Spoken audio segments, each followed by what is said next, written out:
Apologies for the delays, everyone. I had to get some cooking done in order to get caught up, because I was running out of food, actually. In fact, I haven't even finished refilling my water. Ah! But it's okay, because we've got Heavensward. Oh, but you know what? I should update the HUD. So there's a lot of things I haven't added to the HUD yet, because I'm still kind of debating a few specifics. But for now, we're up to here. And here. And here. And no new gameplay negatives. So, that's actually the current HUD update. Alright, let's rewind time again. Let's go do that voodoo that we do so well.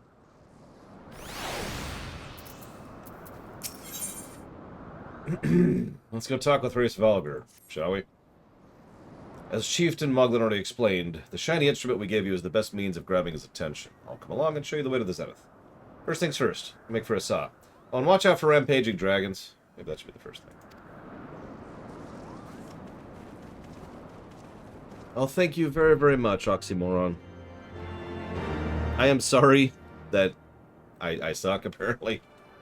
But I do hope you're having as good a time as you can, and are taking care of yourself as best as you can, given everything that's going on right now.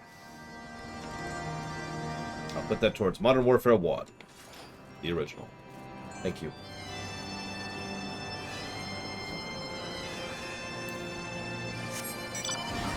Of course, now my office just smells like cooked meat.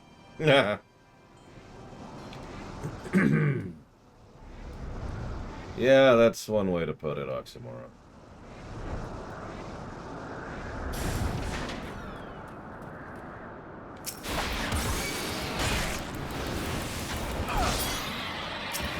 Hey, Nexus of Concordia. Thank you very much, as always. I do apologize for my selfish endeavors of wanting to stream FF14. And I will put that towards Axiom Verge. Whoop, I was already mounted. Whee!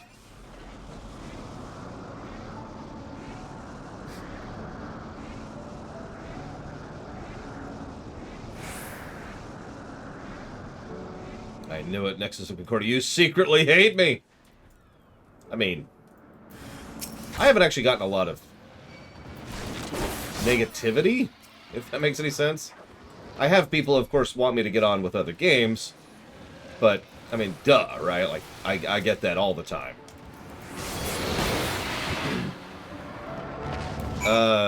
Is it censored on stream? No, I see it. I see it, Robos Tall. Like, you can see it up here. Well. Anyways, where are we at? So, what quest are we on? We're on the road to Zenith, which is here. We are 10 quests from the Aerie, so that's going to be a little bit, and we've got some heavy quests, story quests coming up. But, just as a heads up for anybody who actually wants to participate in the Aerie, we're kind of getting there. We'll definitely get here in a bit. Today, I mean. In fact, I'd be astonished if we don't reach the vault today, too. I'm not sure if we'll get to Bismarck.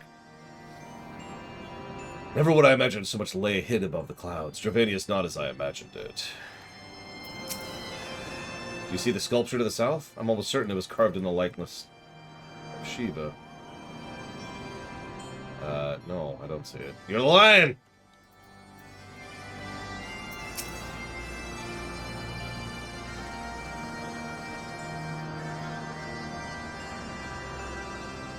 You're joking. Wow. History has made no reference to the existence of these ruins. Curious, sir. Ah, Kata. I want to apologize publicly for my outburst yesterday. Or earlier today. Sorry. I do apologize. I was angry. I'm not going to apologize for that. But I was angry at the game, not at you. And there's no cause for that, and I do apologize. I don't actually have anything else to add. Me wrong.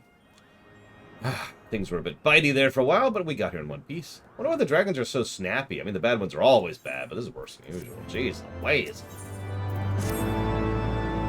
We have a small problem. When the winds are high like this, Velga invariably abandons his perch and heads to the lands below to hunt. If I tried to blow the horn, I doubt he'd hear it. Okay.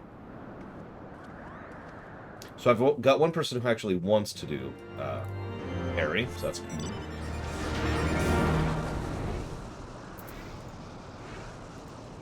It's here.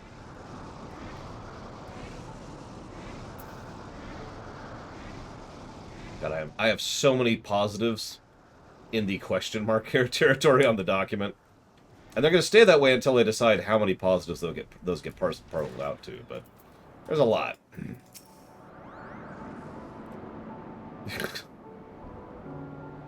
Oh wow, Robos Tall. That sounds like fun. This should do nicely. The winds will have died down by tomorrow, but till then we might as well make ourselves comfortable. If we must interrupt our journey so close to its end, I suppose this place is as good as any.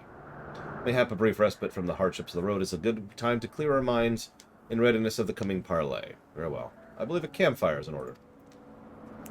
I've thought of a new recipe.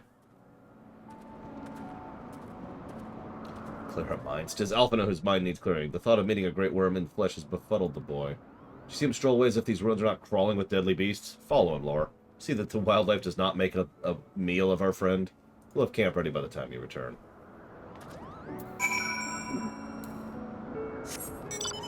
Oh, don't mistake me. There's going to be story negatives for Heavensward. In fact, there's already been one.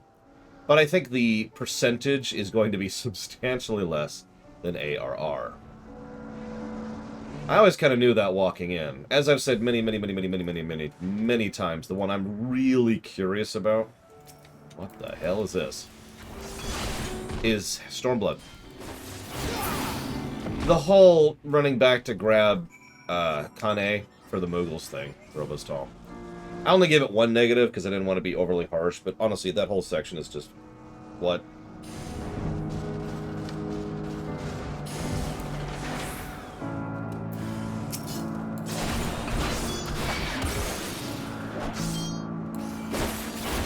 And if you disagree, then you will die horribly and I'll kill you all, or, sorry.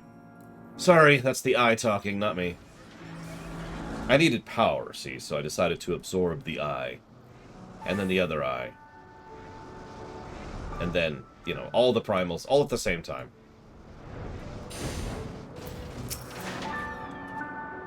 I was right to worry about the boy's safety. Once he returns with wood, we can see about supper. The Ice Queen has filled a pot with what looks like stew ingredients ready for the fire.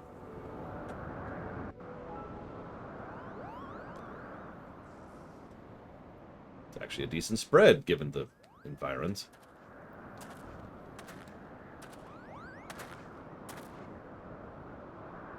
I'm afraid I don't understand the question, Nexus of Concordia. What do you mean? Yes, the eye is the mitochondria of dragons. Literally, actually. It is a massively concentrated focus of ether.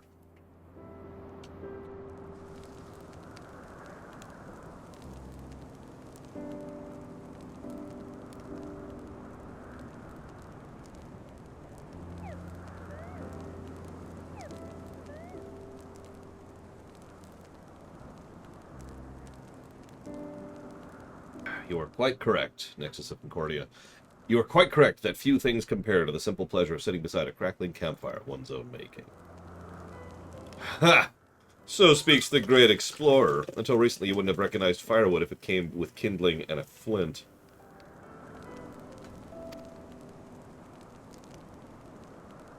"'Tis well you instructed me so patiently, then. But yes, left to my own devices, I would have been compelled to single Yazael with a pile of damp leaves.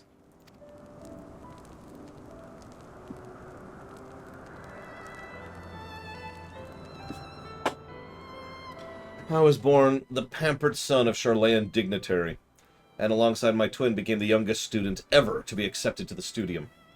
How proud I was to match wits with scholars and philosophers. How ignorant of my own shortcomings. That hubris invited manipulation and betrayal and led to the downfall of the Scions. We're all guilty of similar ignorance. How many men lay down their lives never knowing what it is they fight for? Ooh. never questioning that which they have been taught to believe.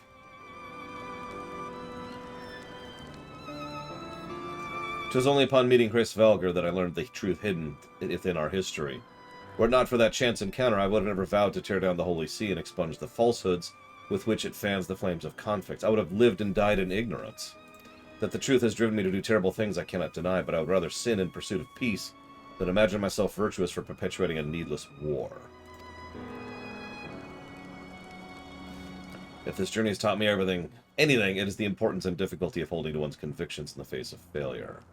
Of striving always to replace one's ignorance with knowledge." You're well on your way, Master Alphino. At your age, I was but a fool swinging a spear, with scarcely a thought in my head. Even now, I struggle to acknowledge the misconceptions under which I have labored. Sitting here amongst these grand ruins, how can I deny that man and dragon once lived in peace?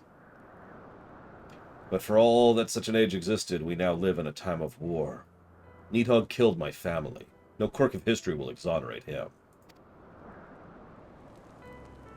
I may be ignorant of how the war began, but if we do not put an end to this conflict now, I can say for certainty it will only breed more vengeful souls, such as mine. And that's why Estinian's awesome, by the way. I mean, one of many reasons.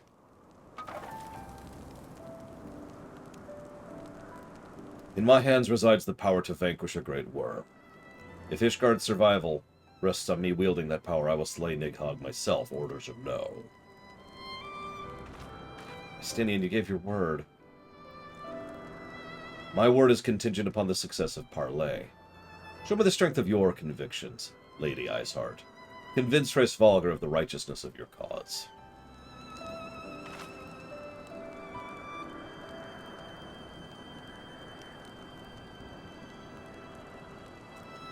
Doubt not, but I shall, Dragoon. Well, wind's willing, we'll have our answers on the morrow. Sleep now and face our fate on the rising sun.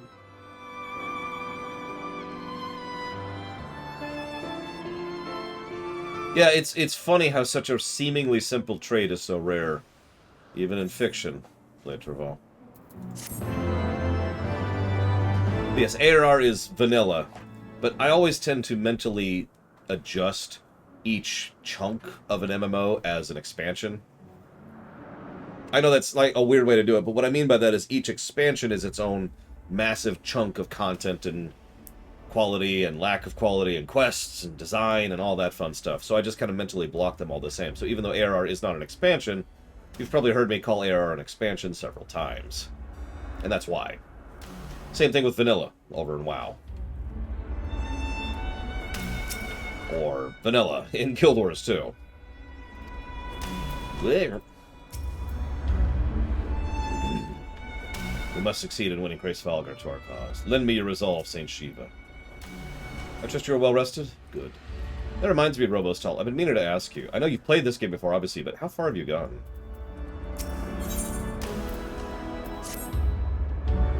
This campfire was so cozy, I must have fallen asleep. How do you feel the winds have shifted? They have borne Valgar back to the skies above Zenith. I'm sure of it. This is your chance to climb the highest floor of the palace and summon him with a toot. So, I'm gonna go back now, if that's all the same to you. Good luck. Nice knowing you. Bye. You're gonna die. Bye.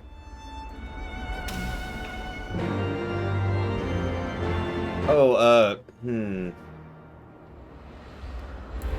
me a minute, Proaxel. I'll do it myself. I don't like doing it myself because I gotta pull up a whole thing to do it, but give me a minute and I'll do it. Give me a minute, or 3 or 7.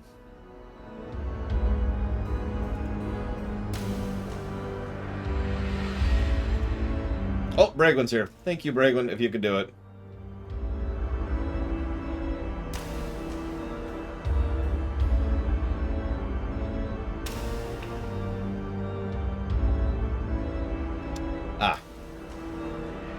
One moment I do actually need to respond to something, ironically. I am very much a Thanos kind of person, I'll be honest. Not that I'm saying I would.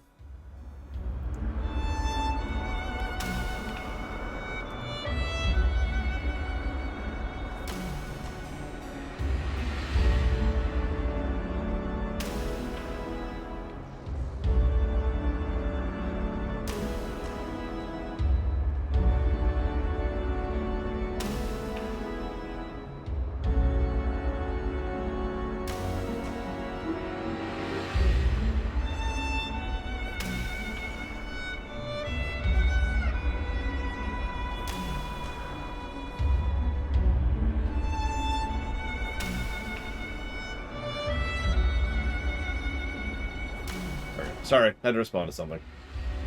It was kind of important. Alright. Oh, hi, Zetzler. I like that outfit. What is that, Sage? Excuse me. Ah, gotcha. I was curious, Robos Tall. My apologies. I didn't mean to imply anything. I know not everyone has played everything, and I know a few people are either have never played it or in the middle of going through it for the first time. I mean, I myself am not up to Endwalker yet. And I haven't even finished Shadowbringers, for that matter. Yeah, by the way, this route sucks on the ground. I know I've said that a lot, but going all the way up here frickety sucks on the ground.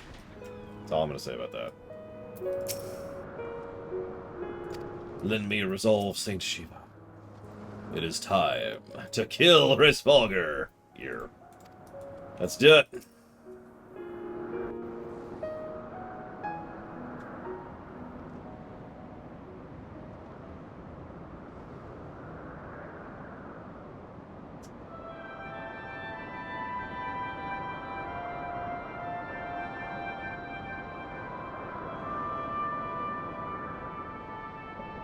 Interesting structure, isn't it?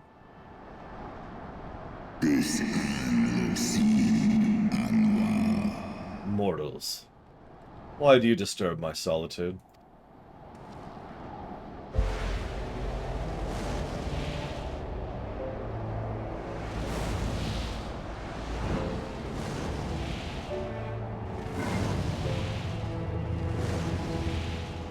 I like multiple wings, but God, he's ugly.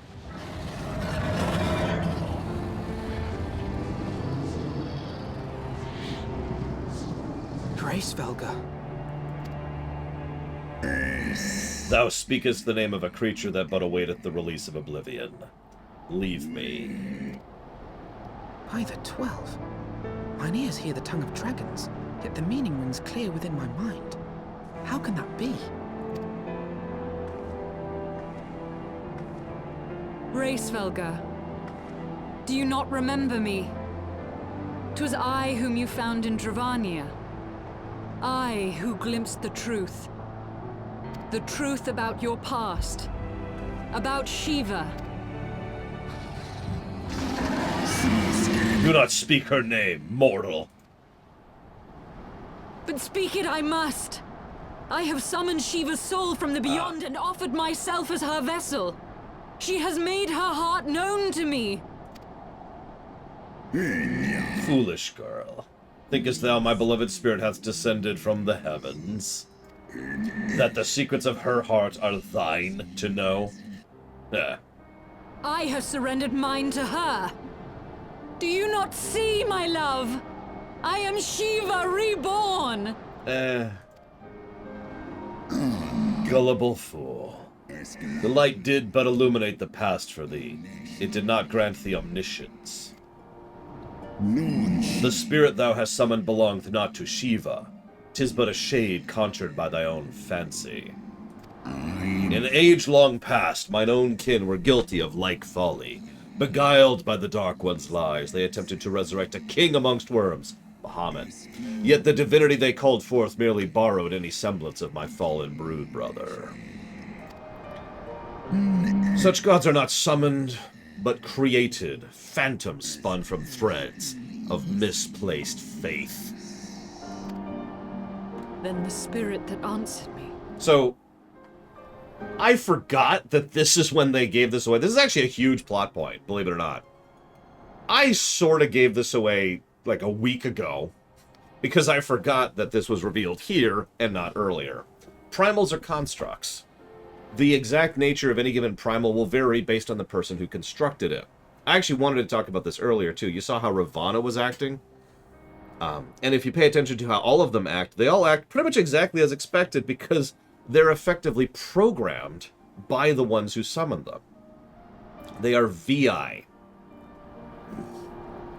To use the Mass Effect term. For those of you not familiar with that, it means virtual intelligence. It's not a truly sentient, sapient AI. They do not have the ability to think for themselves.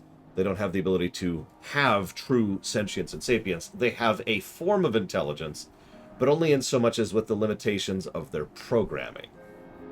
They are advanced robots, not artificial intelligence. Now, this also explains pretty much everything about everything we've encountered so far. He just flat out admitted that Bahamut, that is to say the Bahamut we fought, is not Bahamut. It's based on Bahamut, but that's not him. That's a primal, functioning in the same overall idea as a result of the Logans. And that's also true for Titan and Shiva and everything else. This is also one of the reasons why I have said, not really jokingly, several times that there are no gods. Because there's no 12. There's no Titan. There's no anybody. All of these beings are just primals that are summoned from ideas or myths or even an actual tale that once existed, like Shiva. Shiva was a real person, after all. But what she has summoned is not Shiva. One of the things I've actually loved about this idea that there's no real way to do functionally, although I've actually kind of thought about this, but I've thought a few ways that the idea of... Imagine for a moment that I was to describe to you a character from a video game, for example, or from a show or a movie or whatever. And then I was to ask you to, like, write a story about that character, or maybe draw that character. I imagine most of you would have a completely different result. I admit I love this setting point, because what each of you take of those, the Mercidians summoned Bahamut to fight the Alagans, Pillars of Snow. That's what I said. Please pay attention.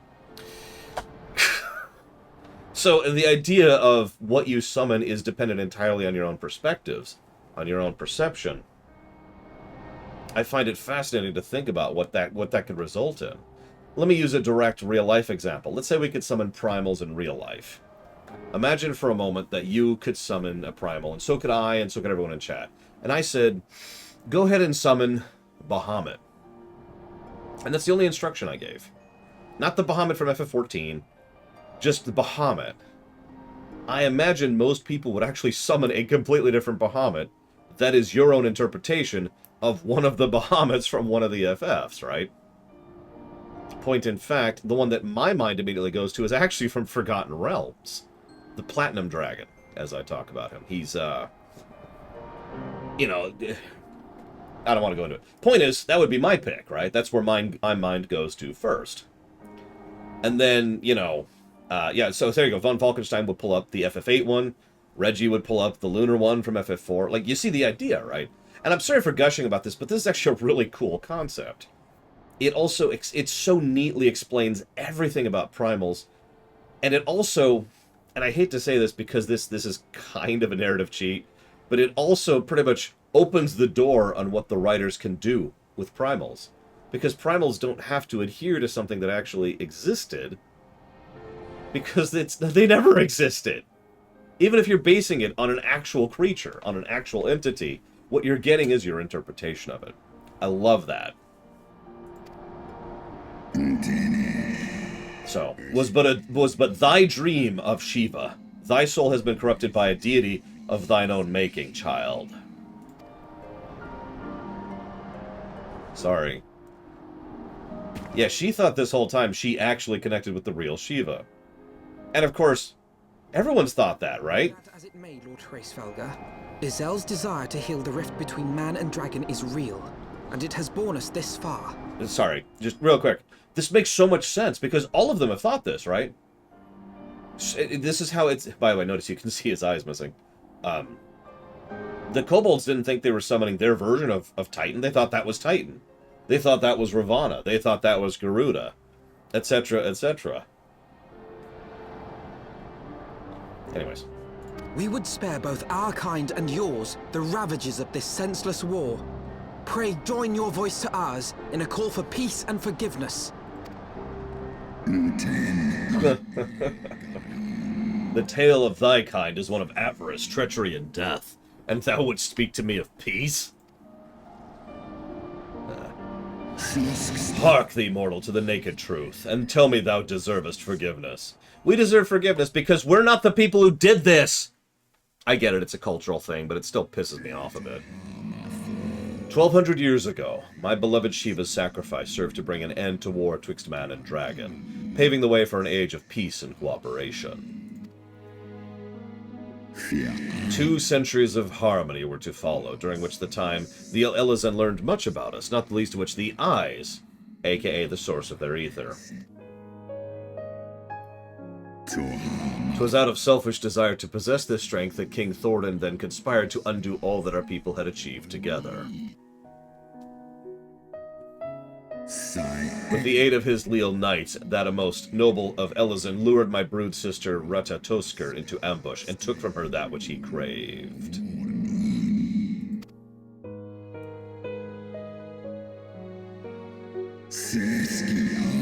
Fain would I strike the image from my mind, yet the scene doth linger, of my brood sister's tattered corpse, defiled by her Elizan allies. They had torn out her eyes, and feasted upon them in the manner of wild beasts. Yet not was not all, for from their bloody banquet the fiends had gained strength beyond mortal men. Even now I labor to comprehend the enormity of their betrayal.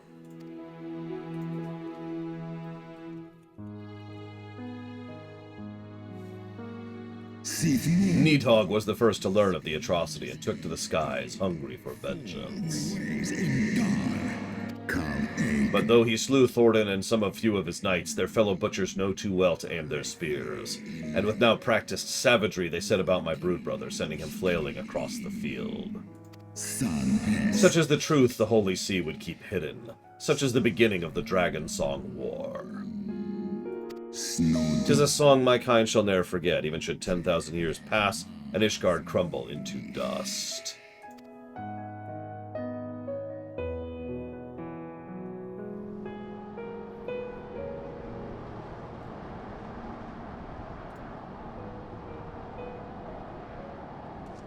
Your tale bears scant resemblance to the one I was taught. How convenient that it should absolve your kind of all responsibility. But tell me, Dragon, why should I believe your version of events?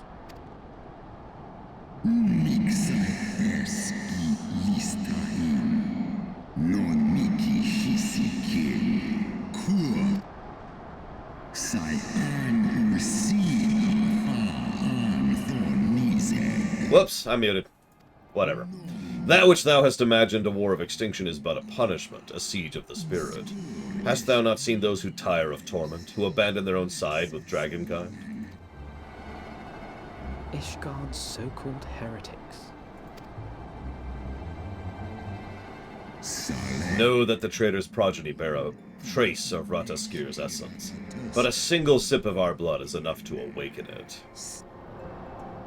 Then the seed lies within us. 'Tis for this reason that they who abandon their loyalties are rewarded with drink, and thus are they transformed to join the ranks of Nidhogg's ever-growing army as newborn dragons. One by one, through death or defection, my brood brother shall account for all of the betrayer's children. Ye gods, I have borne witness to such a transformation. Looked on as a heretic assumed the shape of a dragon. I imagined it some manner of Dravanian enchantment. But if any Ishgardian, regardless of allegiance, has such potential within them, 12 forgive us. To think of all the dragons we've slain!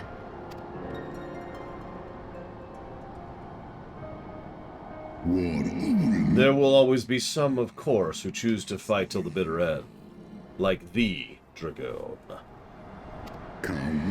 But struggle as thou might, thy youthful vigor will be spent ere thou reachest 210, and Nidhogg shall remain to torment thine offspring. Oft have I wondered why Nidhogg did not simply raze Ishgard to the ground. Lord knows he could. Now I have my answer. He has no intention of winning the Dragonsong War, for it is no war at all, but vengeance. An eternal requiem sung for his murdered sister. Yeah, it's extraordinarily messed up. What's funny about this is, I know this is being done to kind of flesh things out a little bit and show that not every side is normal, and this, by the way, this is how you gray things up. BFA, But here's the thing. I have exactly zero sympathy for Nidhogg in this situation. Zero. this... I get how dragon memory works. Oh, I do. But that doesn't explain away the nature of how this is working and how wrong on every level that this is. This is insanity. Which, of course, makes sense, because Nidhogg is insane. Thou hast the right of it, Dragon Slayer. Comprehendest now the futility of thy quest. I have not come this far only to admit defeat. We can still return the eye to Nidhogg and beg forgiveness for our ancestors' crimes. Mayhap our words will sway him. Stubborn child. Thou thinkest in mortal terms. Our perception of time is too broad for thee to grasp. 'Tis a simple matter for thee to offer thine apologies. Thou didst not perpetuate the crime. Despite thy visions, the deeds of history seem distant to thee.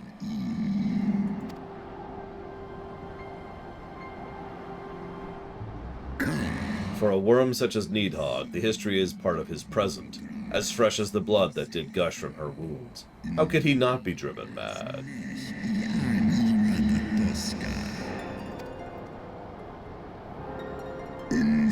'Tis only by the calming embrace of Shiva's soul that mine own fury hath not consumed me.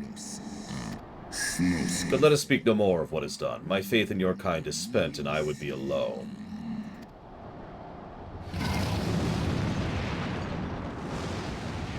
Idiot. Sorry. I actually like Race Velga, to be honest, but God, I cannot even begin to understand that. And I never will. Let's imagine for a moment that Robos Tall kills my sister. Okay, well, Robos Tall is dead. But I'm not going to walk up to Robos Tall's children, and their children, and their children for centuries, and just torture them into insanity and destruction forever. Because... God, honestly, I can't even explain why. Like, what the hell? That is so many levels of madness. And I actually called a character in my setting Madness, based on myself. Like, see, the thing is, their big argument is, oh my god, they have eternal memory. Yeah, of other people. It's not them! It's actually, if you want to get completely honest, let's just call this what this is. This is actually extremely speciest. No. Really, this is racism at its core. All mortals are the same, so piss off. Or all mortals are of the blood, therefore piss off. That is exactly what that kind of prejudice, prejudges, judgment is.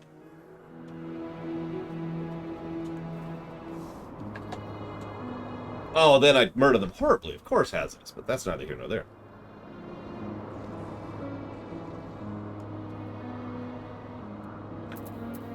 Like, I'm sorry, I know you're all trying to get me to sympathize with the genocidal mass murderer, but, you're going to fail on this one. I'm just gonna spoil that one for you.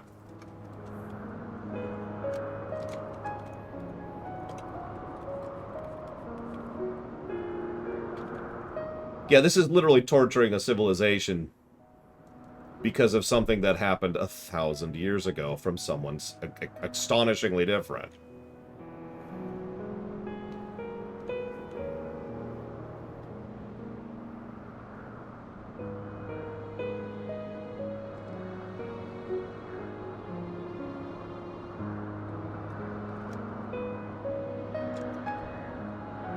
I don't like Asians. I like Asian. And also, well, you know what? I don't want to spoil, because you're drifting a little bit too close to spoiling there, Robos Tall. I shouldn't have even allowed myself to be baited into responding to that.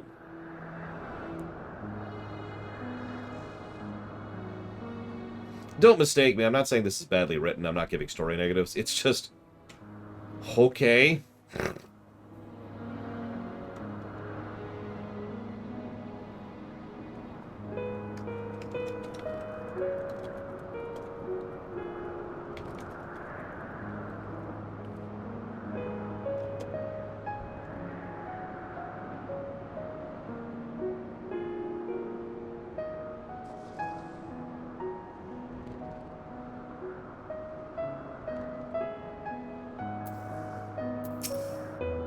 What false god is this Shiva?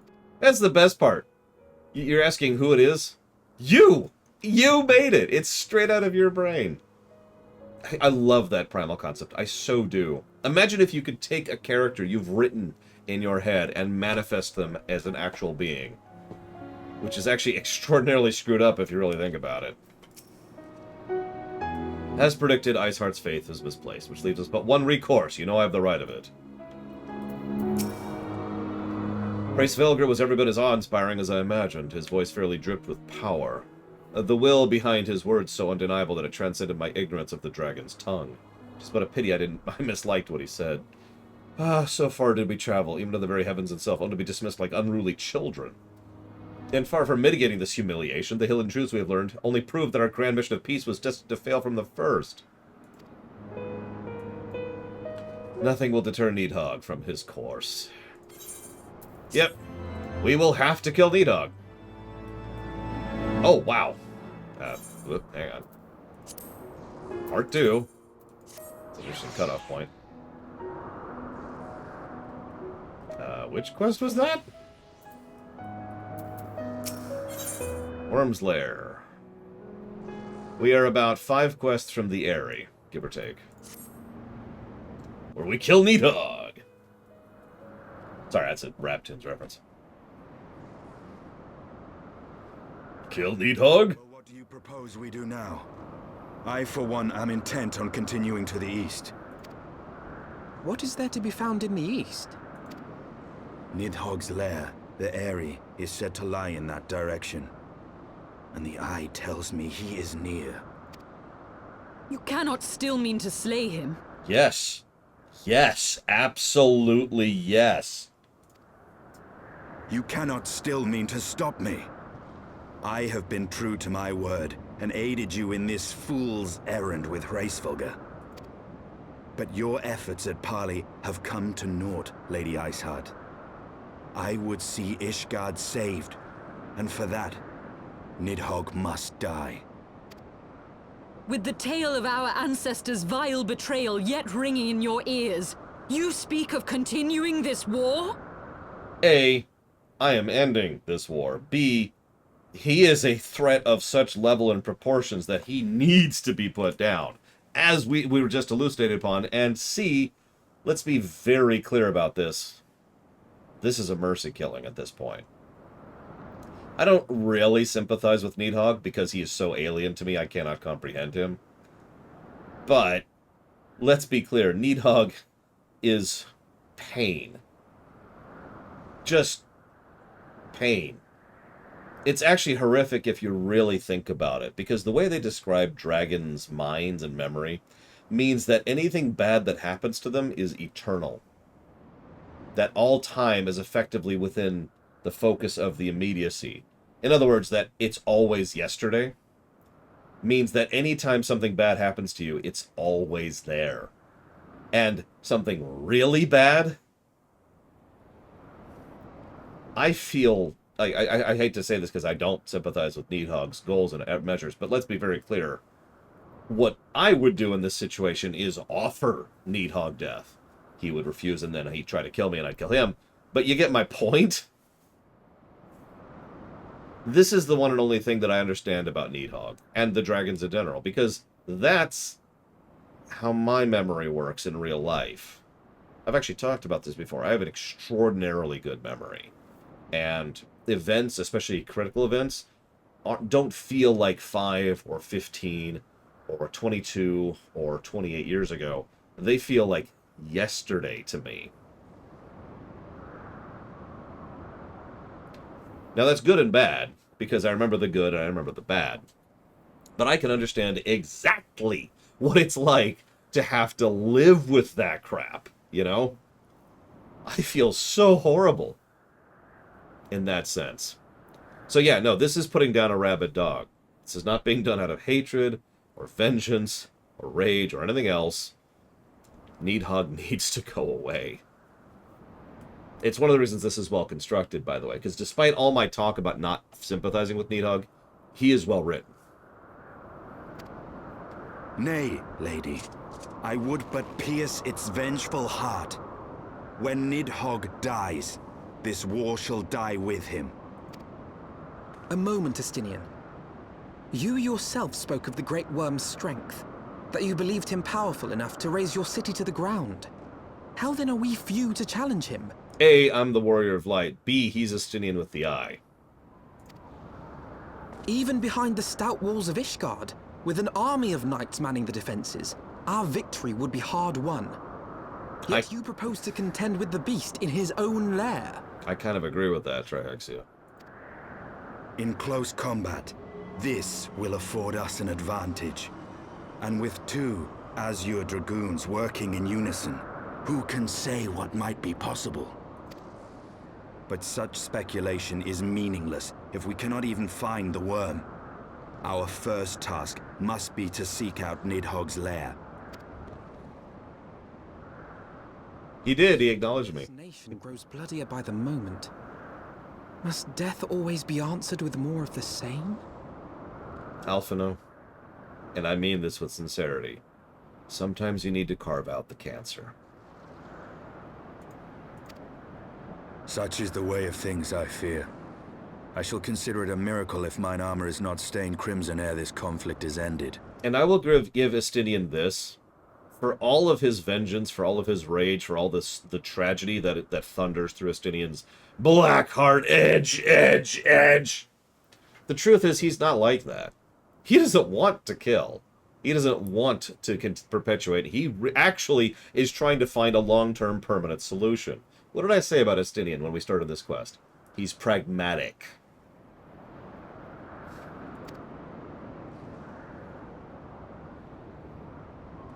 He's been paying attention. And he's right. If we kill Nidhogg, we have a very good Blinded by my own lies. Everything I believed. Everything I thought I was. Gone. All gone. I'd give her a hug, too. Estinian's been paying attention, too. He hasn't been dismissing this out of hand. He hasn't been ignoring it in favor of his zealotry. He has pretty much straight up been like, oh, okay. So we really do need to kill Nidhogg. I was right without realizing it. I know, right, Cesar? Can we give her a hug? Hell, honestly, I want to give several people a hug in Heavensward, but, you know. Leave her. Your words will not reach her now.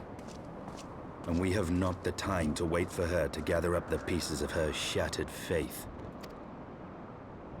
We've talked several times about worldviews being shattered, which is exactly what just happened to her. And, yeah. And, yeah, the voice actor, God! The voice acting is just selling everything, isn't it? Oh, yeah, speaking of which, let's give some localization pluses. Yes, plural. We gave, I think, 1 or 2 to Arar. We're giving more to Heavensward, because the localization team, believe it or not, got even better in Heavensward.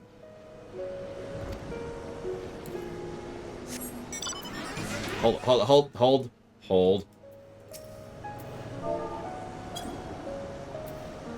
Okay, I know that, hang on, I gotta get a little closer. She's taller than I thought. There we go. I got you, Isa. I got you.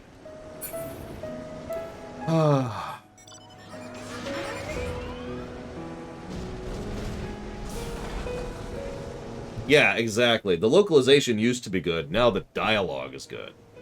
I agree. Completely.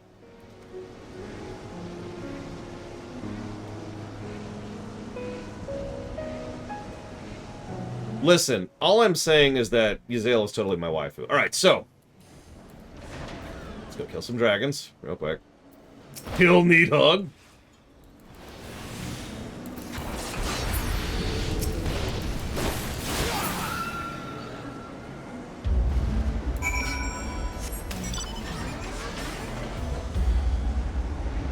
Listen, I'm not admitting to being romantically interested in anyone in this setting, but if you put a gun to my head, it would be Yzael. Which is funny if you think about it. Listen, Ishtal is dead, okay? You gotta move on eventually, man. She's been dead for like 5 days. Come on. I'm wild. I'm like a I can't even. Ah, that sucks, that's there. But okay.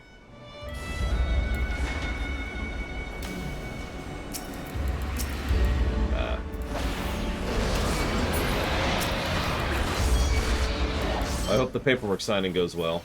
Whatever that is. Secretly, Zedslayer is actually signing away her very souls. Other souls, not hers, obviously. Speaking of the Airy. Imagine doing this on foot. I don't have to imagine that. Because... Ah!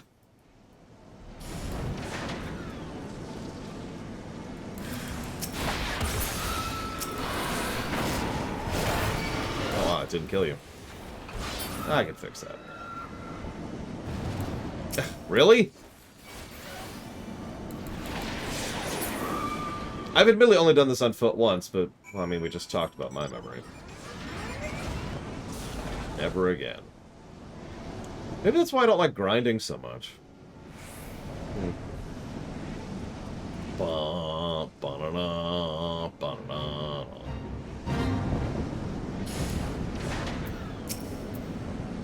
Justinian, pray tell me I'm wrong. Well, you know...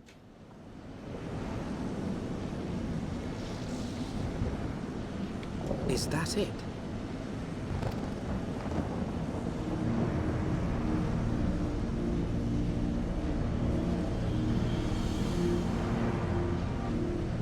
Aye, that would be the Airy. I feel Nidhogg's presence through the eye, his caustic hatred gnawing at my soul. 'Twould seem the death of his consort has put him on guard. Mark how he wards his lair with tempestuous winds. A similar barrier once barred our entrance to the Primal Garuda's domain, until we discovered the means by which it could be penetrated. Oh yeah, ready for a random filler quest now that we're one step away from the dungeon?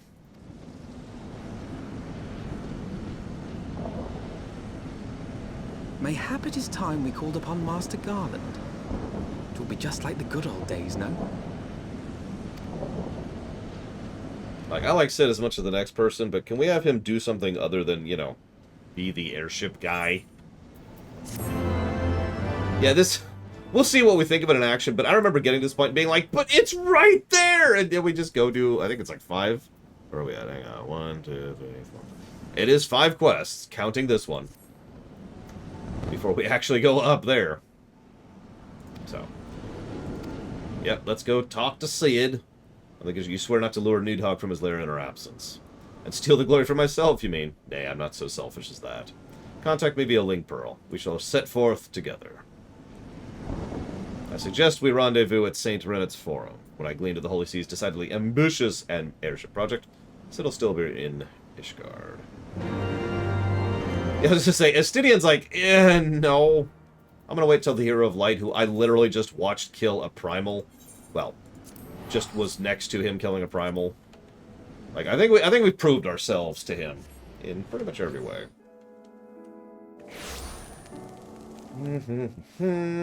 Okay. My god, it's Serona! I must destroy them. No matter the cost! No, I'm just kidding. Okay, so... Where am I going? That's a good point. Sid doesn't know how to heat water. When you last saw Mr. Garland, he was here, but where is he? Maybe Sir Amric knows where he is. Ah, Count Edmond's son knows where he is. Okay, that's a weird segue, but alright, whatever, I'm with it.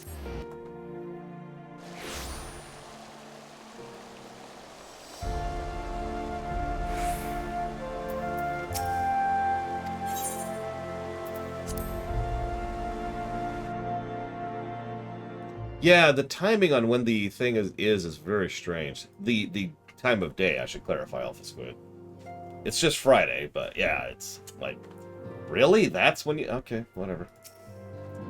Hi, Emmy. Oh, neck. Yes, I'm looking for Sid. Taverns are full of talk of the silver-haired genius who's been getting the monstrous airship commissioned to fly. Cool.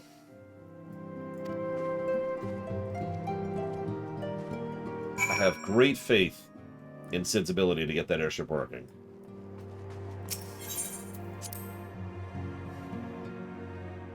That's a good point, Magister. How these filthy barbarians even live is beyond my understanding. Oh, what?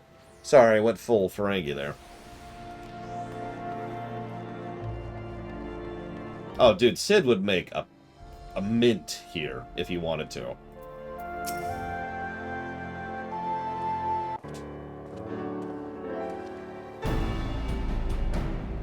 Hey, Sid.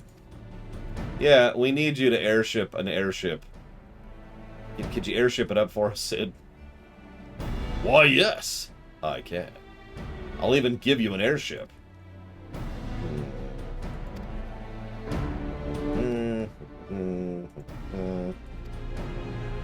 Alright. I didn't say it was impossible. I said it was impossible for the Enterprise. We need a smaller boat. We need the Monocutter. I think I still have. I am not happy, Quark. Not happy. Where's my beetle stuff? Ah.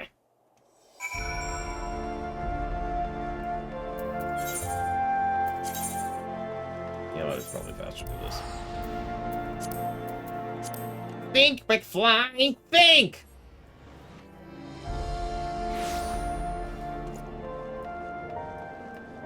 I will admittedly not be watching the journal because, or the journal, the live stream, because I'm still trying to avoid spoilers, and mostly succeeding.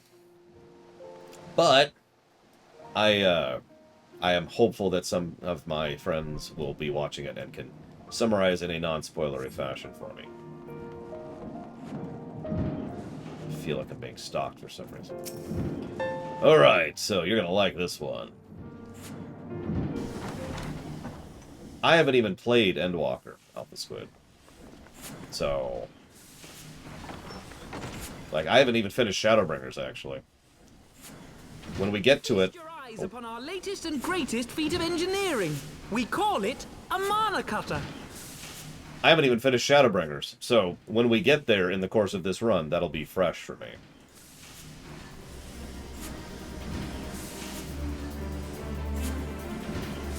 I have multiple level 90 characters.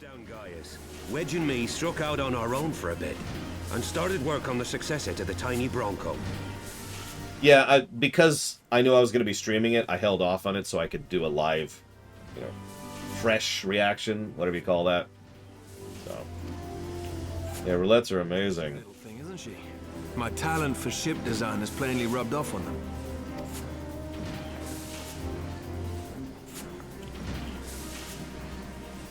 They've adapted the principles of corrupted crystal technology and constructed a mechanism which converts ether from its surroundings into elemental wind. Said wind is then harnessed by the specially engineered sails, providing the craft with propulsion and lift. All in all, a most elegant solution. I'm actually a little upset that I didn't think of it myself. The design does, however, come with one small flaw. The energy conversion ratio's bloody awful. To generate enough power to get you off the ground, you need to be in an area awash with predominantly wind-aspected ether. In other words, there are a few places you can fly, lots of places you can't. The new Ishgardian airship hasn't left the boys much time for tinkering, meaning it may be a while before this particular project takes off. If you'll forgive the pun.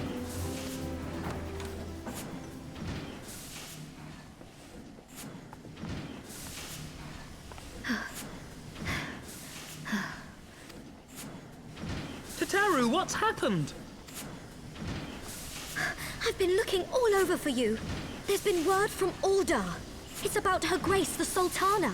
Like I said, this is kind of filler.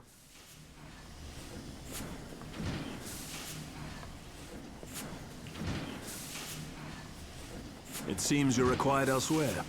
Leave the Monocutter with us. We'll see that she's airworthy and suitably equipped to slice through those winds.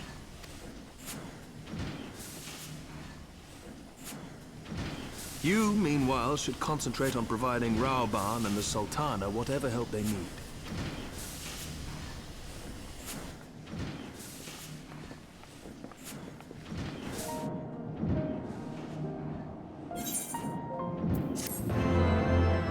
So, Alpha Squid asks, why are you reviewing the game? That's not how he phrased it. They phrased it, but that's how it came across. So, allow me to elucidate. For those of you not aware, for those of you new to me. Hi! I'm the lore runner. I do reviews. I do pluses and minuses. I go through a game and all that stuff. Obviously, I've played a decent chunk of this game before, but I've never reviewed it. So the only way to review it would be to go back through it. That leads in... So that's reason number one. Reason number two is I've never done a lore run of the FF14, so that's kind of the secondary goal. Reason number three is I've wanted to do this very same thing for several MMOs for some years, actually, at this point, and this just happens to be the one that's most requested, which leads me to point 4. All runs are funded. Every run that I do is something that's been funded by a viewer, or more accurately, several viewers. And so you all donate, and that goes towards making a run happen, and you all have donated for FF14. So those are the 4 reasons why. If that doesn't clarify, then I got none. So, let's go do these stupid quests. Come on. Yep. Uh-huh. Yep. To the Waking Sands. Ah, we're never gonna be rid of it. We're never gonna be rid of it. We just keep going back there. They just keep getting away with it.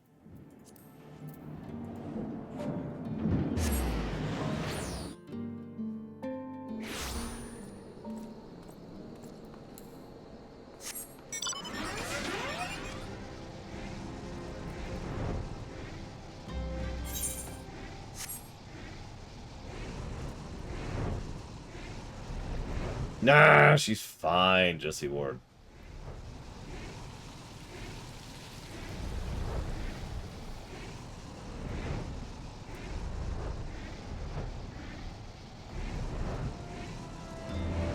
She's fine. 6 feet under. Ow! And thank you, Harian, for the sub, as always. And I will put that towards Riven for your request.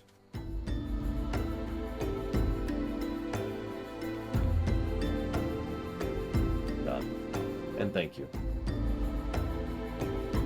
And yeah, someday I would like to hit Guild Wars 2, STO, ESO, and WoW, and Tor, I believe, is the full list of MMOs I'd like to cover. But MMOs are long beasts, so those are going to be a delay, obviously. How you doing, Raban? Thank you for coming. No thanks are necessary, General. I trust your recuperation continues apace. I cannot complain. Thanks to Higirian administrations, I've regained much of the strength I lost during my imprisonment. We are actually playing Elden Ring after we finish FF14, although I'm not enthusiastic about it. I gather you have made progress in the search for Her Grace. Aye, some good fortune at last. A few days past, Dulala informed us that a sizable shipment of alchemical supplies had been delivered to the palace.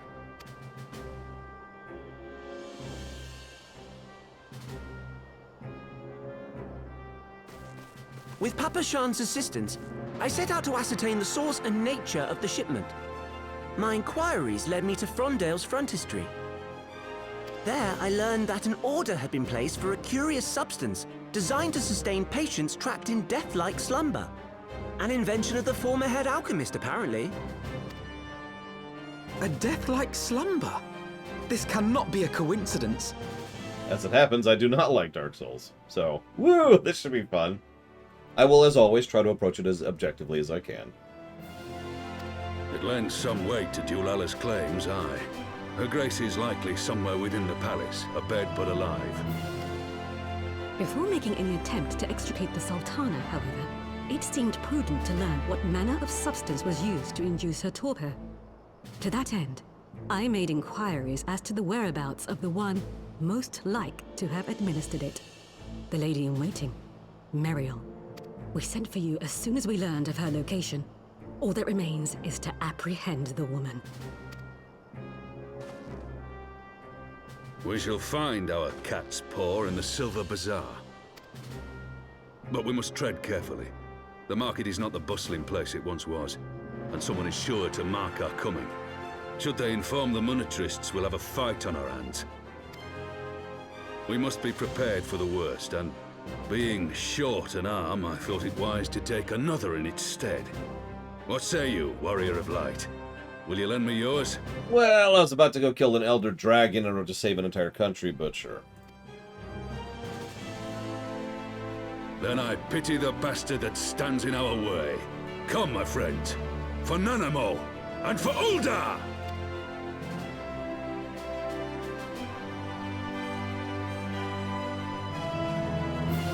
In answer to your question, Magister, it is gameplay, lore, and visuals. I don't like the aesthetics of Dark Souls.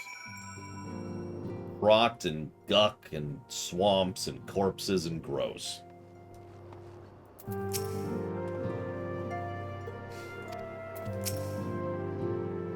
Our target is Mariel, the Sultana's former leading. Waiting, blah, blah, blah, blah, blah, blah, blah, blah. Let's go get her. Absolutely, USN Corp. I get what they were going for. They were trying to have a, multiple thread story arc, which isn't a terrible idea. But usually when you're doing this kind of story arc, what you do is you have two separate protagonists. One going through one story arc and the other going through the other, right? The fact that they decided to have it be just us bouncing back and forth is not good to begin with. But as you say, the timing is actually bad, so it's just weird timing while bouncing back and forth. But yes, I will of course go out of my comfort zone, and I will play Elden Ring. It's been funded for like 2.5 years. It's one of the only remaining old games that were funded way back in the day. Before we actually started the current system. I'm trying to think what to categorize this as. It's not really pacing. I guess this is sequencing. We'll put this under sequencing.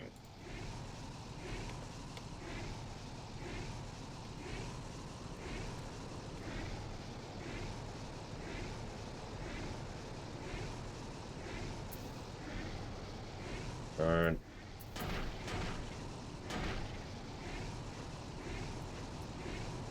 Honestly, I've thought of a similar thing, but I believe FF14 hadn't invented the, what do they call it? The roleplay, I think, system yet? That would be something they would show up in Stormblood, which, by the way, is a brilliant idea. And it was invented by... No, not WoW. It was actually invented by Lotro. Hi, Ben Wilmot. Kill me! So, for those of you not aware, the roleplay system is a system in which you literally play as someone else. This has tremendous storytelling and gameplay perspective that you can do. You can vary up an encounter. You can have something where you cover something way over here instead of over here. Like picture this entire story arc, except, and then, meanwhile, it cuts to Robon, who has just received word about Mariel. I must go. And Yuguri's like, I got your back. And Pippin's like, I got your back too. And then you go, and the three of you, playing as Robon, the three of you actually go and do the thing. And yeah, STO has this system. WoW does use this system as well. It's a fantastic tool, really. It is a really great tool, and it allows for so much potential in both game design and in storytelling. STO uses it to great effect. Cough, cough. Most recent quest that just came out. Cough, cough. Still not going to spoil, but you know the one if you've played it. Looking for Mariel? Well, if you're hoping to lure her back to Ul'dah, you might as well go up now. The girl's done with city life. Really? I think she's done with life. No. Alpha Squid. That's not how that works. I mean, sure, you might want to be spoiled, but I'm sure the other 80 or so people watching don't want to be. And never mind however many hundreds of people might watch it on the VOD. My rule is fairly simple. No unrelated spoilers. So we might spoil the fact that Alphino is a boy! But we're not going to spoil, what happens in Stormblood, or what happens in... of course, I can't think of any examples now. Dark Souls 3, or Bloodborne. There we go. No spoilers. Don't tell me they're starting to come back. My masters won't be pleased to hear of this. Oh my god, I hate being in vanilla zone so much. I've been here like 10 minutes, or 10 seconds, excuse me. I already hate this silence. Don't do it, Ross. I will temp ban you for that. She's left the city for good. Barely leaves her house, though. Oh, it's the one near the market entrance. Really? Interesting. That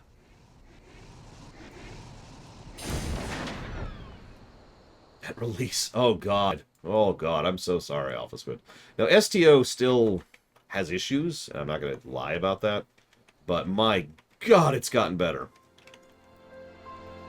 Thank you for watching my show, Ciela. I will put that towards Diablo 1. Yeah, ground combat is still whatever. It's fun, but it probably shouldn't be. Like, it's fun to throw an entire cloud of Borg nanites at the enemy while opening a portal to the sun and drop-kicking the enemy, you know, while summoning quantum torpedo turrets and calling down orbital strikes. But it's fun almost entirely on the viscerality perspective, because there's no real gameplay there, if that makes any sense. There's no challenge, there's no boss design, there's no encounter design. It's just, here's some enemies, go have fun with it. And that's STO's ground combat in a nutshell. Now, STO space combat has a fairly substantial amount of layers and complexity and nuance to it, and is probably where the majority of the gameplay pluses STO is going to get will go towards. That and their quest design, because they actually have pretty legit quest design. Speaking, not just ignoring recent quests, but there's a quest in the Delta arc where we go on to a certain ship with a certain Vulcan friend, and that quest is awesome. But anyways. Hi, Mariel. Peekaboo.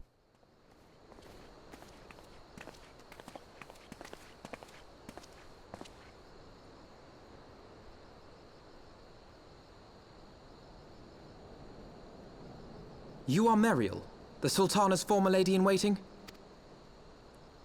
I would strongly advise not running. I know no one of that name. Pray excuse me. Nope. Nope, stop her. Stop her. Oh my god.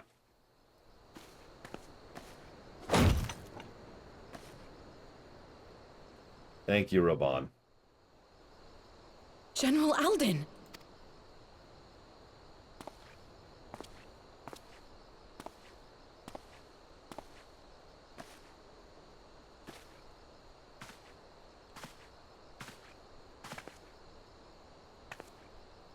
I like how she doesn't even try to lie to him, by the way.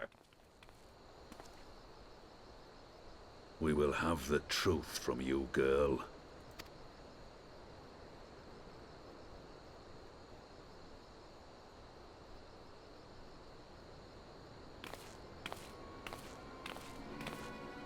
Mayhap it would be better coming from me.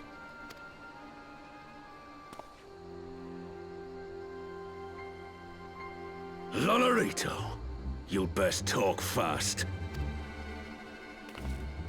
As you know, Teleji Adeleji's Cartano reclamation bill was no more than a facade. A means to get his grubby little hands on that Allagan monstrosity Omega. When he learned of Nanamo's intention to abdicate, however, he was forced to amend his plans. Suddenly, assassination seemed the most promising way to further his ambitions. Because remember, Teleji's an idiot. Excuse me, was an idiot. Now he's about half of an idiot. I am told Teleji had discovered a maid in whose veins ran the blood of House Thorn. A new, more pliable puppet to sit the throne. 'Twould have caused an uproar, of course, but few could have contested her claim.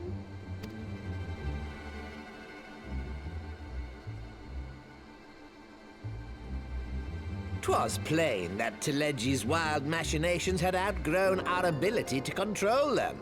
So I decided to usurp his scheme and left the fool to seal his own demise. And what of Nanamo? Oh, I have no desire to harm her grace. 'Twould profit me little to destabilize our government. Thus did I employ young Mariel here to administer a potent sleeping potion in place of a poison.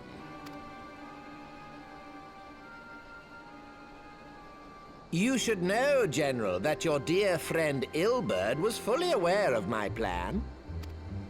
I had him lie about the assassination as a means to prime your rage against Teleji. We weren't entirely sure how you would react, but things went rather better than expected. You conniving little worm! You had your claws in the Crystal Braves before their first recruit had sworn to serve! But of course, when a new game begins, 'tis only prudent to have a piece on the board. Ilberd was mine. What's really messed up is I don't begrudge Lolorito for this. I really don't. If I was evil, I would have done the exact same thing. Hell, if I was me, I would have done the exact same thing. Because he's right. When a new board has been added to the table, you kind of want to be sure that you at least have some idea and some control of what's going on, right? Now, he's still a sniveling little asshole. I'm not trying to diminish that. But his response to this overall situation was pretty correct. This is something I've hinted at before, and I actually gave this away during the banquet, that the only reason Talaji got away with anything was because of Lolorito. The reason I still gave those negatives was because I still think the banquet, or rather the events around the banquet, didn't earn that. This feels like retconning, even though they might have actually had this planned out, just because of the way they presented the events of the banquet. But, with the advantage of hindsight, this makes perfect sense. This lines up perfectly and actually explains everything. I'm probably going to give this a positive, no less. But I mention this because this is one of those weird, tricky things about retcons. Most people say retcons as if it's a bad thing. To be clear, I don't actually have that opinion. A retcon is a neutral thing. It depends on what you do with it, right? So if you do a retcon and it makes something better, cool, right? If you improve a story by retconning it, done. And if this is a retcon, and again, I'm not actually sure, then this is a good retcon. Truth be told, a significant proportion of the Braves' initial endowment was also mine. With such large sums moving about, 'twas a rather trifling matter to disguise my own contribution. Ah, Ilberd. I secured his services with a promise to support his cause once my authority had been solidified. I swear, the man thinks of naught but prizing Alamigo from the grasp of the Empire. Speaking of broken, insane individuals, unlike you, General, the poor fellow seems quite unable to forsake the land of his forefathers.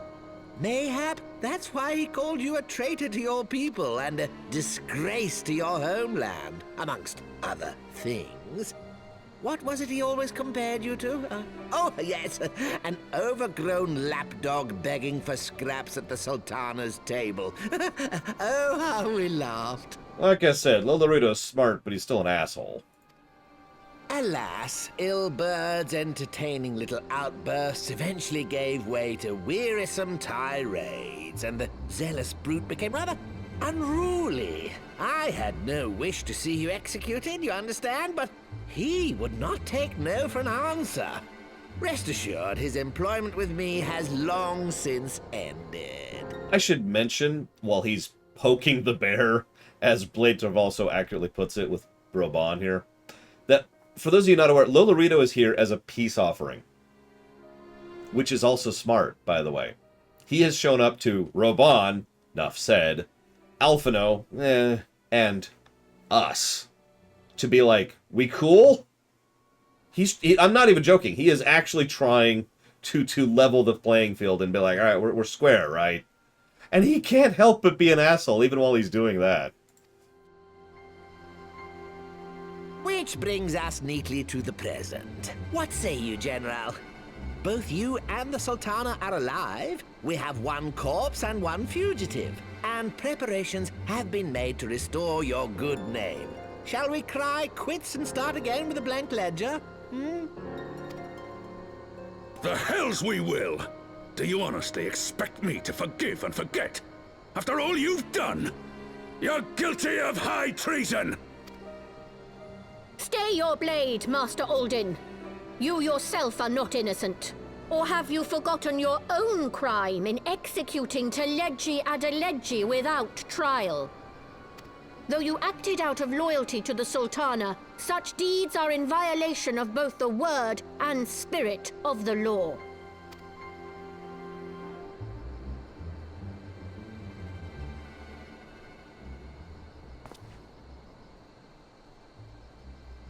If you would, Lord Lolorito? And like it or not, as much as I hate myself for saying this, my Warrior of Light would probably go along with this too. For all the reasons we discussed earlier when we brought up the banquet again, when Disco was asking about it. Because, okay, let's just etch-a-sketch the board. Put the Sultana back in charge. Get Roban back in Ul'dah and in charge of that. Clear us. Get our name cleared. Fix all the snot. Get rid of all that crap. Push Ilberd out of the board. Talaji's gone, so that's no longer a threat. And let's get back to a stable operational standard. And if you're paying attention, they're offering something. Lolorito and Dulala are offering something they absolutely don't have to. Politically speaking, I mean, I'm not. We're not talking morality here. Morality left the window like 10 minutes ago. In a political perspective, in an economic transaction, they're like, all right, we'll push you back into power and we'll wipe the board clean and we'll make sure all the legal problems go away. And we'll deal with all the traitors, which consequently we know who they are because we were paying them. And you come back, you don't kill us. Right? Like, you see my point. Yeah, this is actually a pretty smart move. They didn't have to show up. They didn't have to offer this. This is one of the reasons why I have a degree of respect for Lolorito, despite everything. He could be so much stupider, and he's not.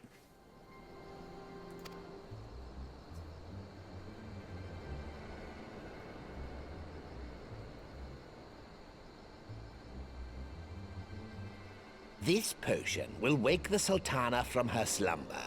Consider it a gesture of conciliation. I agree with that, Reggie. Absolutely. Zek is not a good person, but he is a smart person. You will find her grace resting comfortably within her private chambers. Should you doubt my word, I shall willingly accompany you to the palace as your hostage.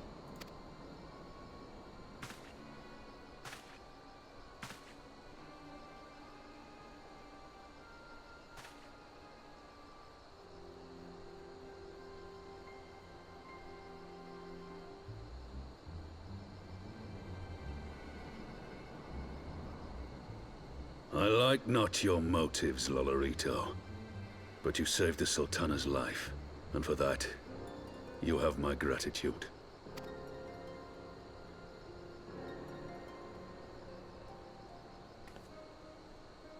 There's actually a story arc later about that Alpha Squid, so yes, absolutely. Lolorito goes out of his way to actually bother to keep his people happy and loyal. Rauban Aldin, you are hereby reinstated as General of the Immortal Flames. The citizens of Ul'dah shall once more be united under Nanamo Ul'Namo, and together we shall usher in a new age of prosperity.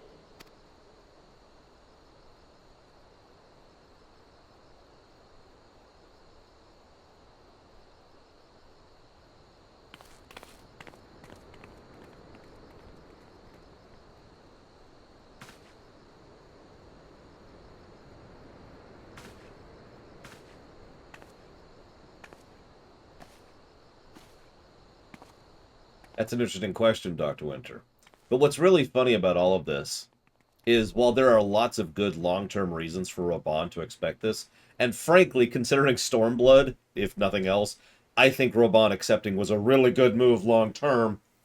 The fact of the matter is, let's be very, very clear. What he wants is to make sure Nanamo is okay and alive and well. I'm pretty sure in the heat of the moment, if nothing else, Roban would have accepted this bargain just to go and make sure and take care of Nanamo. Am I wrong? The 12. I feared Lolorito's arrival would herald another bloodbath. Little did I suspect he of all people would gift us the means to rouse the Sultana. Alright. Unfortunately, we're not done here yet. No, it's good writing. I'm kind of with you, Pillars of Snow. It's just, damn.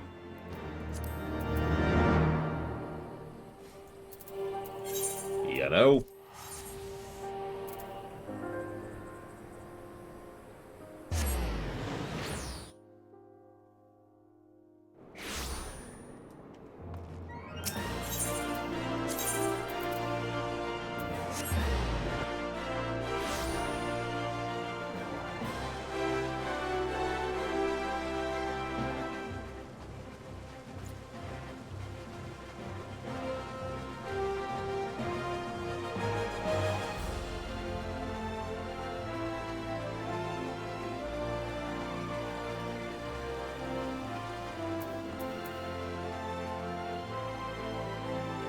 That's an interesting bow.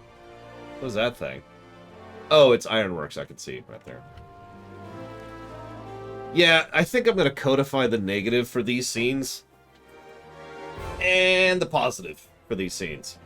The negative is because, like you say, the positioning here, the story sequencing here is just off. And shouldn't be structured like this. But it is, these are good scenes. They are well written. They are well constructed. Well acted, blah, blah, blah, blah. And Lolorito's a dick. And, oh, God, my spear has just ended up in his throat. Oh, my God. Here, let me change to a warrior and try to pry it out with my axe. Oh, no, my axe is in his sternum.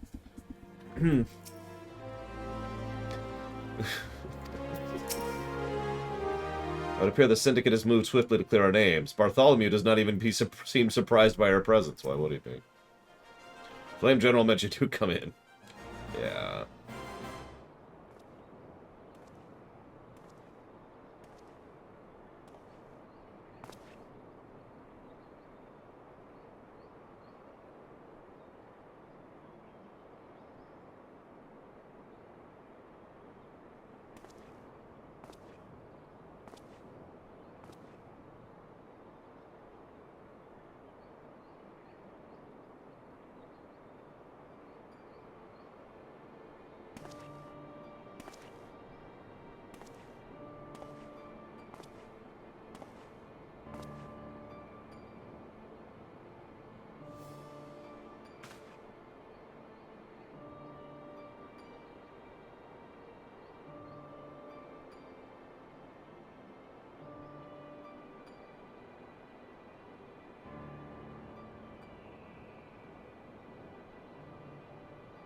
And it's poison. J'accuse! You've assassinated the Sultana! Oh, I would have been so pissed.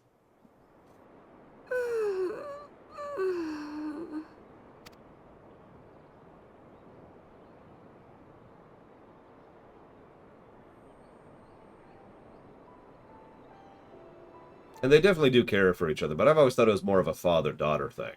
Especially given the length of age gap between the two.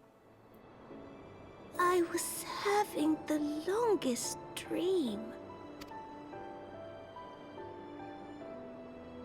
'Tis time to wake up, Your Grace. Another day begins in Thanalan, and the sun blazes bright upon the sands. Yeah, Raban's old, for those of you not aware. He's older than I am, in real life. And yeah, she's in her 20s. She's pretty young, even for a Lalafell.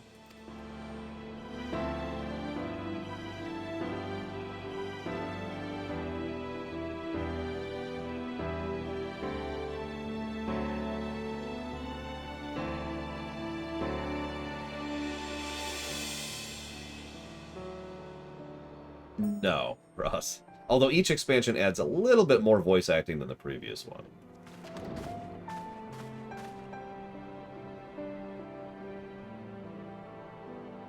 Her Grace is awoken. The palace physician assures me she is none the worse for her slumber.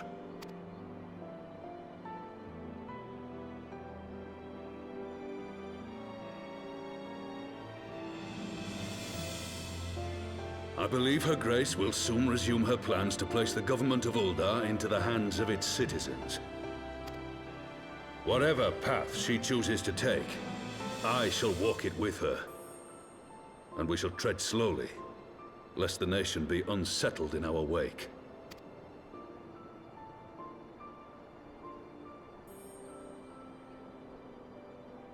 Her Grace's compassion is a shining beacon to us all. But what our city truly thrives upon is competition. You know, he's got a point. Hang on. I'll clear the board. We can pay some Parcheesi. Or actually, you know what? Let's do some Settlers of Catan. We're going to do the variant bandit rule, if everyone's cool with that. Okay, let's get this set up over here. Tis in the struggle against our rivals that opportunities are seized and fortunes made.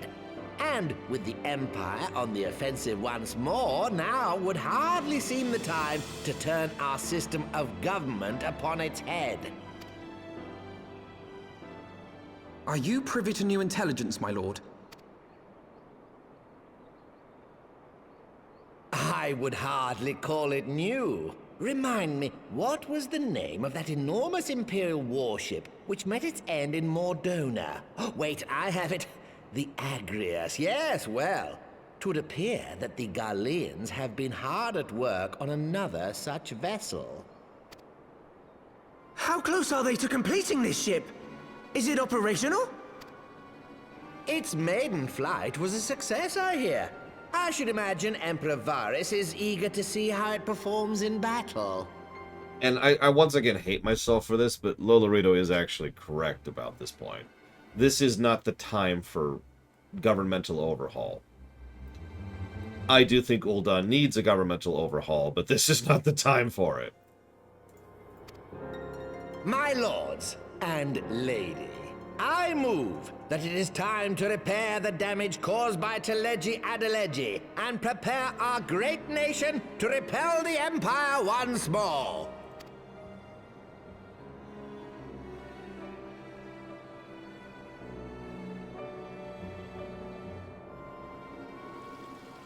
Yeah, exactly, Regiproc. Or an EU4, where changing government automatically hits you with like a 5 stability penalty. 'Tis well that the Sultana has awoken. The Syndicate yet needs to put its house in order, but 'twould seem the worst of the confusion has passed. Uldar has taken control of its future, and I must do the same. You know, I'm not sure, Kata. Yeah, can we go kill Nidhogg now? This has been great, but... I have decided to disband the Crystal Braves. It's not your company to disband, buddy. Like, Alphino, I love you like a brother. Or more accurately, like a younger sibling. But... Among the recruits, there were those who supported our Order's goals and convictions with all sincerity. 'Tis my hope that these loyal men and women will choose to remain our allies in the battles to come. As for those who sided with the traitor, Ilberd, they shall be hunted down and held to account for their crimes. It is my earnest hope that they will surrender themselves peaceably when the time comes, though I think it unlikely. Ah, my all-conquering Crystal Braves. The model army meant to pave the way for a single unified Grand Company of Eorzea. That so high an ideal should be brought so low.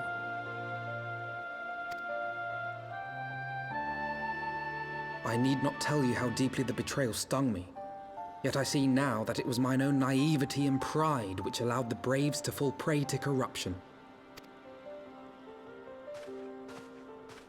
As ever, it is to your own shining example that I turn for inspiration. Like you, I mean to stand firm in the face of hardship and give mine all for the cause. Let us resume the search for our missing comrades, that we might come together to shine the light of dawn across the realm once more. I was actually thinking the exact same thing, US and Corp. Imagine if we did the Aerie, which is a bit of a narrative pause point, and then this was the bridge before we get to the Ishgardian arc, which is the next thing, leading to the Vault, and of course, eventually towards Azislaw. The role of Crystal Brave Commander suited me ill, and I shall play it no longer. Henceforth, I shall be no more or less than Alfino, proud member of the Scions.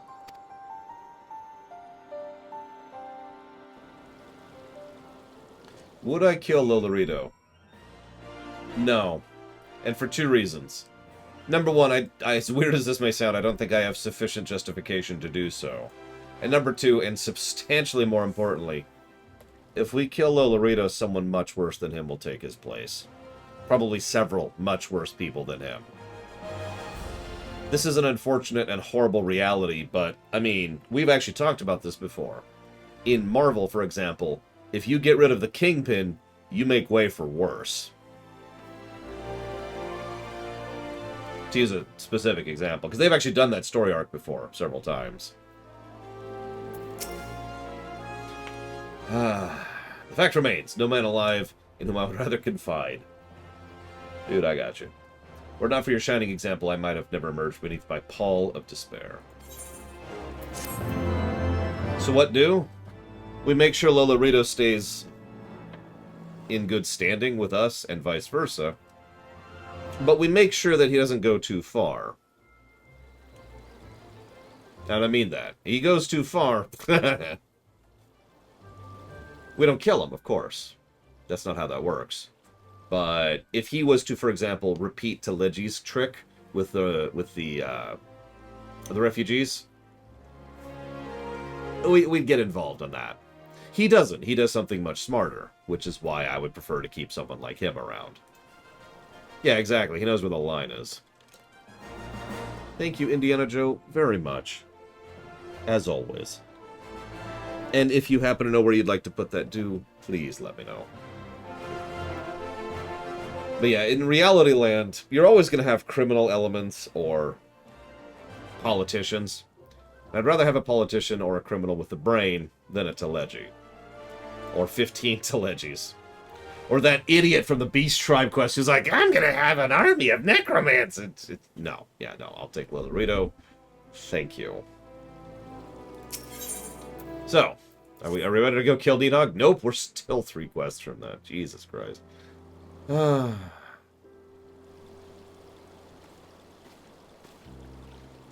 am assured her grace will make a full recovery. Good. And Ul'dah shall flourish once more. General Roban and his colleagues will have matters well in hand.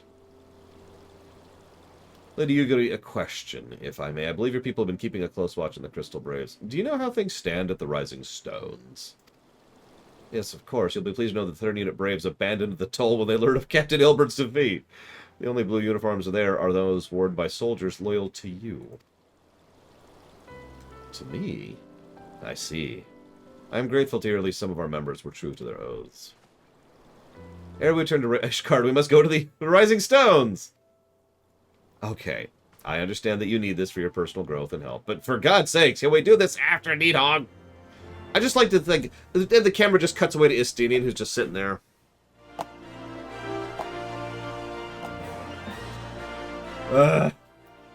Where are they?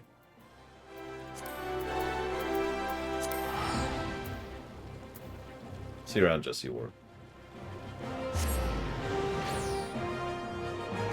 I feel like someone else mentioned that Discord. Maybe you just mentioned that. But either way, yeah. Hey, Alex.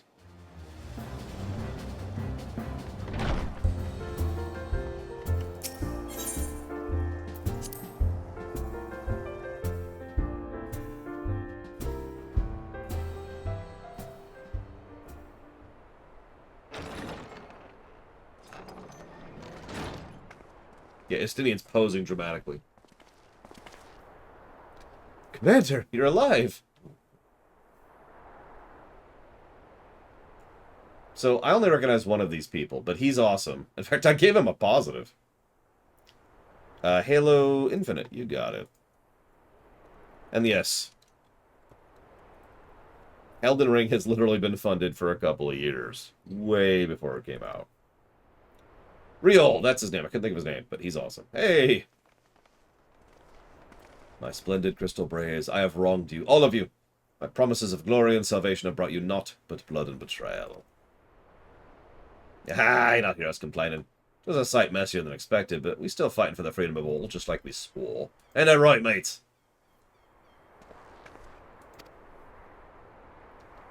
We could use more people in the Scions.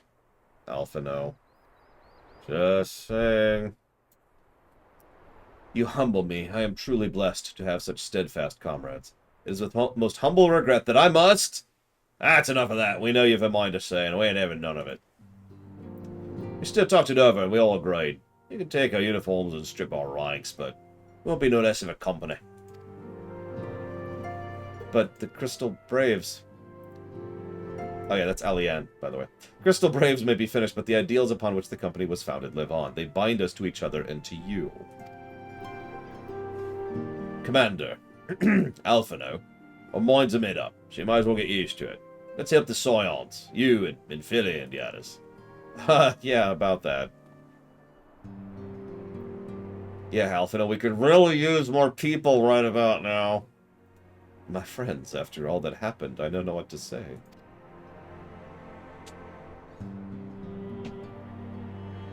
It's okay, Alphino.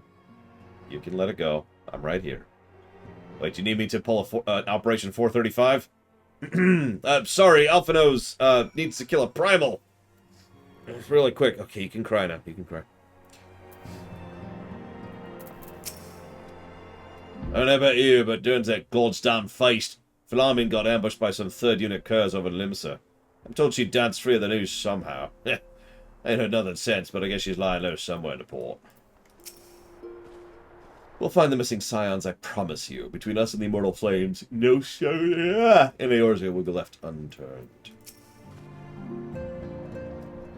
If we scrutinize the Scions' records, they should provide us with a likely locations of the missing Archons that have fled. Put your mind at ease, for it is work like this that we have been trained. Lord Runner, I joined the Braves in hopes of following in her footsteps, and I don't regret the decision even for a moment. Aw, that's actually kind of sweet. Yugiri?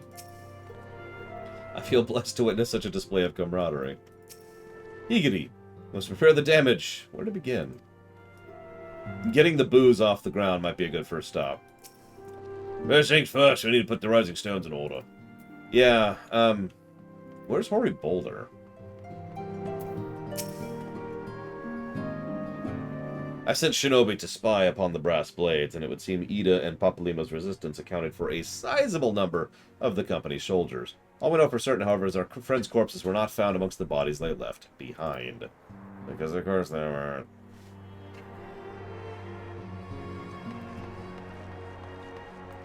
I mean, why would I want that? Just go, I know exactly where he is. Excuse me, I thought my tears spent. Grandfather used to say one can measure a man by the constancy of his comrades. Mayhap I'm the exception which proves the rule. Do not protest, I am not worthy of their loyalty, Lord. But as Thaliak is my witness, I shall do everything in my power to earn it. 2 quests left. I must speak of future plans with the Braves. Any information we've covered on the Scions will be shared with Urianger and Tataru. So, you head to Master Garland. Well, okay. I mean, that's valid, Disco. The banquet got 4 negatives, Alex. You might need to read that a little bit more carefully. Alright, I know USN Corp wanted to join, and I definitely remember what character name USN Corp had. It's definitely a thing that was a character with the place and stuff. It's... Aha! I just remembered! Of my own volition and with no external help whatsoever.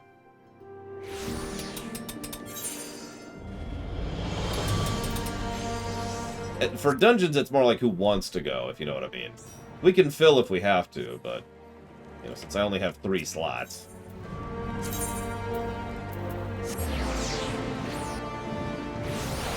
Lindley apparently would also like to go, so we now have 1 slot. I don't know who Lindley is, but you may also join us.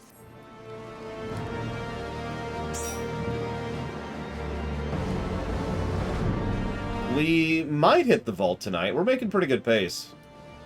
Heavensward main story quests weirdly feel better paced than ARRs. Maybe that's just me, I don't know. Yeah, sure, Fife. We'll get you in here. Since you have requested. I would like to Dragoon, but I don't have to. And we might as well write this down, so hang on. Blade Terval and Cashel both want to do vaults, so we'll have one slot for vaults. Jot down a note there. How the seven hells you doing? I was just about to send for you! Listen, my timing is amazing. Trust me. I need to go to Fultem Manor to find some guy named Estinian. I was so tired of posing on that stupid rock. I'll never do it, Reggie. Never! Unless you wanted the vault.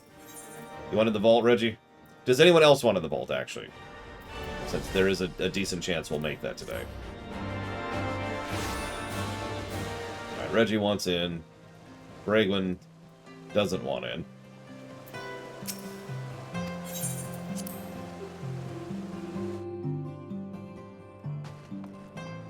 Hey, Estinian. You have fulfilled your obligations to the old Ons, then? Mistress Totaro has been keeping me apprised of the situation. Once I learned these monocutters were nearing completion, I saw no reason to tarry in the mists. For the present, we're probably not hitting the library today. That's a decent chunk out. That's after Idleshire. Nidhogg seems content to remain in the Airy, plotting his revenge. Might not this be an apt moment to unfold our secret plans to Emmerich? I think we've kept him in the dark long enough. Airy, Vault, Bismarck, and then a pretty decent gap, and then we hit Library, and then pretty shortly after the library is the end, the Etherochemical Research Facility, and the Singularity Reactor. So once we get to the library, we're kind of barreling towards the end of the MSQ, the vanilla MSQ, the 3.0 MSQ.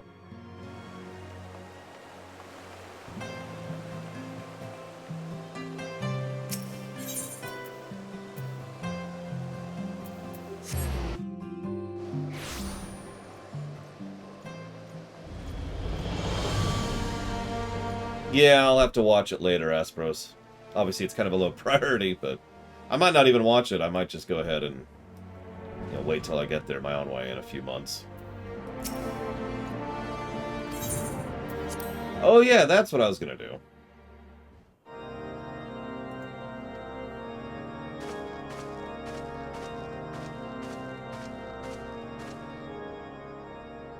All stands ready, Lord Commander. Ah, the moment has come then.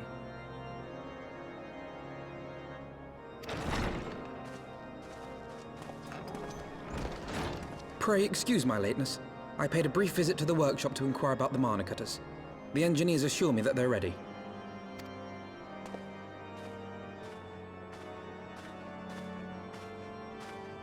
The area is now but a short flight away. Yet what a long and winding path we took to reach this point. Were it not for Master Alphino's proposal, we never would have attempted to parley with the dragons. Though our negotiations yielded little, our expedition with Lady Isar taught us much. You took an unimaginable risk. I could scarce believe the tale Estinian told. Aye. 'Tis true that many of our countrymen would sooner die than join hands with the heretic's mistress. But 'twas through that most unlikely of alliances that we came to speak with Velga.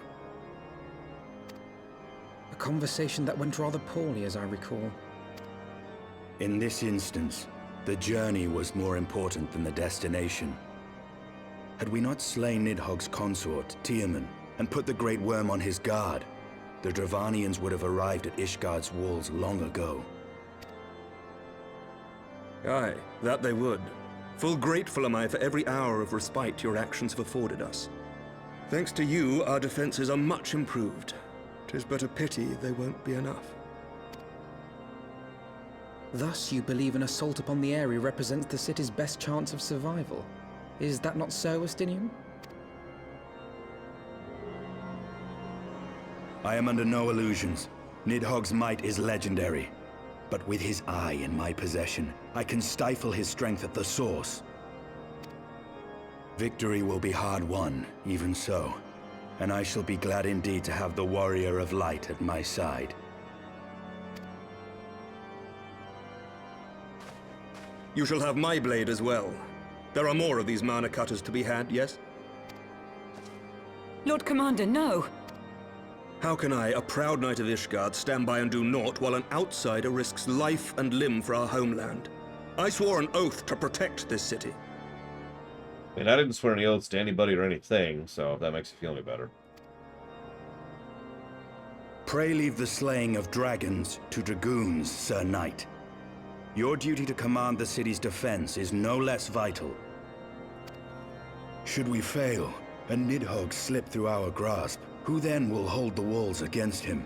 Will you leave Ishgard in the hands of the Holy Sea's zealots? There are others. Who but you has the authority and the standing to orchestrate a city-wide defense? I do not, and neither does the Warrior of Light.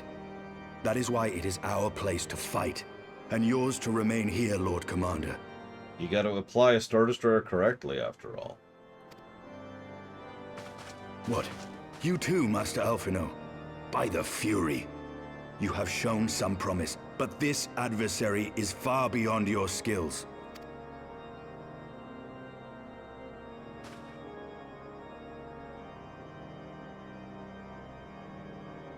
Your candor is appreciated, Sir Dragoon. I shall remain then and cheer you from afar. I like how he sounds. I love the acting, the voice acting. My friend, it would seem I have discouraged the last of the volunteers, and claimed the task as ours alone. But if any alive can best this worm, 'tis surely we too.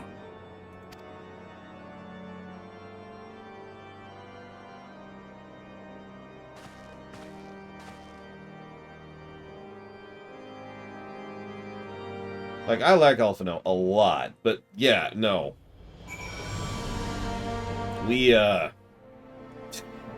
Let us do what we're good at. You do what you're good at.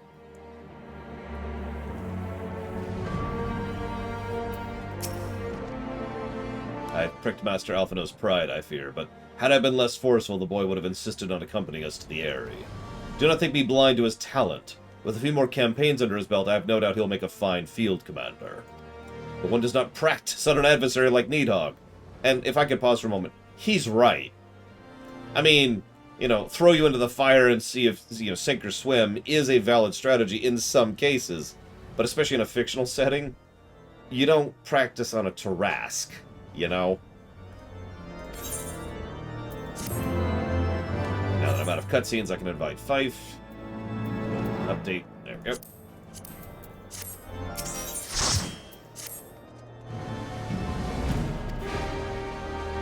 So, somebody asked if I thought it was weird that Nidhogg was in a dungeon. No. And what's funny is FF14 would, in several cases, actually put plot-critical and story-critical bosses behind dungeons rather than just raids. And that makes sense to me because I've played WoW. I'd like to put that another way, but it's the truth. The mentality is already there that dungeons are significant.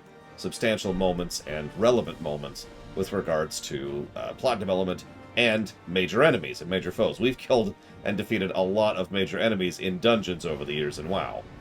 So it didn't even occur to me to think twice about the fact that we fight Nidhogg in a dungeon.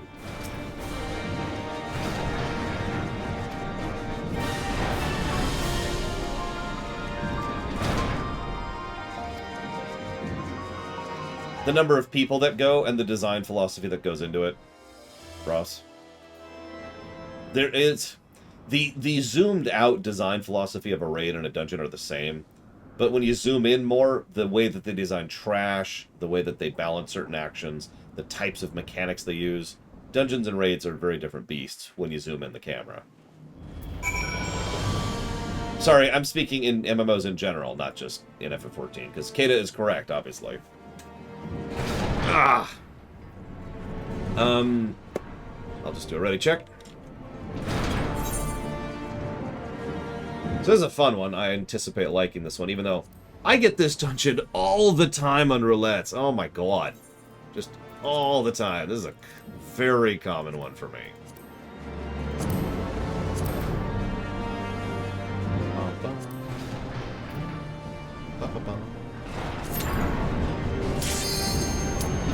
Trials or raids. Now, that being said, did you know that WoW has trials? They don't call them that, they just call them raids. Onyxia is a trial, for example. For those of you familiar with that fight.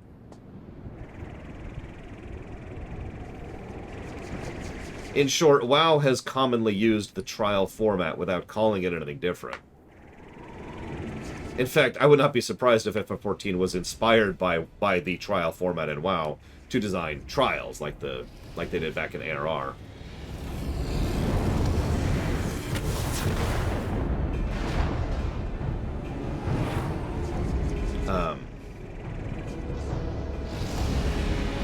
Onyxia in vanilla. In BC we had Magtheridon, for example. And in Wrath there was, I can't even think of a stupid name, the Black Dragon.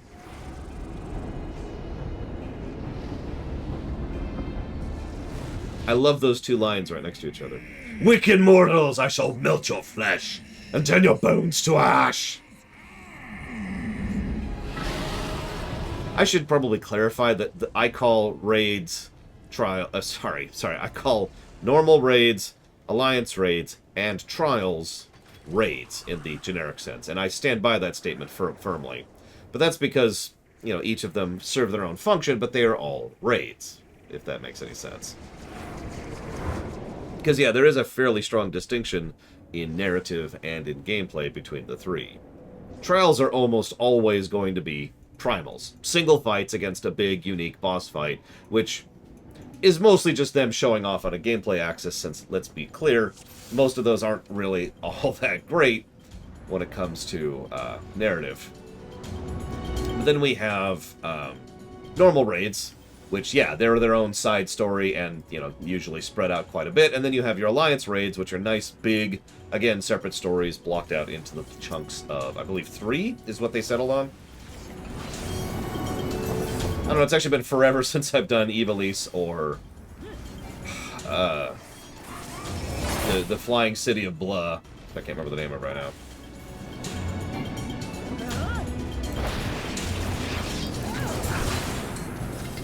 What abilities do I have at this level? Anything new?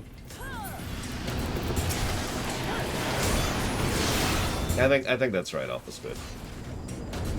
Yeah, I haven't actually finished Nier. We'll be doing some of the Nier stuff for the first time on camera when we get there. That's right, the Shadow of Blah. I call it the Shadow of Blah not because I can't pronounce it, although actually they don't pronounce it because there's no voice acting in that. Going back to Ross's question. But I call it Shadow of Blah because my least favorite alliance group by far is the Shadow of Blah. My memory, anyways.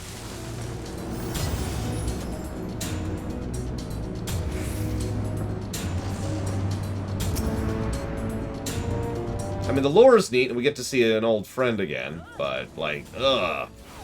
Do not like those raids.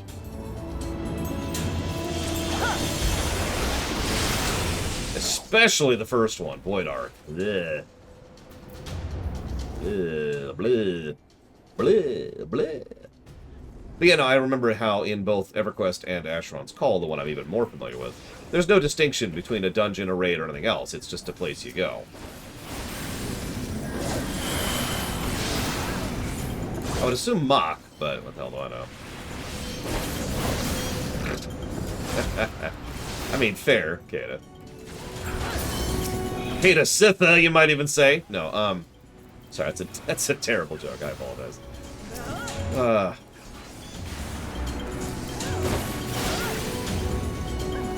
Well, Mach in Klingon would be Moch, because of how that works.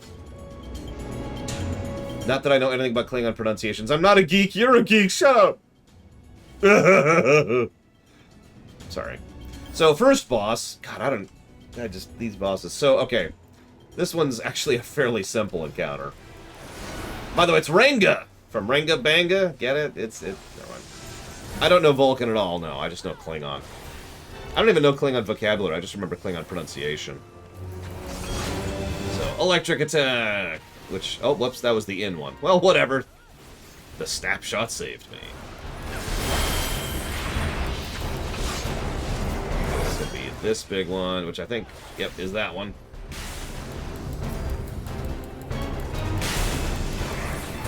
Most illogical. No, the statue's pulverized. Whatever are we gonna do? Kronos. But there's nothing wrong with adding the R in, Kronos. It's just, you kind of understate it. Rather than really leaning into it, you actually just say Kronos, like that. I don't know, Klingon makes sense to me. I don't know how to explain it.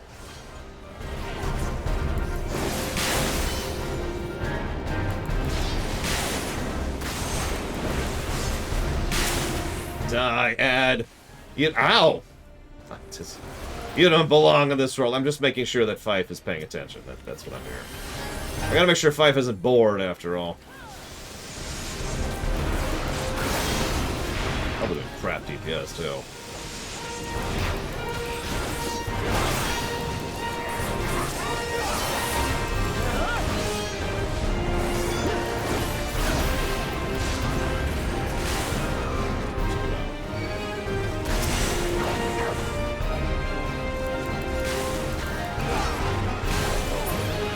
I accept my death. Because I forgot to go to a statue. I almost never get hit by that.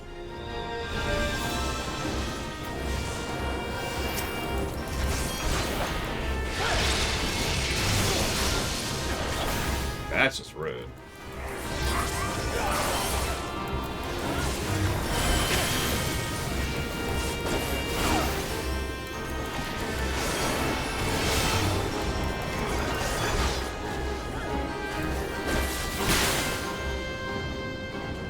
Turbo dead. Flawless victory. No deaths, no nothing. What are you wearing, Fife? Other than normal clothing, which just, I suppose I shouldn't be weirded out by, but I totally am.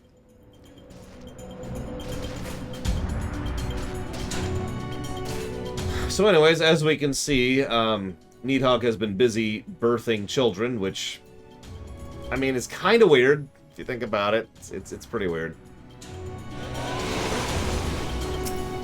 It's a little weird. It's creepy, okay? Nidhogg's been like, I need to have as much sex as possible. It's the only way.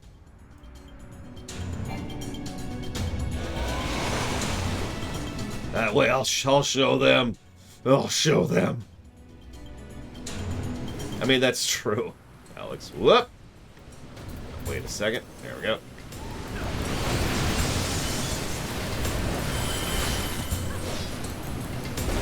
Listen, I'm interested in revenge. Will you have sex with me? What?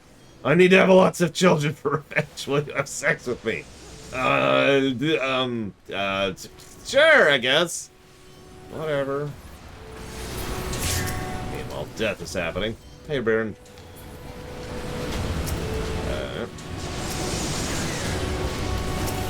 Let's see. So, let's see. Trihexia asked, how powerful would the Gestalian Empire be in this setting? That's actually a good question, because the Gestalian Empire has magic and magitech, and a lot of numbers and a lot of finances. But this setting is overall a little bit higher tier than FF6, I'd say. So I'd say they'd be a pretty strong power, but in a full-on, no-holds fight, I'm pretty sure the Garlevalds will be able to defeat the Gestalians. In lore, you can only use Aetherites while being next to one, and the fast travel from it was just a gameplay conceit. I believe so, yeah. I'm actually not sure about that. I know they cover it, I just don't remember it. I do know that the gil cost is actually literally the people who are there who are finding you. Like, you teleport in, and they're like, alright, that'll be 300 gil. And obviously they don't do that in gameplay because that would be awful. That would be gameplay negative. Imagine if every time you warped somewhere, there was a little mini cutscene of, hey, that'll be 315 gil. King, thank you very much. Like that, God, that would be awful. Such a little thing, but it would get old very quickly. Let's see. Are they... Alex asks, why are you so dumb and stupid? And are the Hildebrand quests part of this run? Yes. I've actually never done Hildebrand past Arar, so that'll be new to me. What do I think is the best Bellana-focused episode? Faces or Extreme Risk? Of those two, I'd probably give it towards Extreme Risk, for obvious reasons.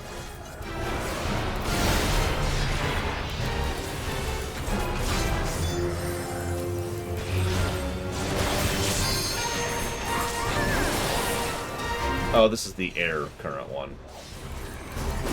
And there's going to be some bombs in a minute, if memory serves correctly.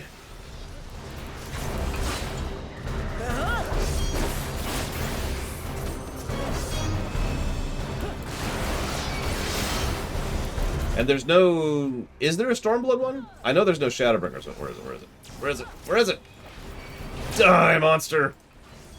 Please don't slow me, monster. Oh my god. Can't even catch up to the damn thing. There we go. There is a Stormblood one. Damn. I mean, good, good. I'm very happy about that fact. Oh, there's another one. Where is it?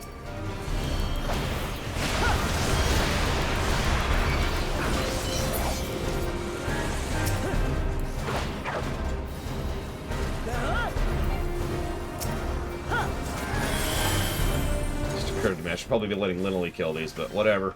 Whatever. Death to all. Yet Hildebrand is so great that I'm gonna commit suicide over it. Because I have to get my daily mandated suicide in. I'm just gonna throw that gas for a minute. Just for a minute. Now we're gonna kill him. Because one of the characters is doing... It's on the voice channel for some reason. I actually turned off the normal combat things, but they still occasionally say, ugh! Like that. I'm not actually sure what governs that in gameplay terms. Really. Yet Ta? I'm not playing Chun-Li. Although I did pretty well as Chun-Li back in the day.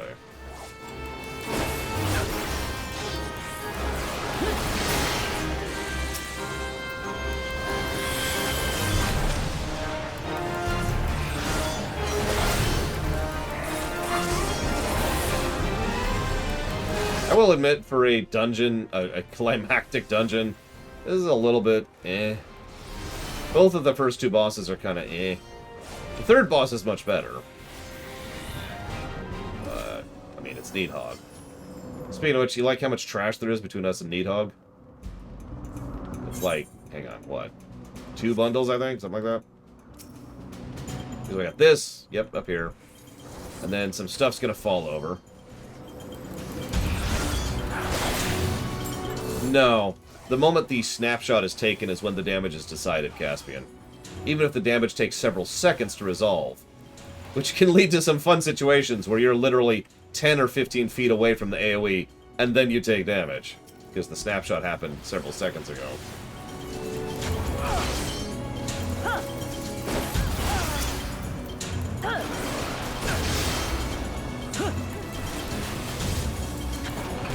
I'm not actually all that impressed with this dungeon so far, which is weird. It's not bad, it's just... eh. We'll see what I think of the final boss of the entire expansion.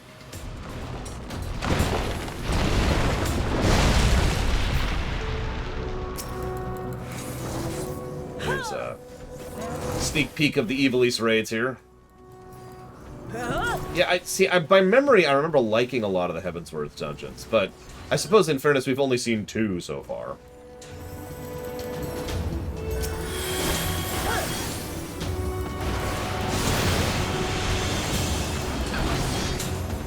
So, yeah, that's whatever.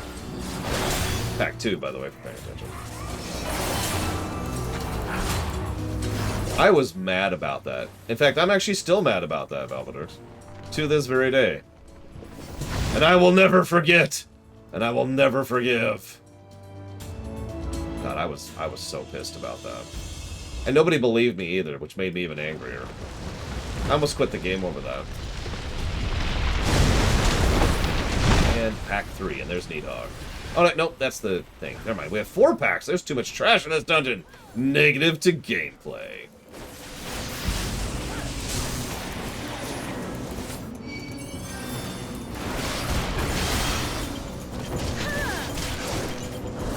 So, A, I didn't have the greatest connection, but B, screw the Omega fight. That's really what it boils down to. I'm just gonna stand by that statement. I don't like snapshotting in general. I think I've made that opinion pretty clear. The nicest thing I could say about it is to not give it a negative. But, yeah, several of those... No, the one right before that. The bug fight. Yeah. The other fight's actually great. I like the other fight. But the bug fight can go to frickin' hell. Ugh. I suppose I'm just spoiled by MMOs that allow you to do something about avoiding an attack in a way that's logical and makes sense rather than relying on a telegraph. Telegraph, that's the right word. Which technically doesn't attack you when it goes off. And at the time, I was extraordinarily angry about not only my connection, but that concept in general, and Stormblood in general. This is either right before or right after I quit. I'm pretty sure this is right before I quit Stormblood. So I was already on my way out of the game in general. So combine my irritation with FF14's gameplay, with my irritation with snapshots, with my irritation with Larboard and Starboard, with my irritation with that fight, and yeah, I was not in a good mood.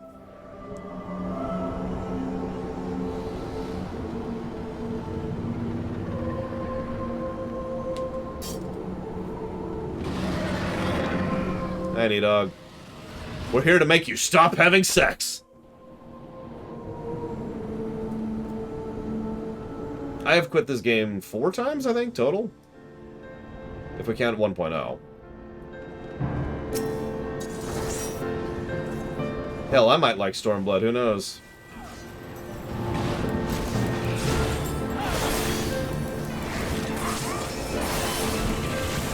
Weirder things have happened.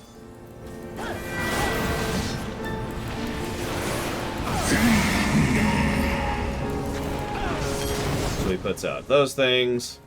They do line attacks. There's going to be a thing he's going to do called, I believe, the Violet Price? Something like that. Which we're going to have to break people out of, or else they'll die. Weird why we're so spread out. That's okay. I'm a Dragoon. I can make this work.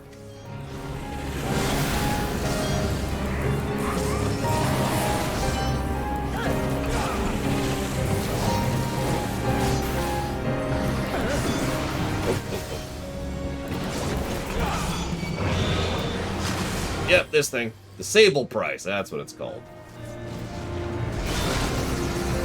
Thank you. He has a unavoidable attack called Deafening Bellow.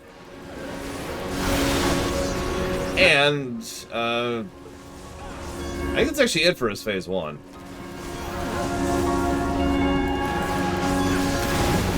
Chill there for a second.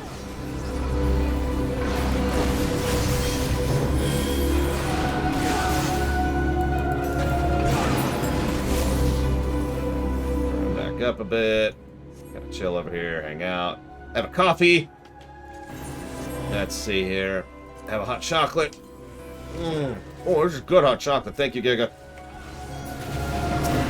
Alright, I'm ready to fight Nidhogg now. I got my hot chocolate. This is exactly what it sounds like. Kill ads. As usual, we need to kill them on a bit of a timer. I don't actually remember what the timer is. I've never run into it. I don't have any cookies. Giga Pudding doesn't give me cookies. Yeah, we will probably hit the vault today, most likely. Ah, that's right. Estinian's health is the timer. That's right. That'd be why I've never run into it. I don't suck. Secretly, Lore did in fact suck. Verily, his suckitude was vast as the mountains, as inestimable as the sea. All shall know his suckitude and despair.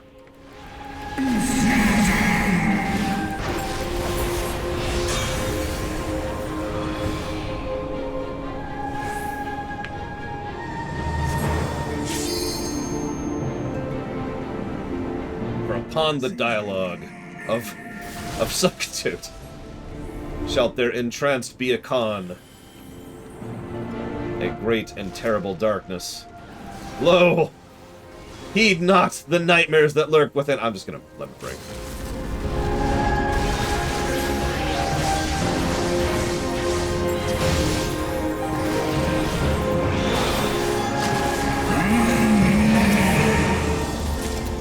Or that.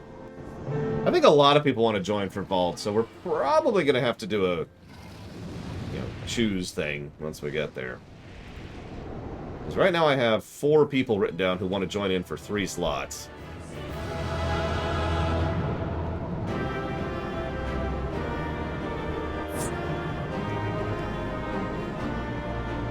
Good job.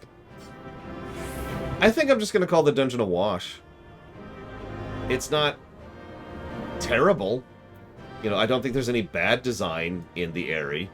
But overall, it's just kind of there. It doesn't do anything really amazing. It doesn't have good trash design. It doesn't have good boss design. But nothing strikes me as being bad either. So, yeah, I think we'll go and call this a wash. I'm a little surprised by that, but whatever. Here we are. Thank you as always. Let's go and barrel roll our way towards the vault.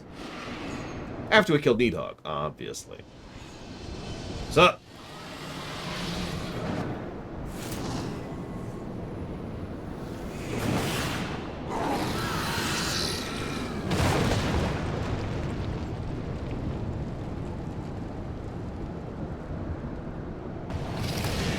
Yes, Estinian, give in to the Nidhogg blood! Oh, they absolutely do, Fife. I know it doesn't sound like a praised... Hang on.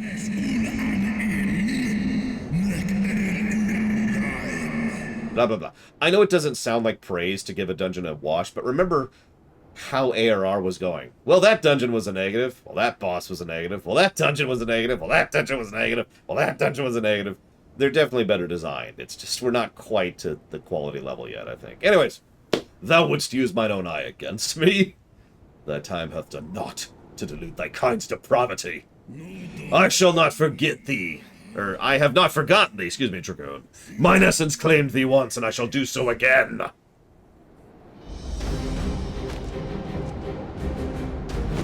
No worm! This ends here! Estinian, I'm right over here if you need... Okay, whatever.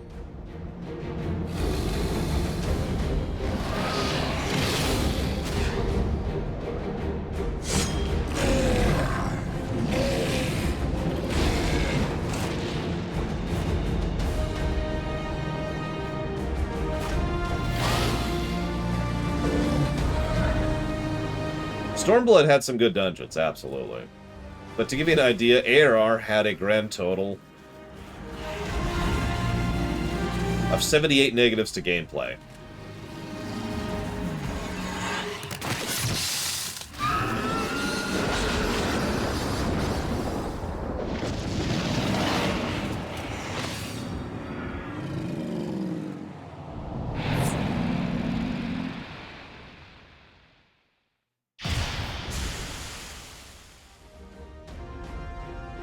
I also think Shadowbringers is going to get a lot of pluses in both dungeon blood, in dungeon and boss design. 2 eyes now. That's not terrifying. Hey, maybe I should hold on to one of those. My people 1,000 years of suffering. Now I gift you an eternity in darkness. Estinian, maybe I should take the other eye. Estinian, no, okay.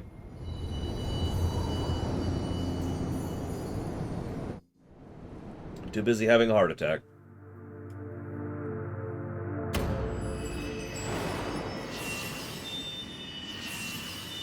Let me guess, fire.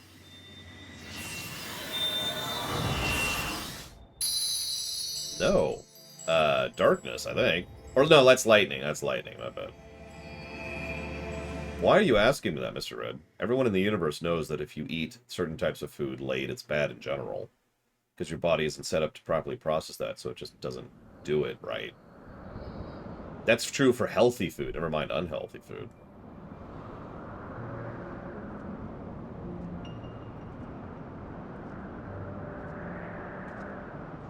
Like, if you have carrots in the middle of the night, that's not a good thing.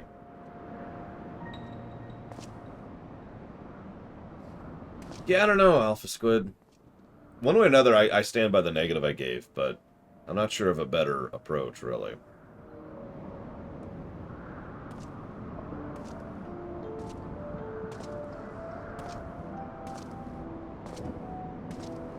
No, Balmatrix.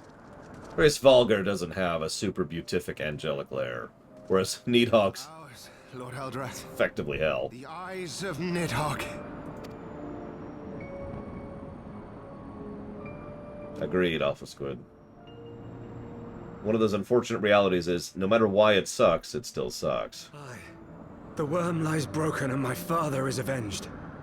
With the wellspring of his vitality thus denied him, Nidhogg shall not linger long in this world. But behold the terrible price we have paid. My sire is dead. So many brother knights slain. We traded our honor for the strength which now courses in our veins. And still we are forced to make such sacrifice. But not in vain, my lord. Crais Velga is the only great worm left in Dravania, and he dares not leave his lair. By the way, that's Zamael, as in House Zamael. With Nidhogg's eyes in your possession, who now can challenge the might of Ishgard, ascend the throne, and take your rightful place as the ruler of our people?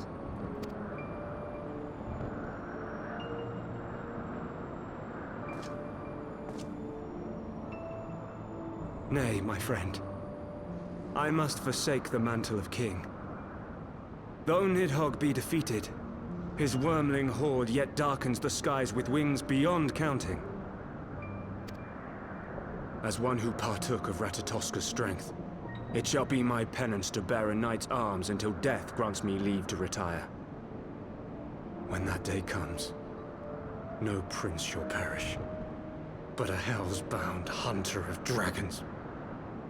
So if you're paying attention, one of the things Heavensward does well is it gives you the layout and the situation in complexity, no less. But then you find out that there's another layer to it. And then you find out there's another layer to it.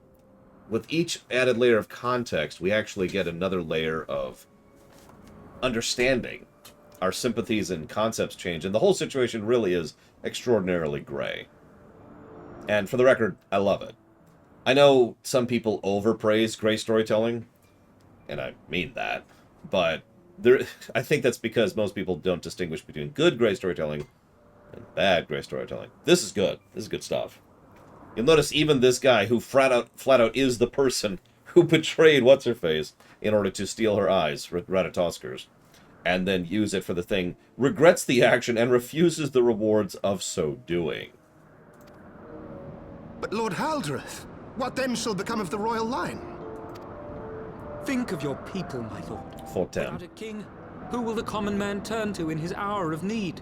How will he find his way without your benevolent hand to guide him? I thank you, Sir Flavian and Sir Silvertrill, for dispelling my remaining doubts. With men of such wisdom and compassion in service to the realm, 'tis plain that Ishgard has no need of a king. But if you must bow to the demands of tradition, you need look no further than yourselves for one worthy to wear the crown. And so he establishes a line of dragoons instead of a line of royalty. We only see him very briefly, but I like him. And yeah. Fare thee well, my brother knights, my loyal friends. On these shoulders shall I bear the weight of my father's sins. With this lance shall I repay the debt accrued through our misdeeds.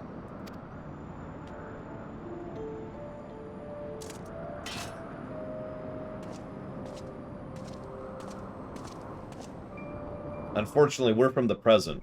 We know exactly how badly this goes. What cruel jest has fate played upon us? Have we seized this desperate victory only to lose a king? We can but act as our lord has bid. We few who remain must divide between us the rulership of Ishgard and her people.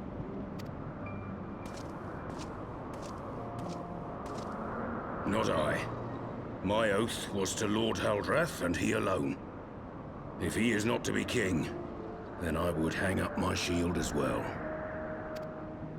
Will you abandon us too, sir?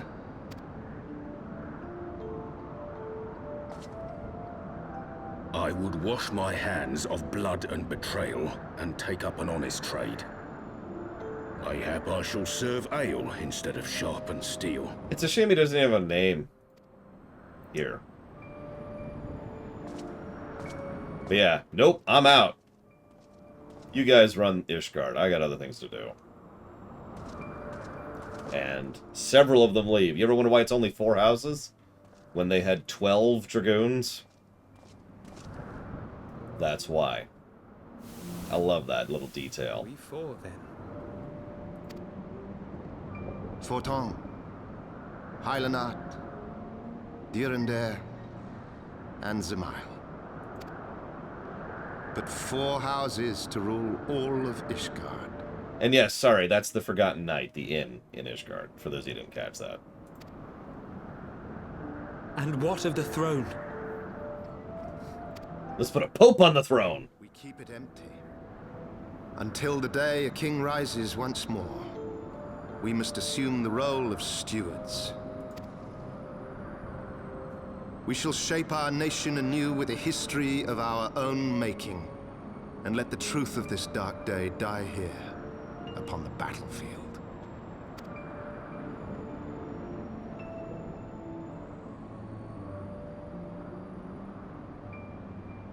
I mean, King Aymeric has its own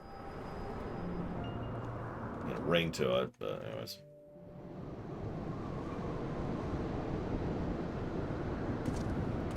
Nice new suit, Estinian. What ails you, friend?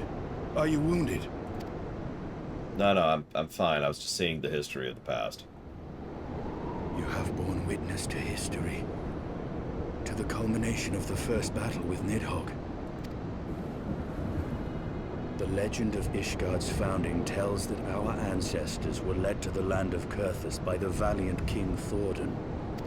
In the midst of their journey, they came to a wide chasm, where they were set upon by a great worm, Nidhogg. A furious battle then ensued, with Thordan leading the van. Though the brave king was slain defending his people, his son, Haldrath, the first Azure Dragoon, fought on undaunted.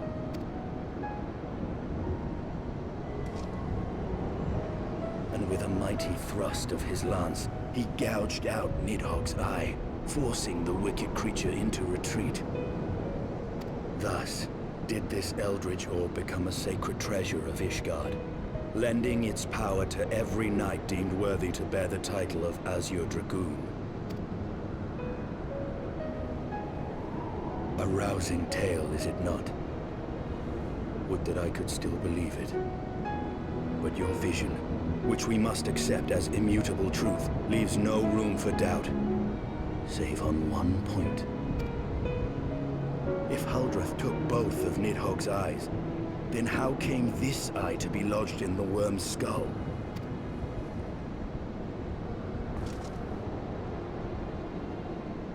Oh my god, you actually trusted us with it. Beneath every answer we unearth, another question lies buried. Layers.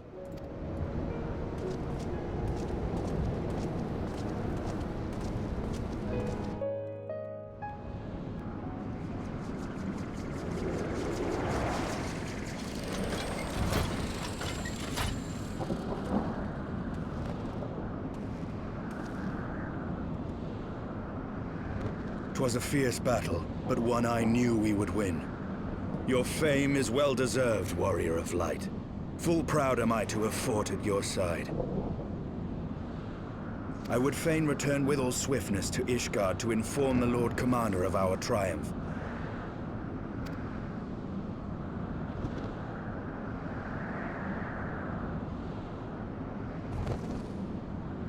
But we must first have words with Velga. There are parts of this tale that the worm has kept from us, and I would know wherefore. And notice how even in triumph, even while coated in Nidhogg's blood, Estinian still remains enough of himself to be like, alright, hold up. Clearly something else is going on here. If the stain of corruption pleases me not. When all has been put to rest, I must needs reforge my armor anew. Oh yeah, no, this isn't a victory. Oh yeah. Nidhogg fallen, none save Velga remains to answer our questions. Let us trouble the worm again. And if Iceheart lingers, all the better. I would have her hear the truth from the dragon's maw.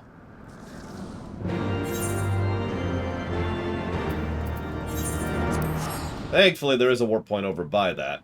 But yeah, you see the... I mean, hell, hang on, give me a second here. So this is what Valvedrix was pointing out earlier. Heaven, beatific. You know, it looks heavenly. It looks, and then Nidhogg's is that mess over there. Get it? Okay, we're cool. Now, if I know my Japanese games, that means Velga is actually pure evil. She's scarce moved since we parted. Hasn't it been a while? What? It's a cookie! It's oh, it's also hot chocolate. Yay! I will save that for a rainy day. Thank you. And now, I'm out of here! No, okay, I should do that. 'Twas you, was it not? The furious screams of the dragon carried far. You have slain Nidhogg. What more could you desire of this place? Will you not allow Velga to mourn the death of his kin in peace? Spare us your sanctimonious judgment, Ice Maiden. We have a gift for the Great Worm, and a mystery that can no longer lie buried. Lady Iceheart, the Dragon Song War has all but consumed your life and claimed many of your followers. 'Tis time you learned of the beginning, the whole truth, that we may at last bring this bitter conflict to an end. Sound the horn!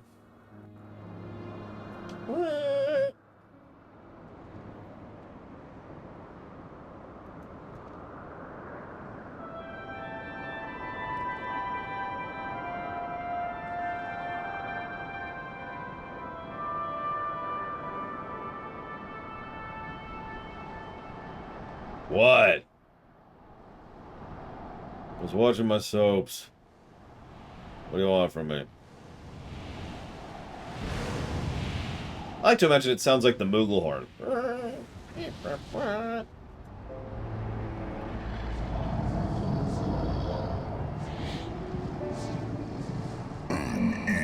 Impentant mortals, ever seeking to bury old wrongs under new.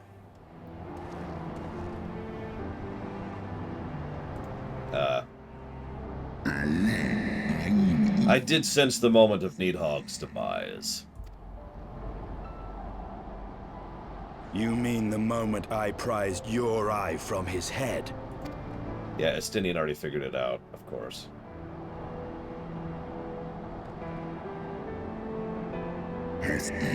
Twould seem thou hast uncovered my secret. Aye, unto the blinded Nidhogg did I yield one half of my strength.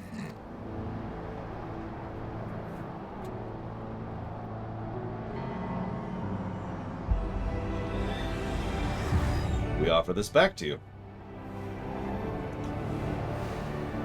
You're freaking welcome, by the way.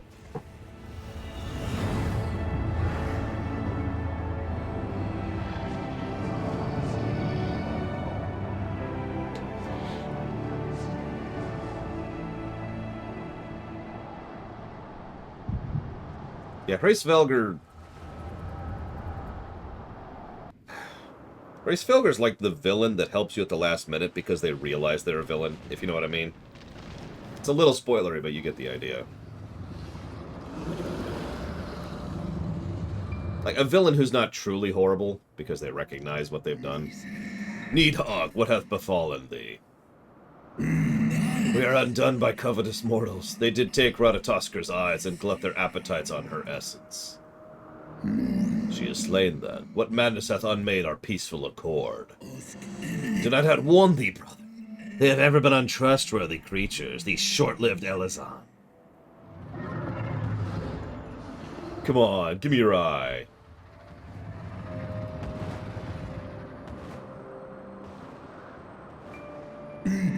But thou wert enchanted by mortal maid. Thy folly hast cost Ratatoskr her life, and me mine eyes. Oh, my beloved Shiva, how swiftly are thy kin made bestial by their appetites. Velga, 'twas thy blindness that did invite disaster into our lands. Surrender thee an eye to me, and let it be thy penance. Nidhogg. They bested me once, but I was reckless. I shall have need of but a single eye to inflict enduring torment on these traitors and every child of their line, because I'm incredibly evil. Yield to me thy strength, brood brother. What would Midgardsormr think of both of you?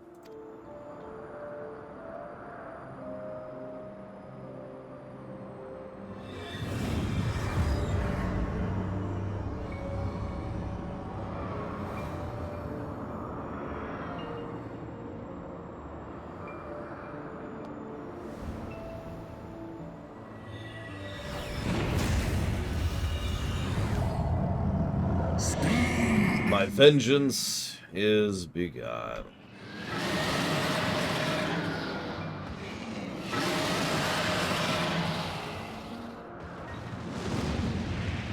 Midgardsormr is a little bit more complicated than any of these. Probably because he's a step above all of this. As weird as that may sound, he just doesn't care for the most part. Which doesn't make him better so much as less bad. I don't think he would have approved of Nidhogg's plan, but he absolutely would not have tried to stop it either. Thou hast borne witness to a scene from my past. Apparently so is she. It was yours. Your strength that sustained Nidhogg all these years. Also that. Velga was totally cool with, centuries of torture. Torture. Willing participant. Would that Haldreth had dealt the worm a killing blow. When my brood brother did appear before me, bloodied and blinded, his life was all but spent. He demanded half my vigor that he might exact vengeance on the mortals who had wronged us. And so you acquiesced. You surrendered your eye to Nidhogg, knowing full well the suffering he would inflict. The peace my beloved so dearly desired had been shattered by her own kin. Their treachery claimed my brood sister's life and my brood brother's reason. Thinkest thou thy fits of indignation will move me to remorse? No, of course not, Velga. I would expect that of a decent person.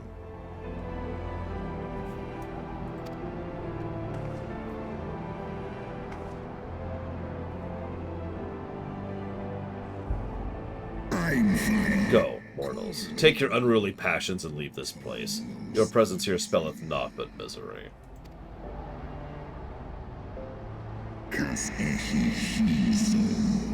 Were it not for Shiva's soothing embrace, I would slay you where to stand. No, you would try and you would die! We just killed Nidhogg, who was stronger than you, with admittedly half the thing. We could totally kill you, Velga. Don't pull me out that crap.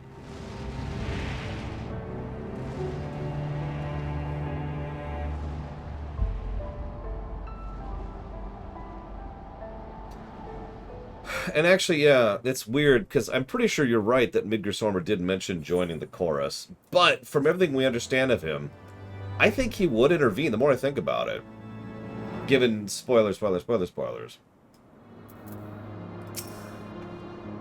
thus did betrayal beget unending vengeance. Yeah, I'm curious, we never really interact with the original Shiva, so... Though he lifted not a claw, it would seem Velga wreaked his own manner of vengeance against us. Yep, and that's why he did it, too. Whatever else he says, he wanted revenge, and that's why he backed him.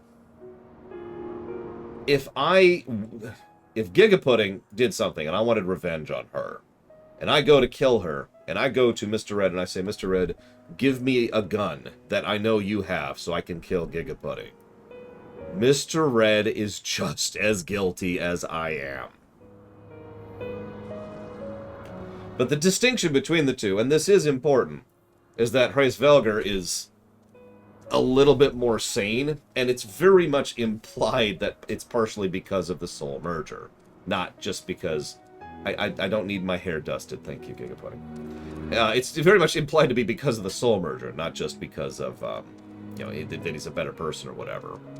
In fact, point of note, I've theorized for a long time. I don't have true evidence of this, but I've theorized for a very long time that Velga would have descended into the exact same madness and insanity that Nidhogg did, if not for the fact that he had someone else's soul merged with his. Oh, by the way, did you catch that? That souls can merge? Just point it out. I can't! I can't do it, Gigapudding. Mr. Red didn't give me the gun. It was my life's goal to slay Nidhogg. But I find there is little joy to be had in its accomplishment. But you have rid the world of a hate-filled creature, and ended a bloody war in so doing. I lost my family to Nidhogg's flames, and 'twas with fury in my heart that I took up the lance. Every blow I struck in the name of vengeance. We were not so different, he and I. Actually, there is a difference between you two, Estinian. You recognize it. He didn't. I will not judge you for your deeds. I have not the right. Too many innocents have perished in the name of my greater good. Yet even with all that has passed, the tale is incomplete. We are short a great worm's eye. Of the pair which Haldreth took from Nidhogg, only one is known to us, the one I bear. What then became of the other? What indeed? Why did Nidhogg, who had taken such pains to prolong the Dragonsong War, suddenly decide to hurl his entire army against the walls of Ishgard? Lord Commander. Aye. The deed is done. Nidhogg is slain. Want doesn't enter into it, unfortunately, Alpha Squid. We need to know. What? In the city? A battle with whom? At once, Lord Commander. Hold firm till our return. So now we're going to speed our way towards the vault. Several of these quests will go pretty quickly. Lord Emmerich was sparse with the particulars, but it seems some commoners threw open the gates to a force of heretics. I gave no order to attack. Are we to mark the end of the Dragonsong War by spilling the blood of our own? Mayhap Velga was right about us. Only in the generalized, not really specific sense. That's like saying humans are bad, which, you know me, I've made fun of that story trope a few bajillion times. Hi, Mother Mirset. Let us away, Warrior of Light. The people must be saved from themselves. It's 8 quests to vault, but... Wait, I would join you! But we're past most of the heavy cutscene stuff. There has been enough violence. I will appeal to my people in the city and make them see reason.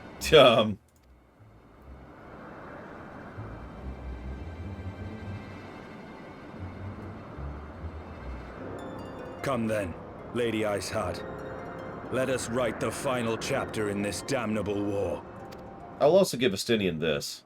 Unlike Nidhogg, who cannot see past his pain, Estinian actively wants to move past his pain. He wants a life without this war, without the revenge. Meanwhile, Pope Evil...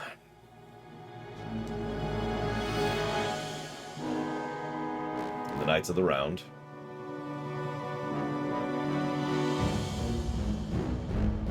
A small army of heretics has invaded the city, Your Eminence. But there is no cause for concern. A sizable contingent of our soldiers is already in place to repel the Dravanian assault. And the intruders will soon find themselves outnumbered and outmatched.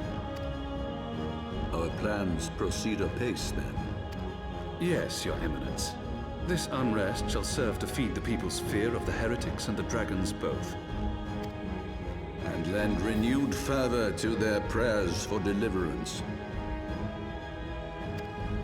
Very good. Grant our guests what time they need to sow a measure of chaos, then order the Temple Knights to crush them. Your will be done.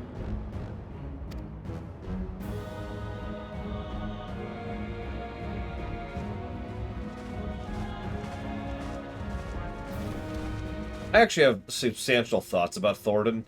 I've been deliberately biting my tongue every time he shows up. All I'm going to say right now is we will learn more about him, and we will judge him and discuss him as a character.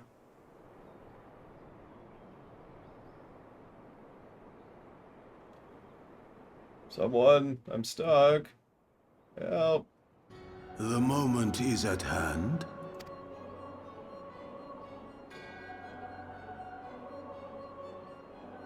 Excellent.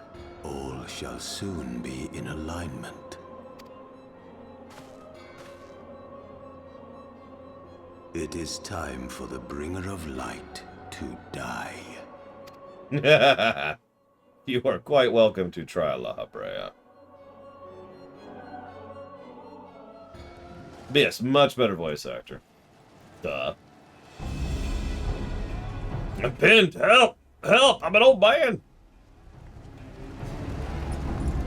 Oh, Chiffon. What can we do to help? I like his expression. He's like, you see that? Smile! And then he kind of goes, huh? As he sees her. And then he looks to Estinian, who just shrugs, and he looks to us, who nods. And there's just a second of, okay. And that's it. That's his reaction to seeing the Lady Iceheart in our company. Oh, I love Chiffon so much.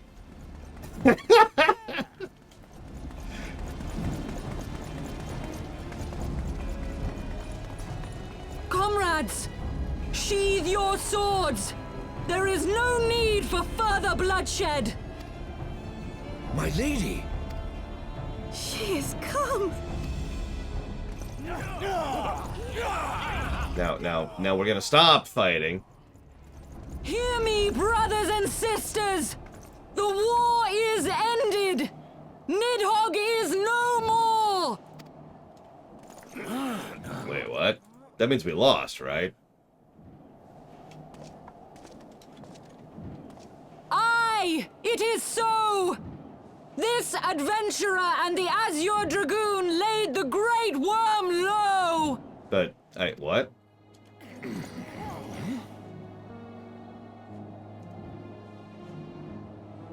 The endless cycle of violence between man and dragon was born of our forefathers' treachery.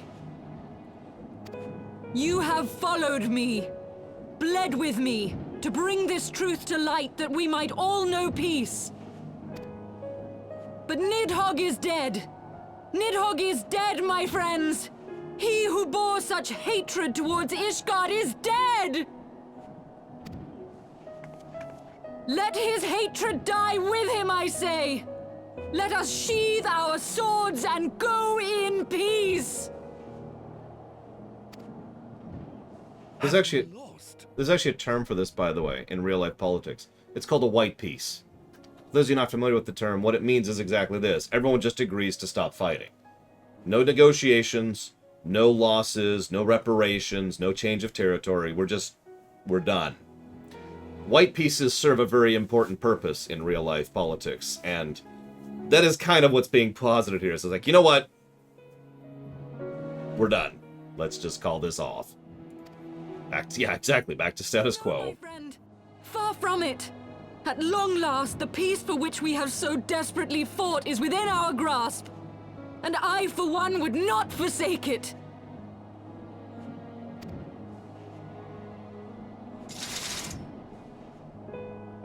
Peace?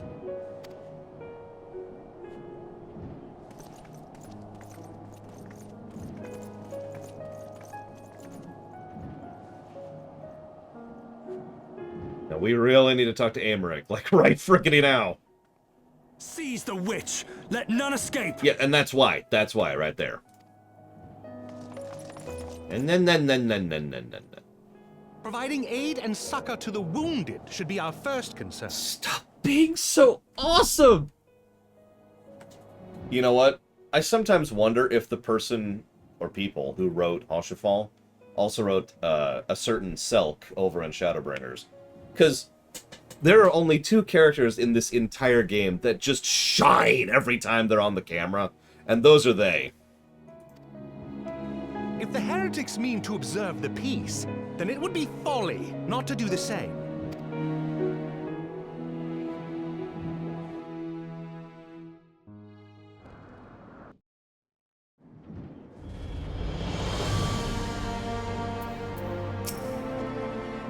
Let's see how long the peace lasts. I'll give it a day. Hey, Ojunix, first of all. Second of all, I will put that towards Persona 4. Third of all, happy birthday. I do hope you've been having fun today. Actually, I agree with that. There is one bad scene with Hoshafal in it. Just one.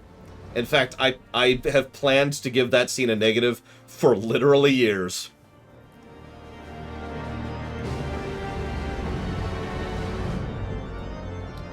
I hate you for making me do this, Ojunix. Nope, that's not it. I don't know the emote for the Mandible dance. I've never used it.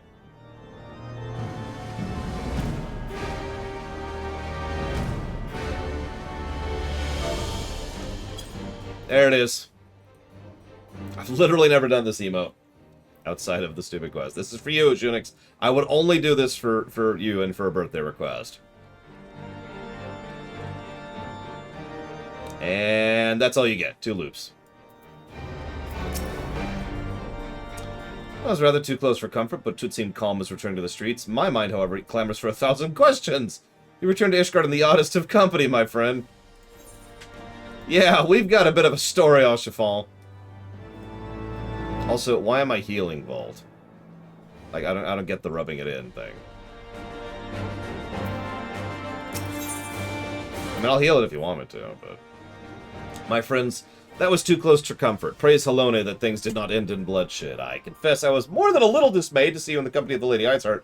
Could you explain a little bit, please? Just a little bit. Just... Could you... Yeah, we traveled the Shrinking Mists along with Justinian. Never was there more unlikely alliance, nor one so magnificently effective. Nidhogg dead, heretics pacified. Yeah, let's go tell Sir Aymeric about this. And Fortem. Let's go tell our father. What? How long till Vault? We've got a bit. We got a little bit. 1, 2, 3, 4, 5, 6. 6 quests as of now. Listen, Ojunix. It took some work to seduce that Magitech armor. I'm joking, of course. I could seduce anyone just effortlessly. I've just got the charisma for that. It's just... At least when I was younger, I could do that.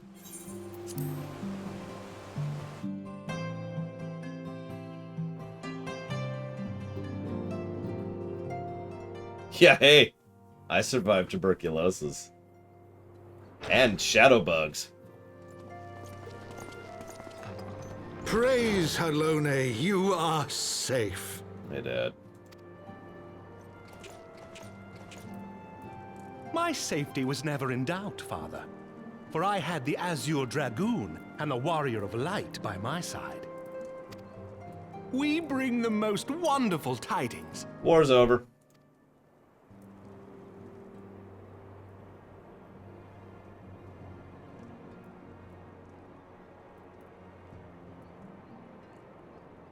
The infamous Lady Iceheart? Here in Ishgard? This is most unexpected. She has done much to quell the violence. The Inquisition may not approve, but we are glad of her presence. And with the Great Worm's demise, even our nation's more reactionary elements will have scant grounds to press for her immediate impeachment. My thoughts exactly. What of the truth revealed to us by Velga? That the origins of the Dragonsong War, a core tenet of Ishgardian faith, are quite unlike those depicted in the scriptures. Yeah, that's a much messier problem. Ancient war against dragons? Pfft, done. Religious war? That men and dragons once lived together in harmony, and that it was man's treachery which shattered the peace and plunged our peoples into war. The same scripture also describes the origins of the High Houses. Were it exposed as false, the legitimacy of our rule would be called into question. If both Highborn and Lowborn can trace their ancestry to Thordan and his knights, 12.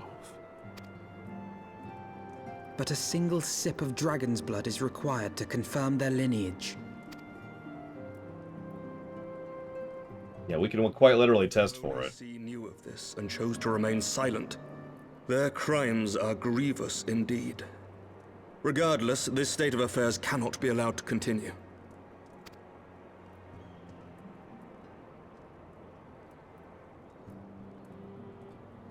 Sir Emmerich, you cannot mean to raise this matter with the Archbishop.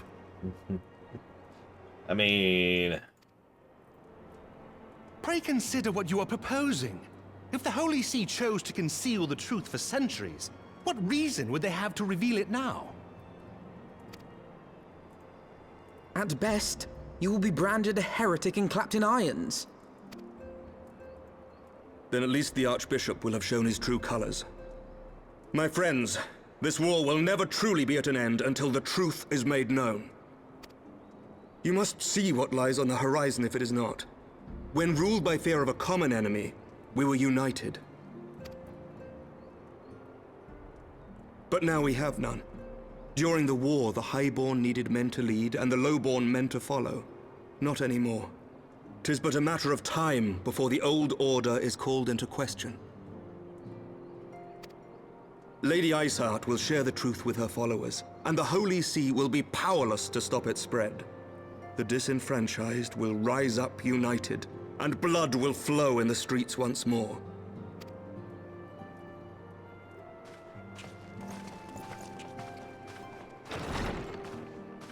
A divided Ishgard will not survive.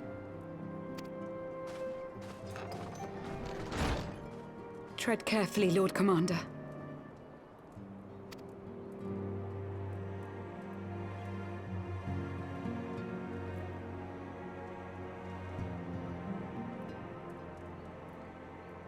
My lady, is it wise to let him go? I sympathize with the Lord Commander's desire for reform, but to approach the Archbishop in this manner bespeaks an idealism to which I did not think Sir Emmerich prone. Though he comports himself as a realist, he has long dreamt of reform. 'Twas that idealism which first drew me to him. That which made me swear an oath to serve. By the way, I hate to point this out, but you notice how the Count, Lord Fortem in the background, has actually just been thinking this entire time. He's got a lot to process, and this is a very complex situation. So you can tell he's just kind of his way through this in the background. We must not think of ways to hinder his cause, but rather ways to aid it. Even should the Holy See cry heresy. You cannot mean... If the Lord Commander does not return from the vault at the appointed hour, I mean to go and fetch him. Did I mention the next dungeon's called the Vault? Have care, my lady. Your words border on treason. Should they reach the wrong ears, you will be declared an enemy of Ishgard. That is a risk I am willing to take. Lest you forget, my lord, I am not born of this land. My loyalty is to the Lord Commander alone. But I speak only of what may come to pass. If the rumors regarding his heritage are to be believed, we have naught to fear.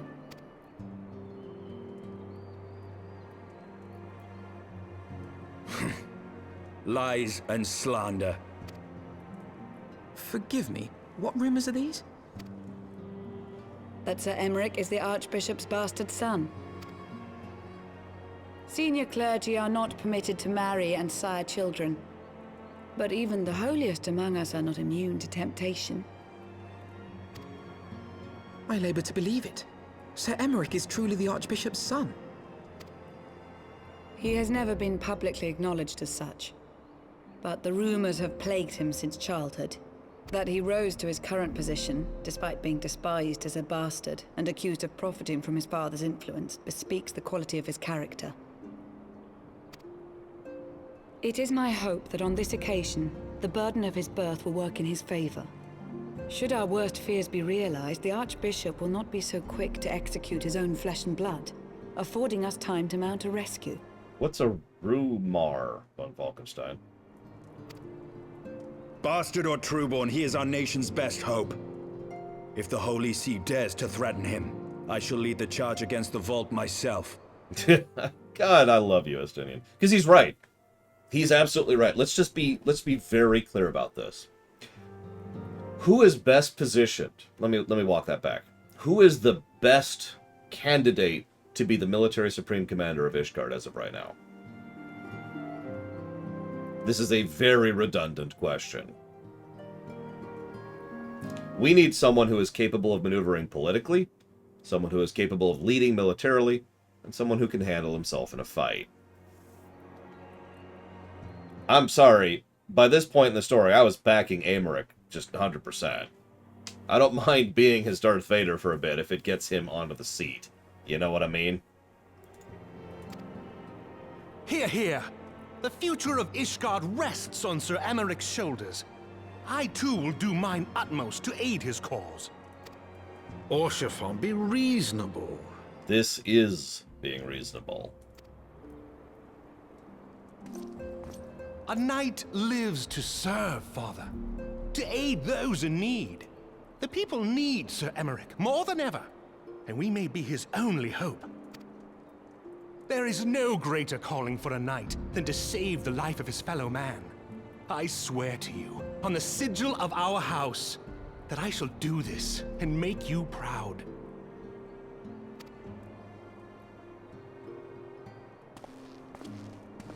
Yeah, he's got my back, too. Even you? Romantic, reckless fools, the lot of you. So be it. Make your preparations. I thank you all for your support.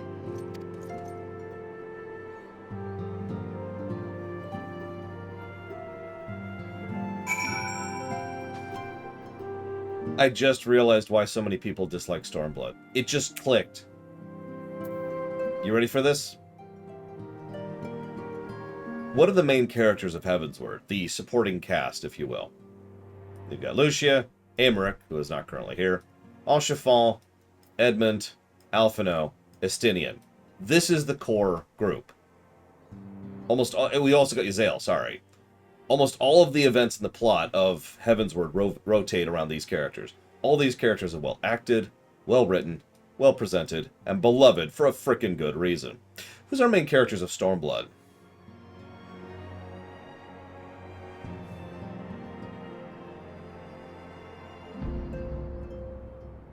You see, there's some good characters in Stormblood. I'm not trying to say that there aren't. But look at the distinction. Look at the contrast between the main cast of Stormblood and the main cast of Heavensward. It's night and frickin' day. Now, Yosetsu is awesome, and I'll give him credit where credit is due. I don't like Hein personally, but a lot of people like him, so that's two. Then we have Lys, Xenos, while we're on the subject. And, yeah.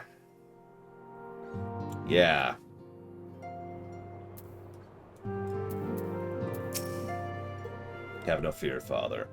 My arm will not falter, my shield will not break. I promise you we shall prevail. Far be it for me to criticize a man for his blind idealism, but he might at least pretended to consider another course. Of all the people, he should know better. And yeah, let's actually look at our villain list, too. You notice the villains have taken very much a backseat in Heavensward. But we have 3 defined villains in Heavensward. We have Lolorito. We've actually already finished our business with him.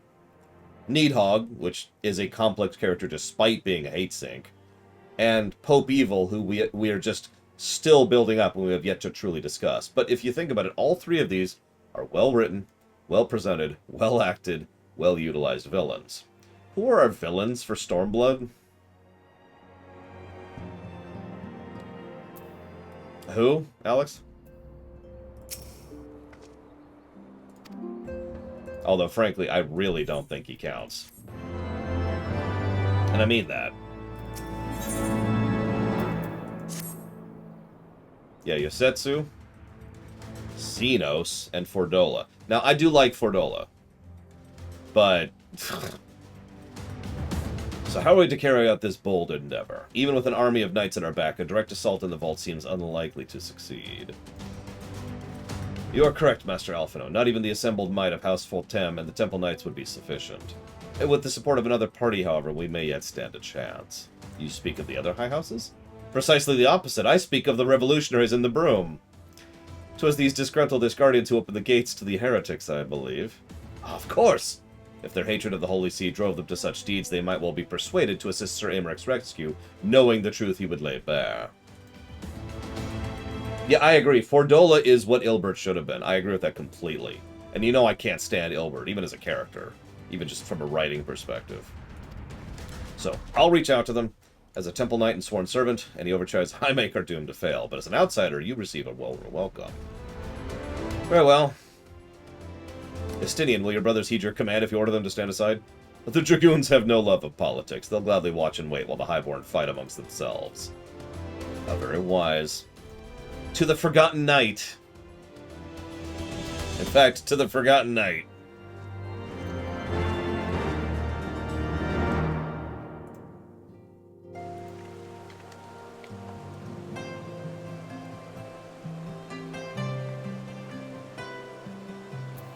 Yeah, I was actually literally just picturing... Woo. Hi, Bragman. Literally just picturing... What is that on your back?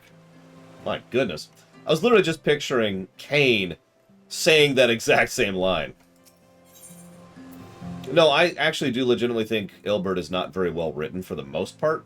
There are some exceptions to that. Part of the problem is Ilbert was actually, like, really badly written back in Arar. He has absolutely gotten better in Heavensward, and he will continue to, I will admit that. But I would still say he's just kind of one note, and arguably they don't do anything with him.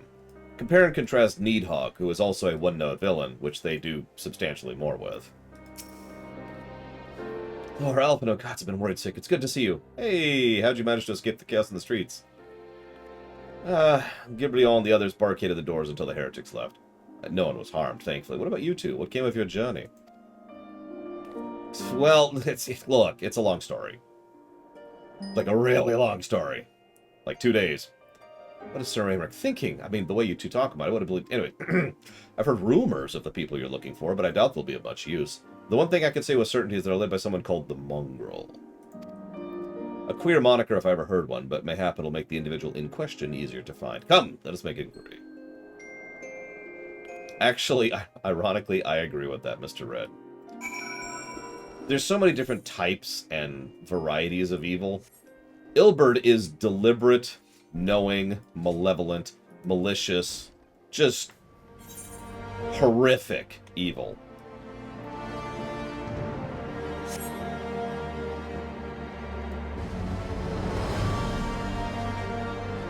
It's a special kind of hell for him, let me tell you what. But we'll get there when we get there. Probably in about a week. Please stop throwing snowballs at me. I don't know anything about a mongrel, but if I did, I wouldn't tell you. Okay. Hey, how's the repairs going at the firmament? Oh, wait, that's like a year from now. Speak up, I can't hear as well as I used to.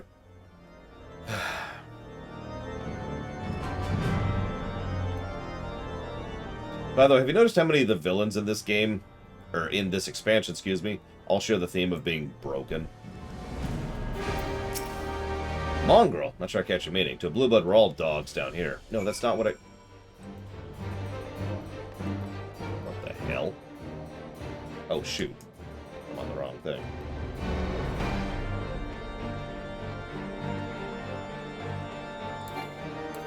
No wonder. Oh, jeez. Ah! Sorry, my mouse was screwing up on me.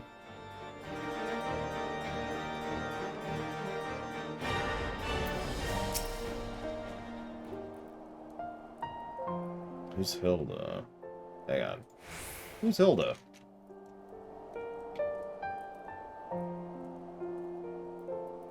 Oh! Not a shred of information, just as expected. These revolutionaries would not have evaded capture for so long without Mass's complicity. Still, it's good to know Tataro's ears are as sharp as ever. Frustrating though it may be, we must press on. While I continue speaking for the people in the room, why not see if Guilmon knows anything about you? Yeah, sure.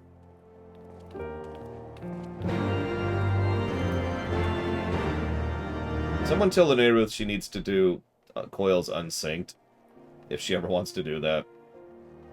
Because we literally can't do it synced, as we've already demonstrated. On camera.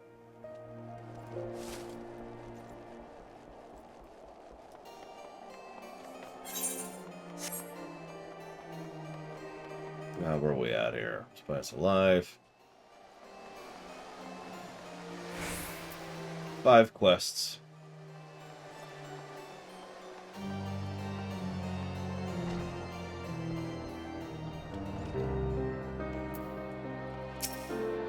You know, people long for a sympathetic ear, but they need to know it comes with tight lips. Discretion, that's what my customers expect. If they don't get it, I don't get them. That being said, I'm not without my sympathies. I've heard tales, and I know you've done right by Highborn and Lowborn alike. Least I can do is point in the right direction, but to do that, you need to do something for me. So you need to go do this stupid thing. Okay. So I suppose we should go ahead and do, because we've got far too many people who want to join for the vault. So we'll do the guessing game. Don't guess a number yet. I haven't picked one yet.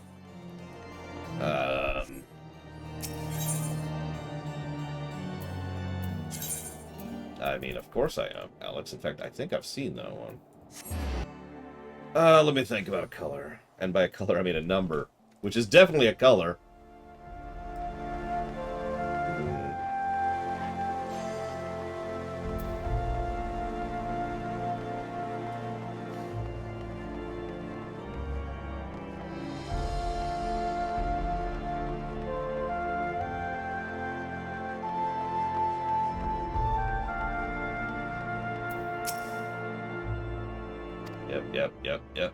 Yep. Can't get his bloody herbs anymore.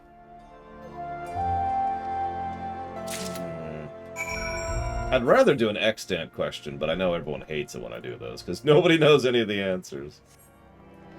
Alright.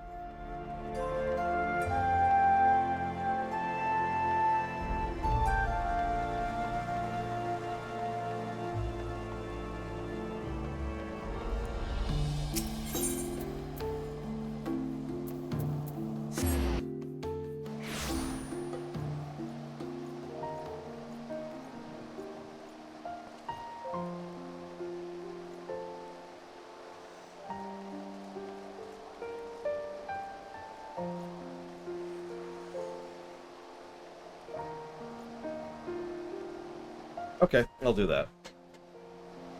I was thinking about doing FF trivia, but, I mean, honestly.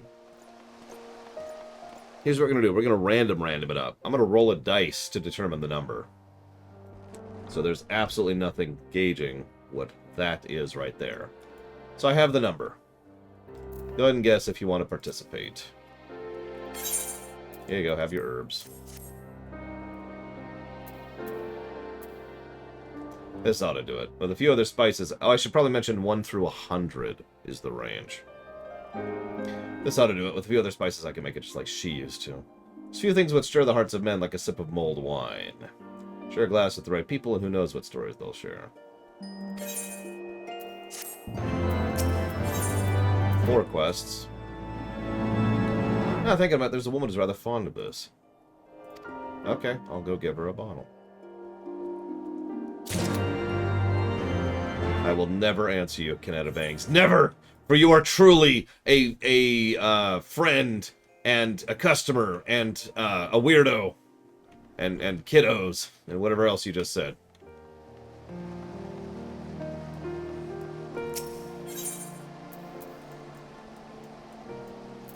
I think of you as people.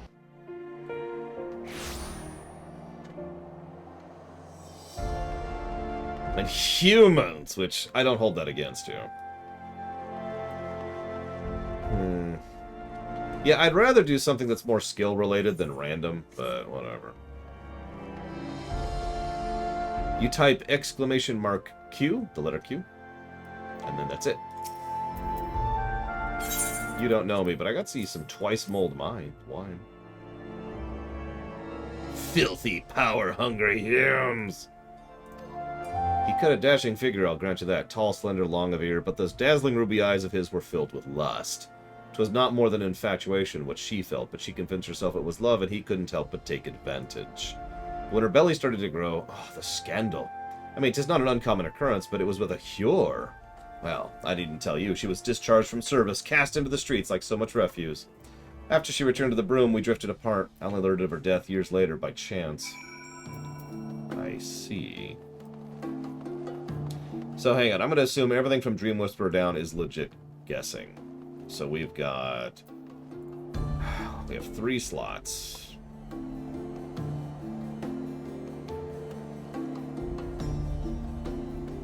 I mean, go ahead, Mr. Red. If you think you can solo it. Remember, some of those fights are still mean, even solo.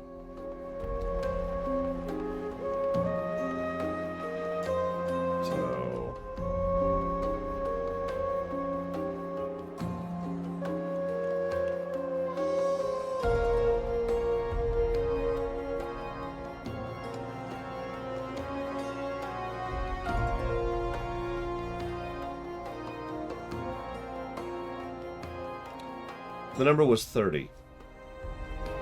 Or more accurately, 6 times 5. Which, here we are. So that means that will be a group consisting of Canada Bangs, Blade Terval, and Reggie.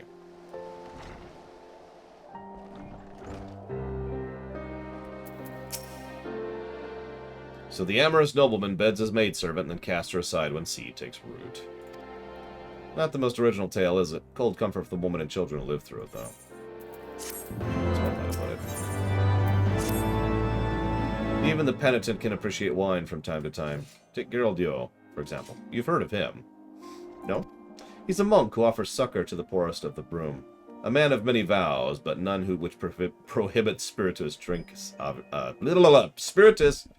Spirituous beverages. He likes to drink booze, okay? If there's ever a man who deserved a drink, it'd be him. Thanks for the wine. So I need to know what your character name is, Canada Bangs. And Blade Terval. Whoop. Pretty sure that key Reggie is this one.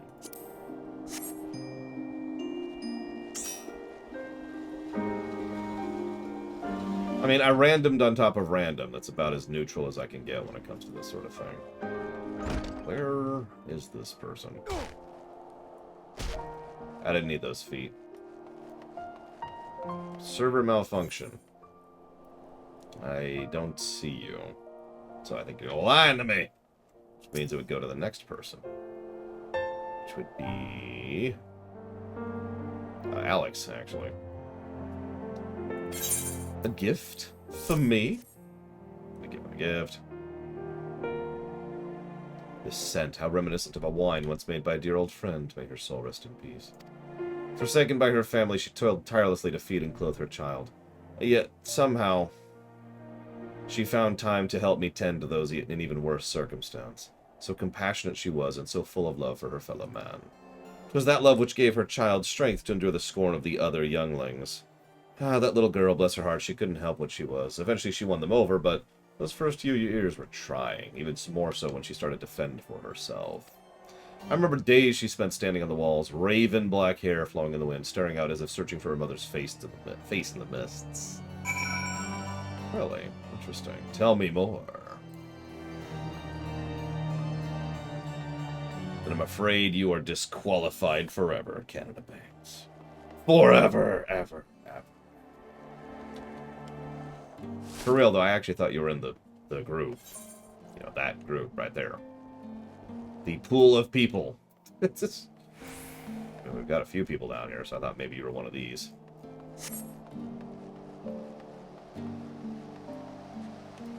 Well, where are you? Where are you? Or sorry, I gotta say it like that dude in the Batman Begins trailer. Where are you? She was a remarkable woman, Laura. After everything she was forced to endure, she still remained hopeful for the future and for her daughter's future. Some bonds are thicker than blood, but blood still divides us and divides us in the end. It's the legacy of our parents, Lauren. We can't escape it no matter how hard we try. Yeah, tell me about it!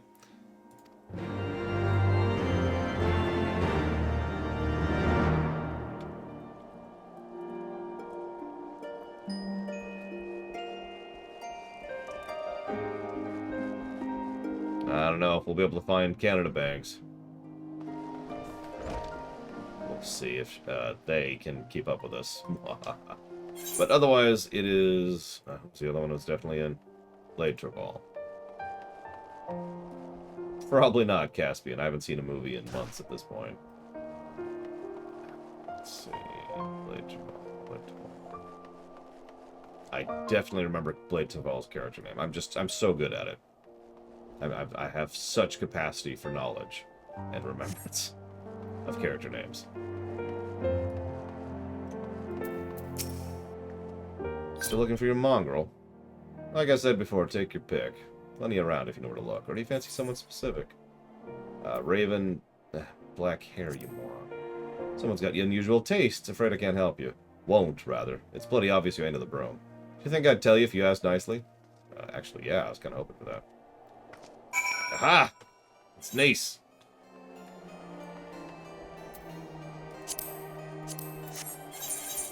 Server malfunction. I'm guessing that is actually you and you weren't just joking about that. But no, Caspian, I haven't seen a movie in literally months. The last one I saw was Dune. Good movie, but I haven't had the opportunity to see another since, and I won't for some time. Now, Canada Bangs, your mission, should you choose to accept it, is to find me. Or die trying. So I can, do that. Worst thing about Dune 2021? I suppose that would be the fact that the Part 2 won't be out for a couple years. We made any progress? Kind of.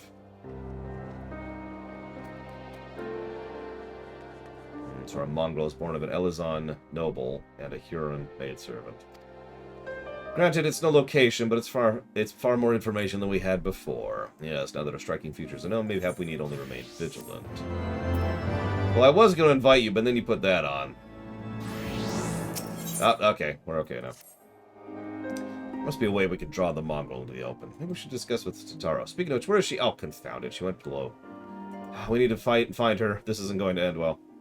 I'll invite to... well, actually, let's invite you to this, first of all. Get you in the group. Then that. Bloop. So, someone needs to heal. Now, I can heal. I have no problems with healing.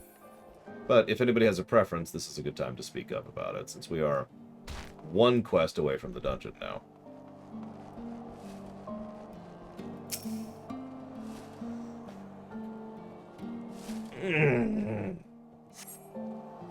One moment. Oh! Where the heck is Tataru? Tataru! Tataru! Jason!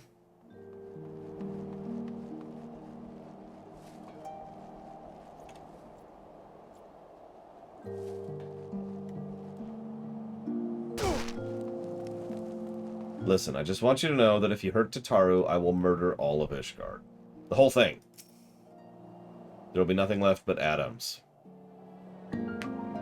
Or ether, I guess in this case. Which I will then absorb and become more powerful from. Oh my god, vampires would be so strong in this setting. You ever think about that? She must be around here somewhere. I take it you've had no luck either. Tataru! Tataru? I'm sorry I said it. Forget everything. No. We must save her. We will kill everything and everyone for Tataru.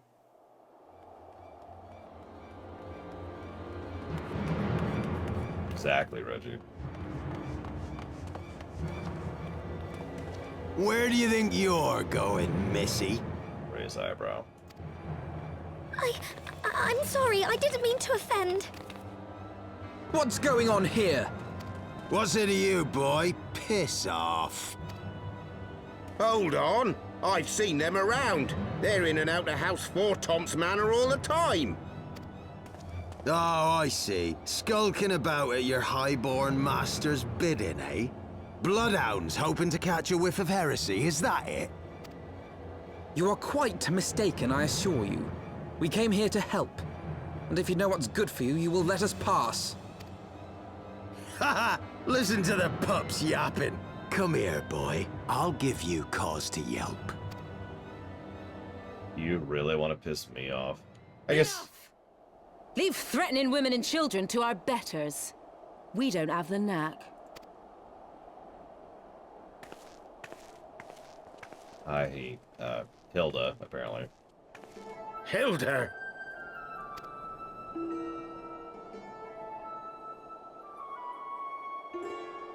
Lay a finger on the Blue Blood's pups, and you're like to lose the hand.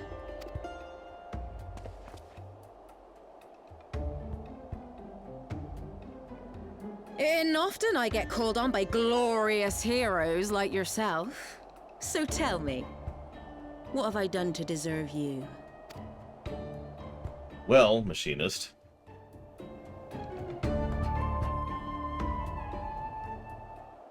Yeah, but I should have changed outfits just for the cutscene. See if I can still do it. How you doing, Tataru? You didn't much care for my story about the weathered cane. Oh. Whatever you gotta say, say it. 3. What? What do you mean 3? 2. Was this the net account? Is that what it is? 1. Oh, I see. You think you're so... Before you start, let's go somewhere private, huh? Forgotten Nights, eh?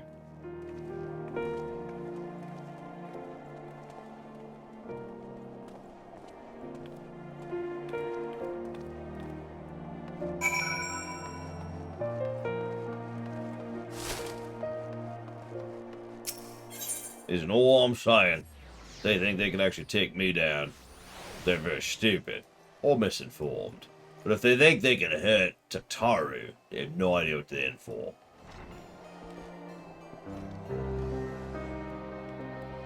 Oh, for God's sakes.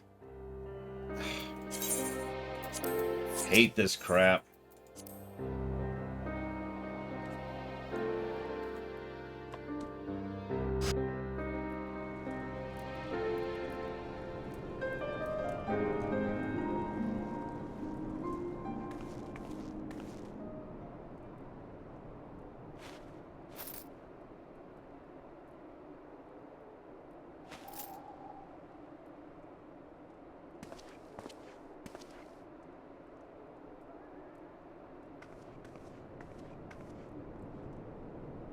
Yeah, I've already given the negatives for this, as I will for every expansion.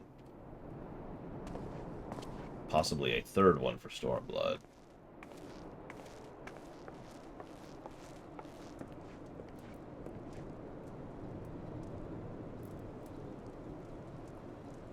So, we need to go help Sir Amaric against the, church.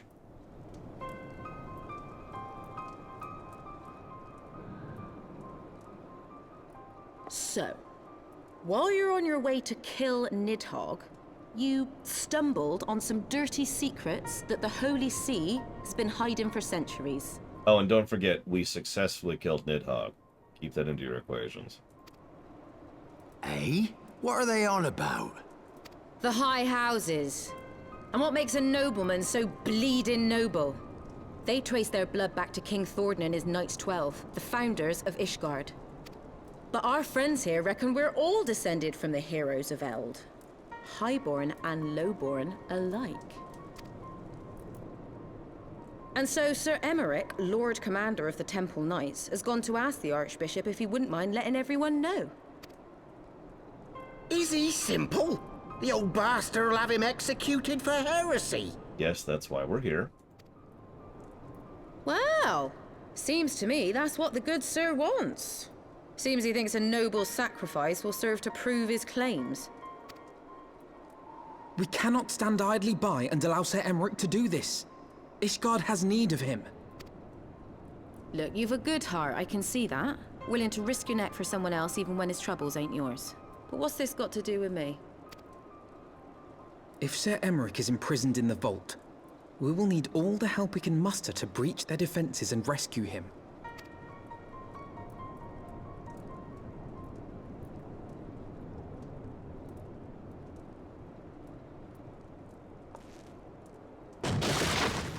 What in the hell's? And that's a broken spine. Ah, the unmistakable scent of heresy. Oh yeah, negative for this guy.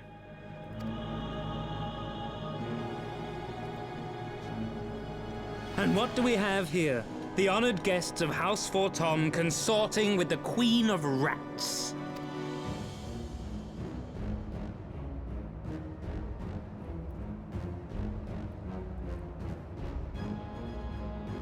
Ooh, plotting insurrection, I shouldn't wonder. That won't do. Sickness is wont to fester and spread. It must be burnt out ere the infection takes hold. I reckon Sir'd be happy to wield the irons himself. Well, so happens I've got irons of my own.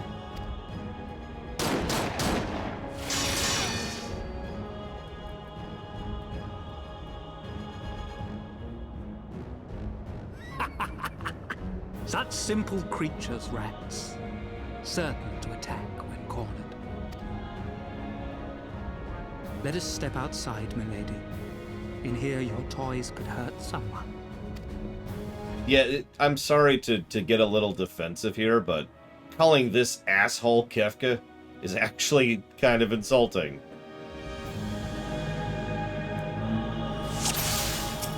So, light a fire.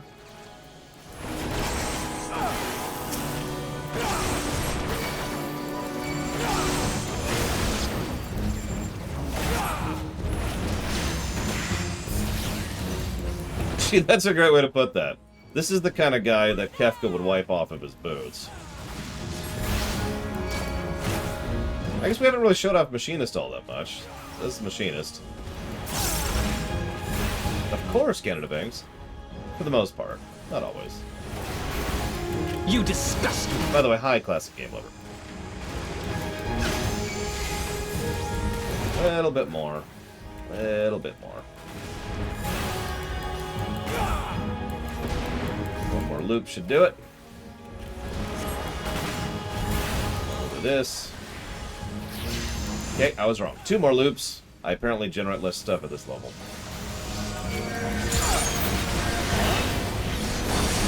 So, let's do this, and this, and this.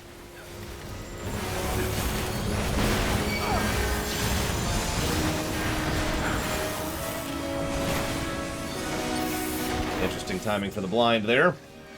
I'm gonna stand in this just to piss you off. Jackass. Thank you very much, Sonic Doctor, as always. I'll put that towards dealer's choice. There's no denying your gifts. A well-deserved reputation indeed. Blah, blah, blah.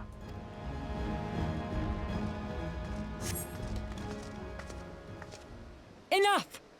I don't know if you've noticed, but we've got a bit of a civil war quickly brewing here. But the problem is, I don't think the actual upper echelons of the religious caste, which is the other side of the war, realize how outnumbered and outbalanced they really are.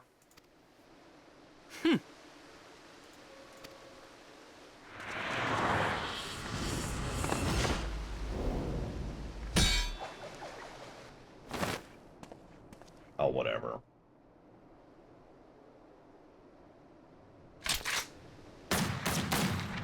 Yeah, your shield's down, boy. Ah, lucky bastard. Nay, 'tis we who are lucky. Had we fought on, 'twas but a matter of time before our conflict claimed the life of an innocent bystander. Thanks, Lucia. I thought the Heavensward might come here as well. They came to the Temple Knights' headquarters. Aye.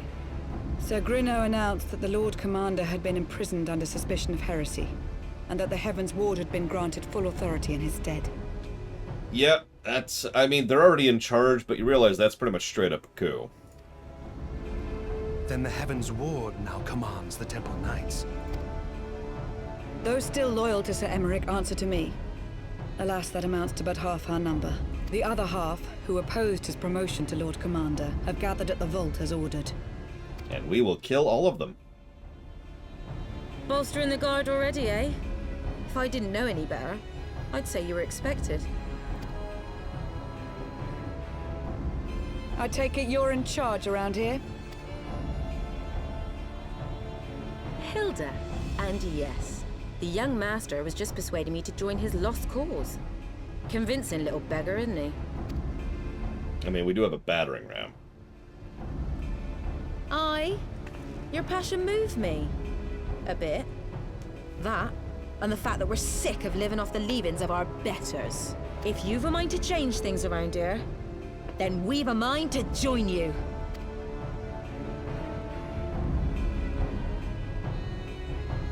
Slash nod.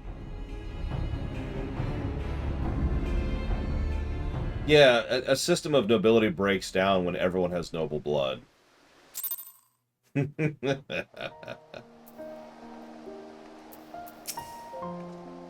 never liked him, not since his days as an Inquisitor. He took far too much pleasure in his work. Yeah, he really is a sadist. We weren't joking about that. Time is of the essence. We must move quickly. First Sir Gunnar, now Sir Pra, and now this Cherubard. Makes you wonder, doesn't it? Are all the Knights of the Heavensward this bad? Yes!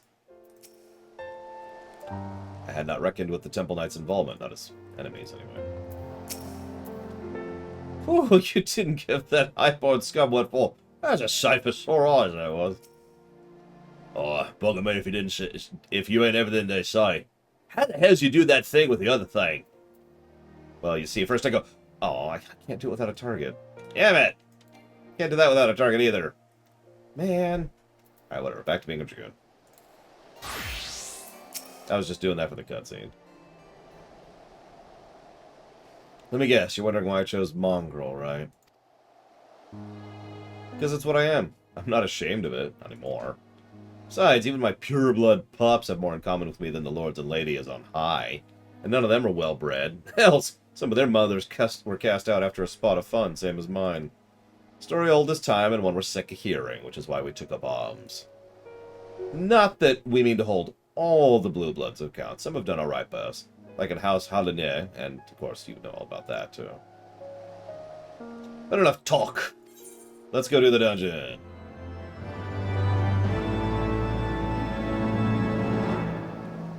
No, I think Gigapudding was implying I could do flamethrower. Alas, I actually can't. Because I literally don't have the ability because it's locked behind class quests, which I have not done.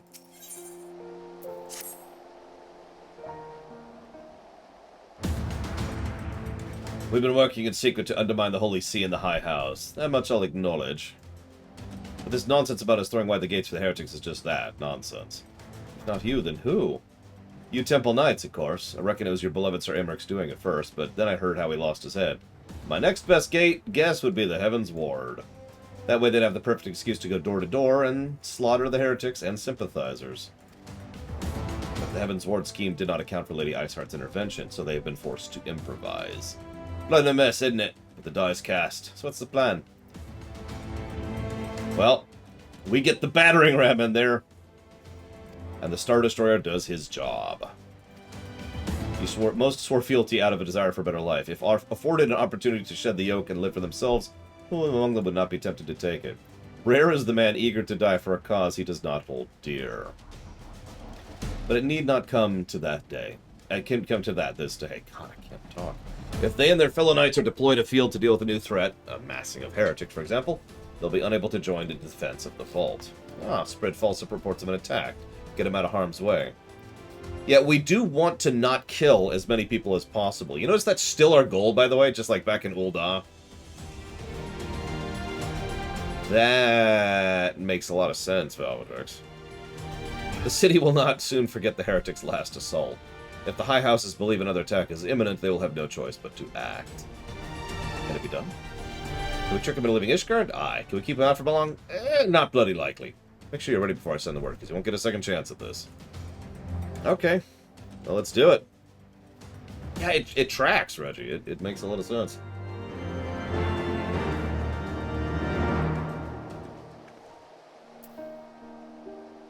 Let's do it, Lucian. Hearken to me. We have two objectives. Rescue Sir Emmerich, apprehend the Archbishop. We'll divide our forces into two parties. Lord Al-Shafon, Estinian, Master Alphino, and I will make ready to breach the underground jail and search for the Lord Commander. We'll not move, however, until the second party has entered the vault. That's where the Star Destroyer will be going. For this plan to succeed, you'll need to fight your way to the highest levels of the vault, even unto the Archbishop's private chambers. When the Heavensward realize what you intend, they will fly to their master's side, leaving only a token force to guard the jail. Temple Knights loyal to your cause have already secured the entrance to the vault. Once you're within, they will signal to us, and if all goes according to plan, we shall join you with Sir Emmerich and confront the Archbishop together. Everyone clear? Then let's do it.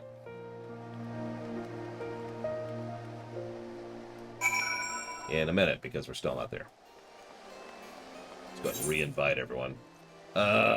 Let's see. It was Nace, Reggie, and server. Pretty sure. I could be wrong.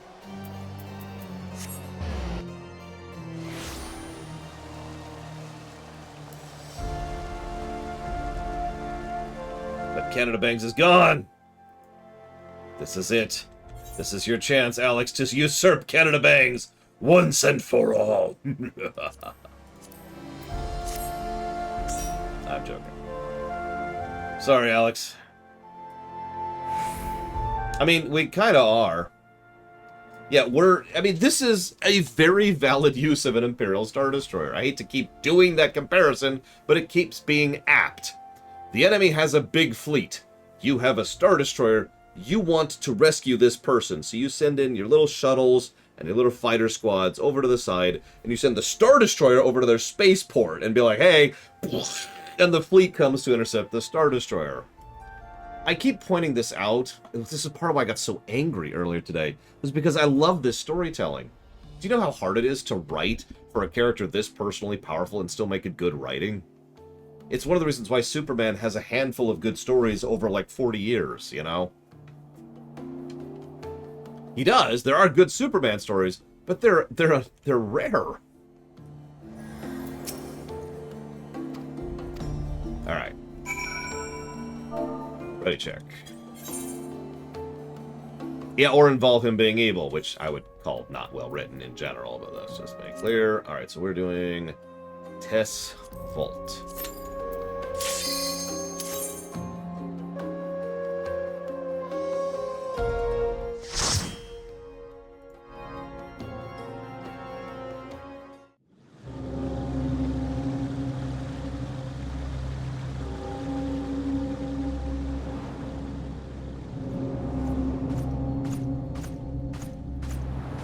I know, right? Full of snow. Anyways.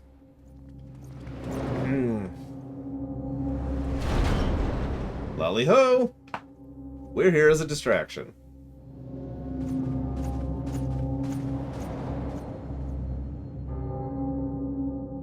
What in the world?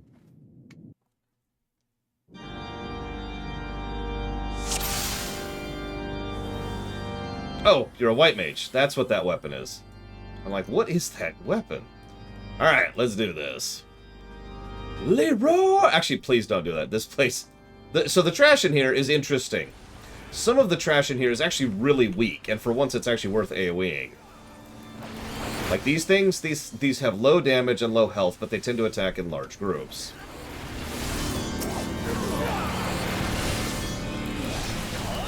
Yeah, I was gonna say, some of the trash in here is much meaner than this, but we'll get to that.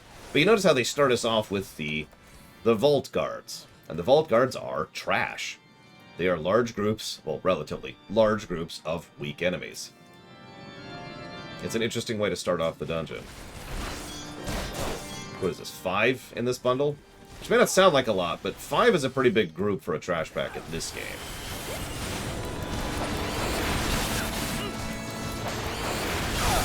Right, there we go.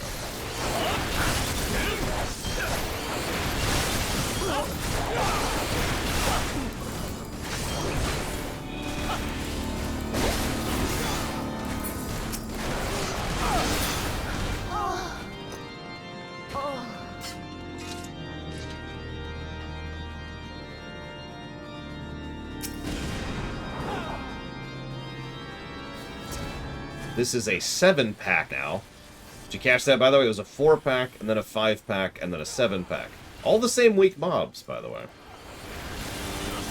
I am once again going to keep AoEing, because these have low enough health that it's actually worth doing that here.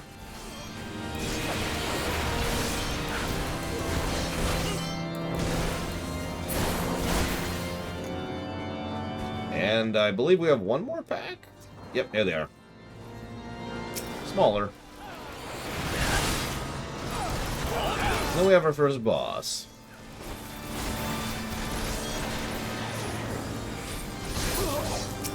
That's a good question, Disco. I don't know, and I don't think I have enough information to gauge on whether or not the Echo is a deliberate involvement of Hydaelyn, or if it's something that just kind of happens more or less at random. So that's my answer to you, unfortunately. I don't know. Boss number 1, Sir Idiot.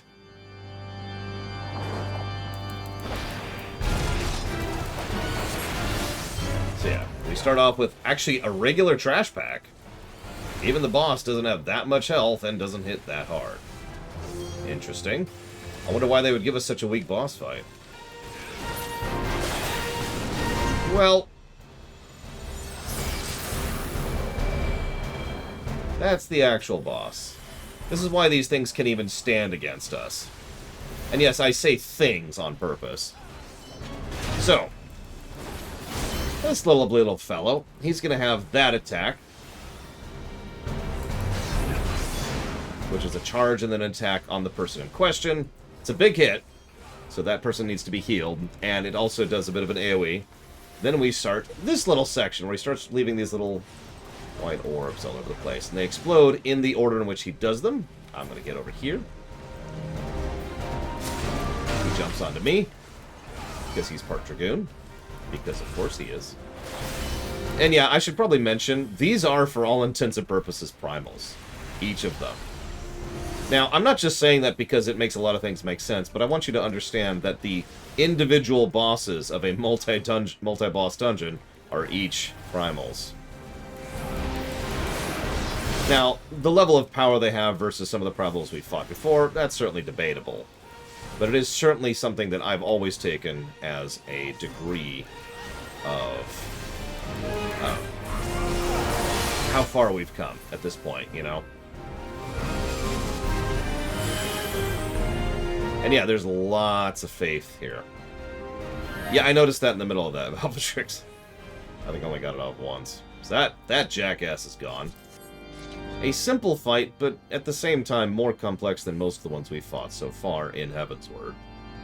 Yeah, sorry, I should clarify Shiva-style Primals, not Ifrit-style. Obviously, since they turn into and turn back from.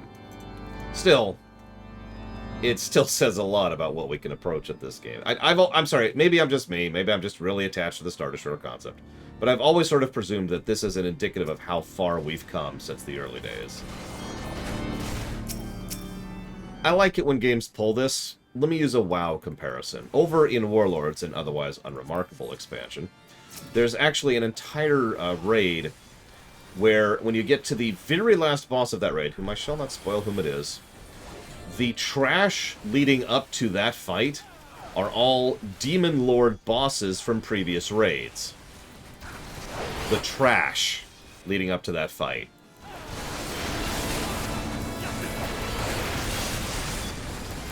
I've always liked that. That's such a cool concept. A lot of games do this. Some games do it well, some games do it poorly. This goes back to the old SNES era RPGs at this point, turning boss fights into trash. Speaking of these things, oh no, I mean these guys just hit hard. Sorry, my bad. Wrong thing. My bad.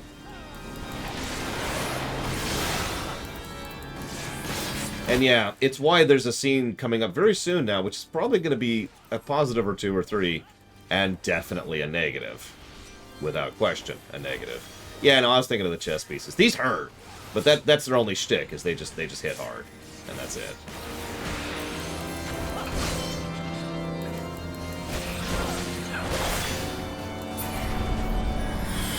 The chess pieces suck. Yeah. You notice how the trash has been escalating as we've been going, consequently. Music's even been changing. If you're paying attention.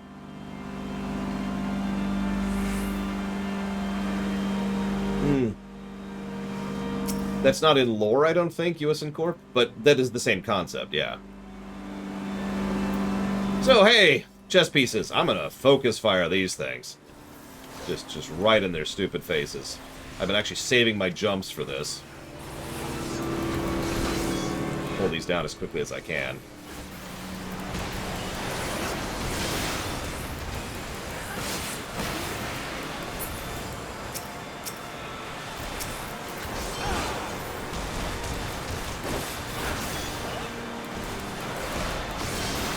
Yeah, usually you don't want to focus fire the things with the highest health in a pack like this, but those knights suck.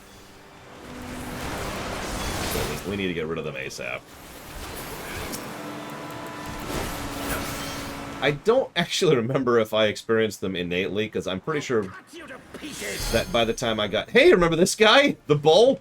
I'm pretty sure that by the time I got to this point in the story, Stormblood was already out. Because I didn't really pause going into Stormblood.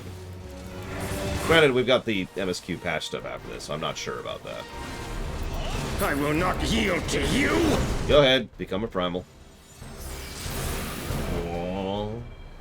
I have the power! I don't know if I agree with that sentence.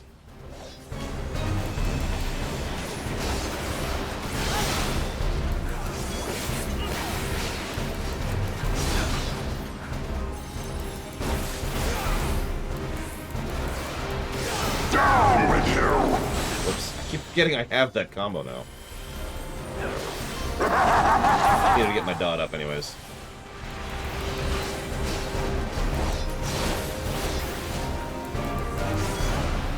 I don't remember what to do about the black holes.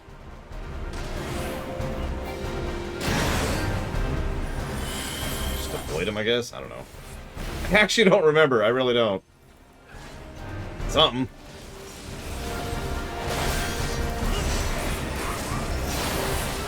I like how this Mace Knight has gravity-based powers. Down with you! Okay, just straight up avoid. I can do that. I'll go ahead and blow this in just a second. Right after I do this. This. And then this. And then we're gonna do this. And then this. And we're gonna do this. And then this. And then we're gonna blow it. Oh, that went off. It did.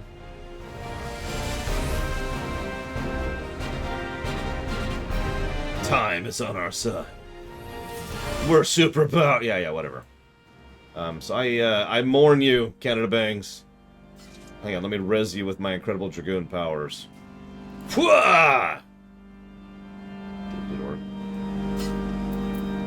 It worked! Dragoon res.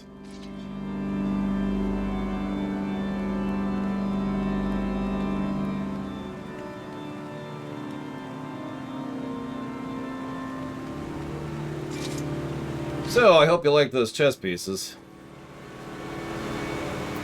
And the big guys who hit hard.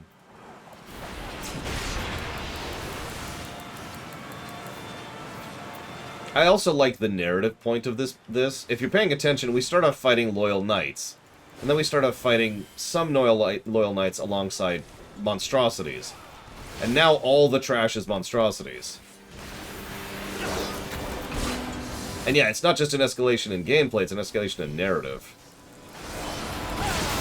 I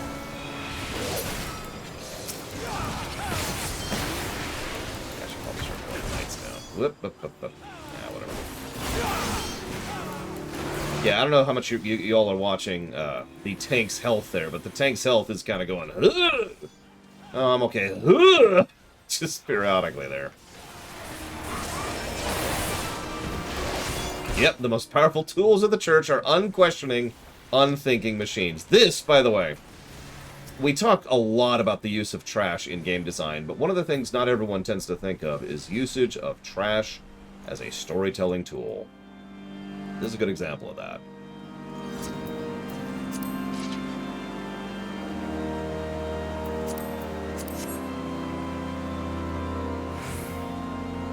Yes, symbolism! And notice how relatively few, trash there is in this place, too.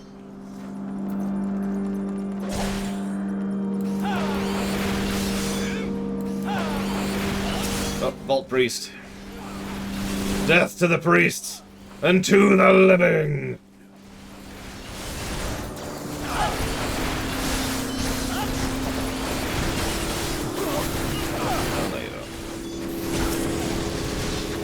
Probably shouldn't have eaten that. I didn't realize it was hit that hard. Sorry. Sorry, Canada Banks.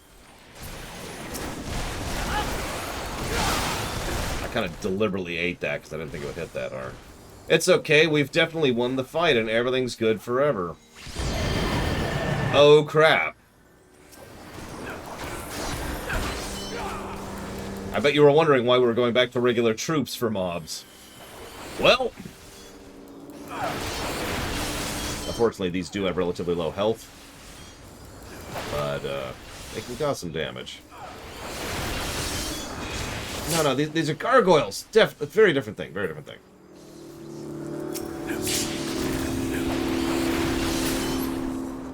You can tell because they're holy. God dang it! Who keeps looting stuff? 50 DKP minus, and we're at the boss, so it should be a cutscene.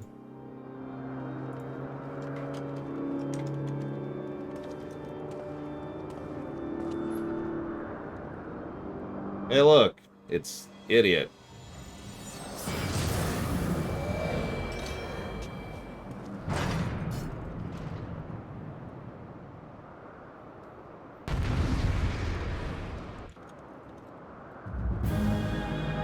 Give me 1 second. I want to write down a couple of things before I forget.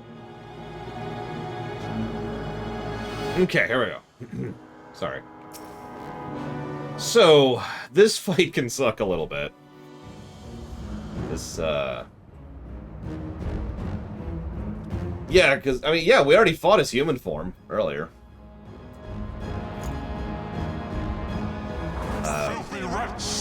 He likes to say the same lines over and over, which is the hardest part about this boss's encounter.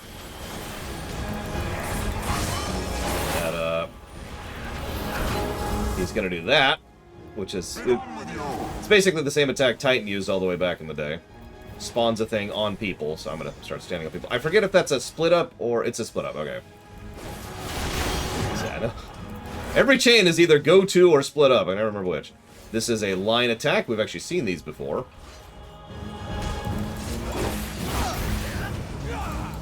Sickness must be purged. Sickness must be purged. There's our unavoidable AoE. And soon he's gonna start combining moves. Hey, Knock Loose. How is life? I'm killing a heretic. And now the final curtain. So now, we have a bit of a DPS check, similar to how we'd usually have in a trial, while dodging things. Sorry, if it's not obvious, I actually like the bowl, and it's good that for once I'm actually remembering correctly. This is actually a good dungeon with some good encounter design.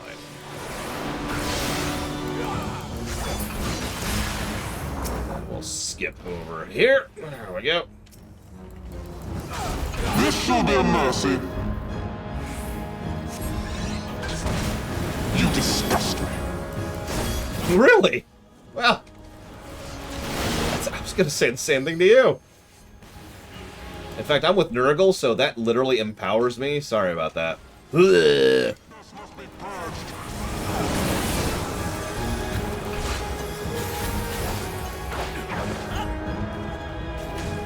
Be done with you! It's also a good, good boss song. So notice, as per what will soon become the norm, he starts layering and staggering his attacks. Sickness must be purged! We start seeing a lot of these at the same time. In fact, we're going to blow this at this point. And this, and this. This. And this.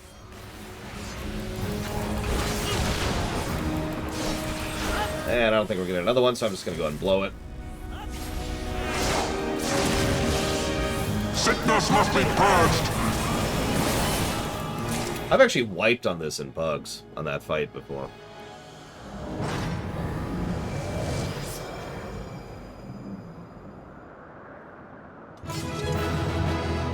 Like, I don't get this all that often, but every now and again I do get the vault. And yeah, we tend to wipe on that one. So good job, everyone. Good job, good run. Wait. Gotta do one more thing, and stab. Just right there. Just right in the face. Ahem. Pass on this garbage.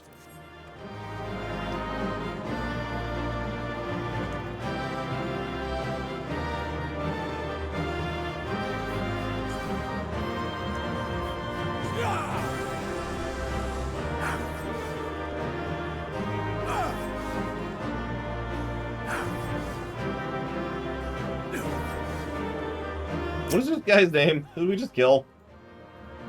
Hang on, I'll look it up. Cherubert. However you pronounce it, I don't care.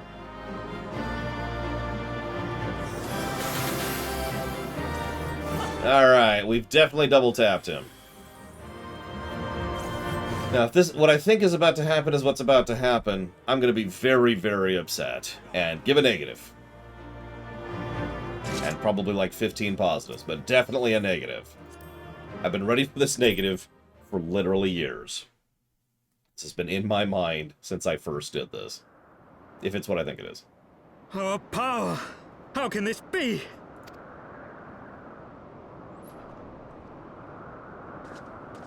Tall back!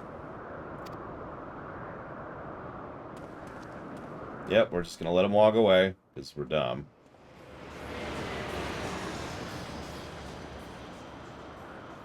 Also, that's the second time we've beaten the crap out of that guy, and he's just walked away from it.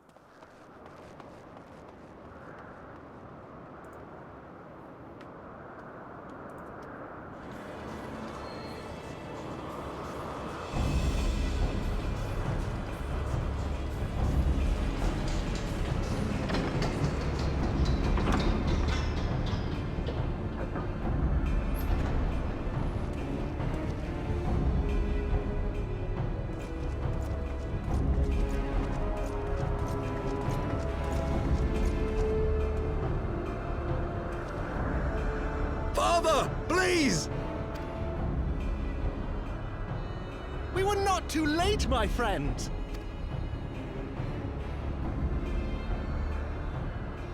Why must you do this, Father? Nidhogg is fallen. There is no need for further deception. Now is the time to renounce the lies which led us down this path. To start anew! And tear down the very pillars of our society? Our history, our values, everything we have built over 1,000 years? A fool to the last.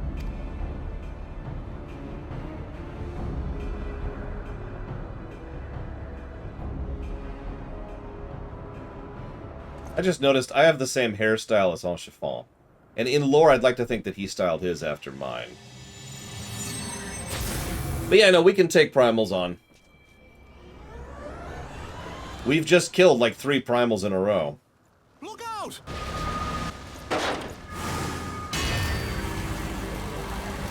But,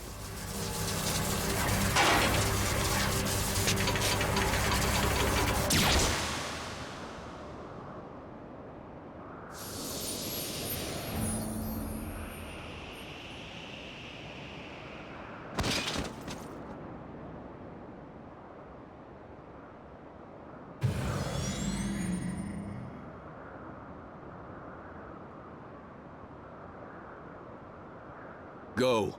Asisla awaits.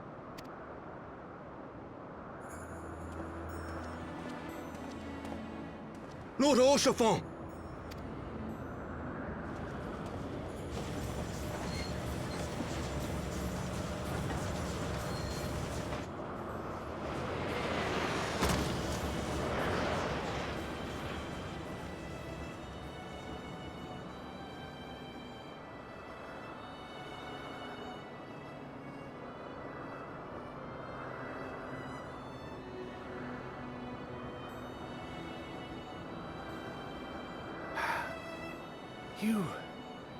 You are unharmed?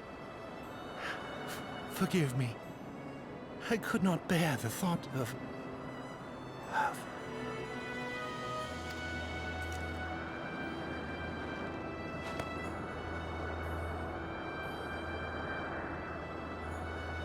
Oh, do not look at me so.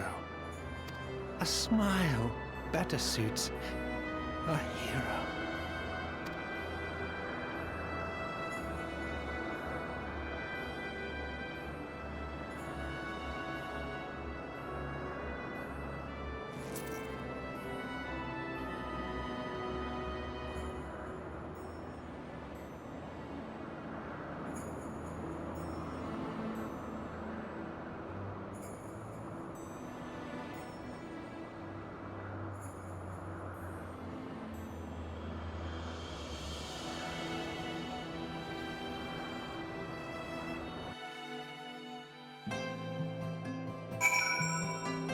So let's just get this out of the way. Let's just give the negative and move on. I don't want to dwell on it. I don't want to get into it. Negative.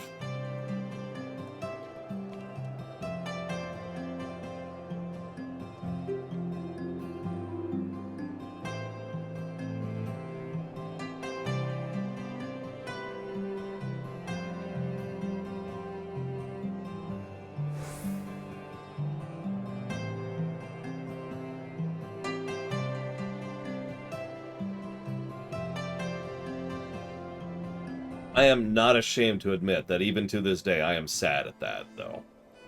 Like, this scene sucks. From a narrative perspective, from a direction perspective, it's cheap. But Haut-Chiffon is dead, and I am freaking pissed about that. God damn it. And... it is a very... what's really horrible is if that cutscene wasn't so irritating, this would be such a perfect moment. It's still very close to one. Like it or not, this is a very common, very efficient, very effective narrative concept. You build up a character before you kill them. You make sure that the audience has investments in them. You make sure there's someone the people care about. Then you kill them off. There is still a catch to that, of course, and that catch is all important. You don't just do it. Because honestly, that's just cheap. That's shooting a kitten to make the audience cry and go, oh my gosh, that's so horrible. You need to actually kind of do something about it, right? So you can see how I'm of so many different minds of this, because on the one hand, Haut-Chiffon is dead. But on the other hand, god damn it! We'll talk more about the impact of this in just a minute, actually. I don't think we're going to reach Bismarck. I think we'll start... well, maybe I could push for it. We've got a lot of cutscene-heavy scenes before we hit Limitless Blue. Oh yeah, by the way, we go from this to doing Bismarck for some frickety reason. It's because I don't know why. Exactly, von Falkenstein. So you know me. You know that I have a... possibly unearned, reputation for killing off characters. I wouldn't have killed off Haut-Chiffon here. I wouldn't. I mean that. I don't think it's necessary to. Maybe have him do the block, maybe have him shove him out of the way, maybe have him be injured by the blast, and have him be crippled, or temporarily crippled, or severely injured, or something. All of that's fine. Cause there to be some injury to him. Cause them to hurt our Haut-Chiffon. But don't do that. And yeah, if I was going to kill Enchefant, I wouldn't do it there, and I wouldn't do it in that way. I'd think carefully about how I did that. That's why I push back against that reputation. Every death must be carefully thought out, planned, and earned.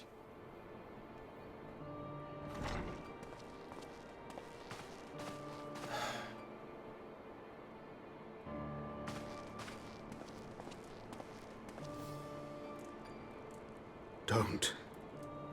Please. A knight lives to serve, to protect, to sacrifice. There is no greater calling.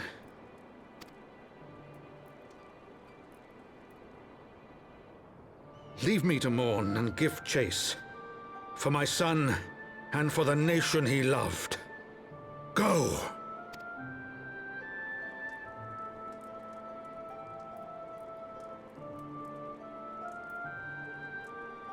His sacrifice shall not be forgotten. There are players to this day who are still pissed about this, so I'd say, yeah, we will never forget what you did to Enchefant. To Shield. Bye.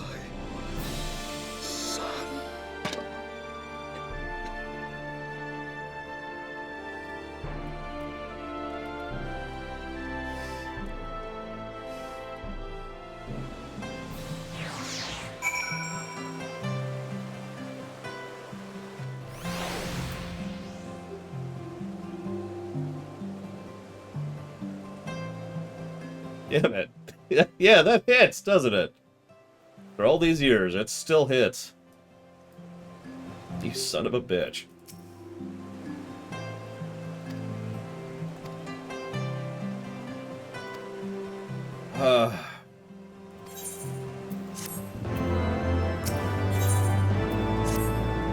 We must press on with our mission. Tataru, pray attend your duties at the Forgotten Night. Let us go and speak with Sir Aymeric, Lord. I worry for his well-being.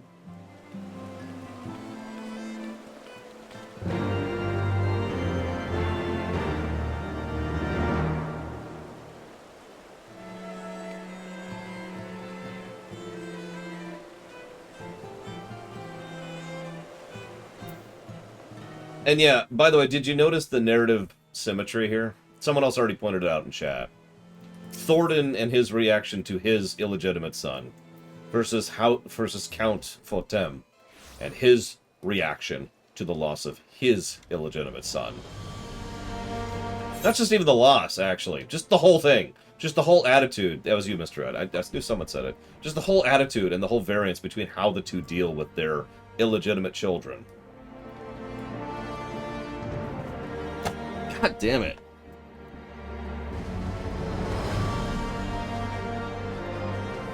And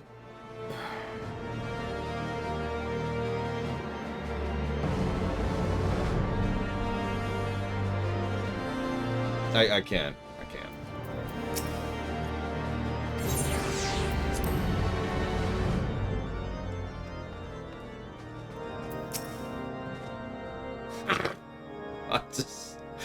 You know what Estinian said.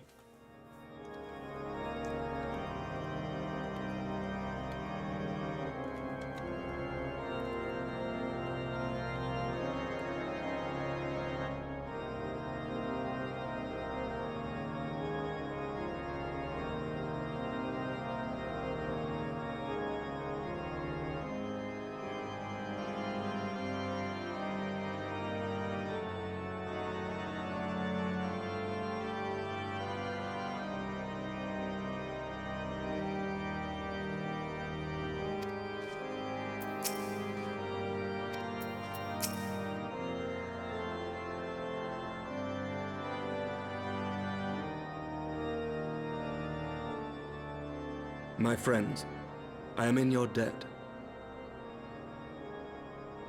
Alright, real quick.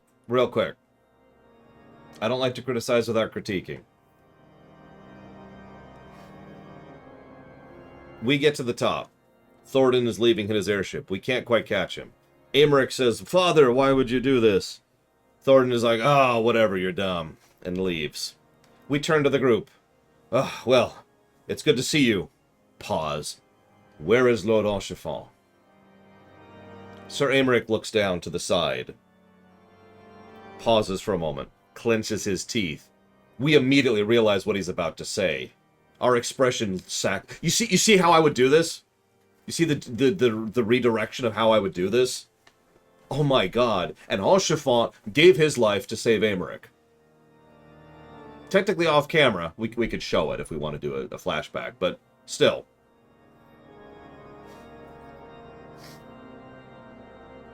And we are just as hit by it,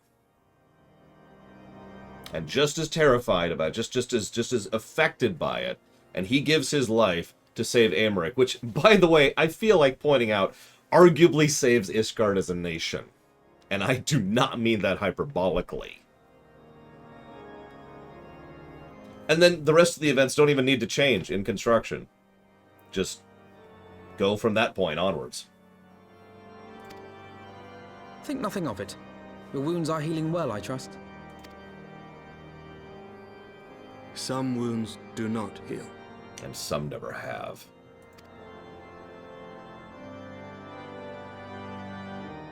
Yeah, exactly.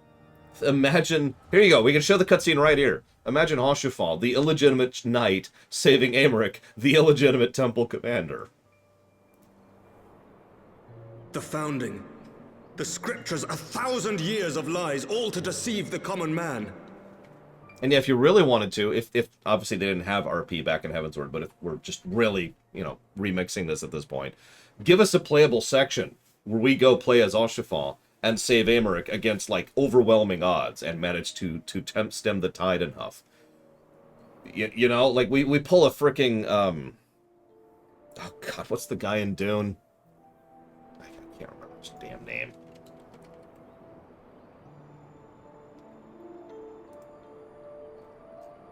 I mean, yeah, we pull a Zack, but...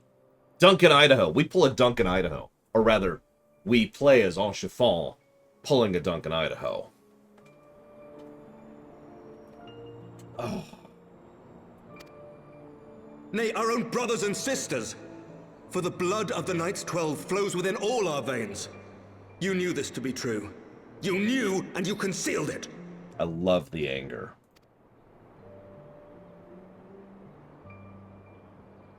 I should be interested to hear how you came by this knowledge. But yes, you have the right of it.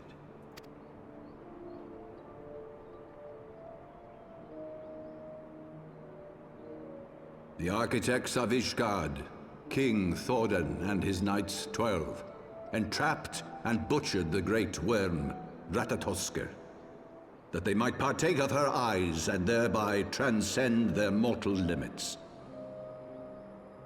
Upon learning of their treachery, Nidhogg was consumed with a murderous and justified rage. I dare say you know what followed. The great worm slew the king and half of his knights. Aye, but Nidhogg was subdued, and his eyes plucked from their sockets by the knights that remained. Their one mistake was to show mercy. For from his brother Velga did Nidhogg receive a new eye, thus rejuvenating his form and empowering him to embark upon an eternal quest for vengeance. Whilst Thordan's son Haldreth took one of Nidhogg's eyes and learned to wield its power in defense of his people. Thus was the first Azure Dragoon born, and ever since that time, his honored successors have risen to drive Nidhogg from our lands whenever the worm has returned to plague us.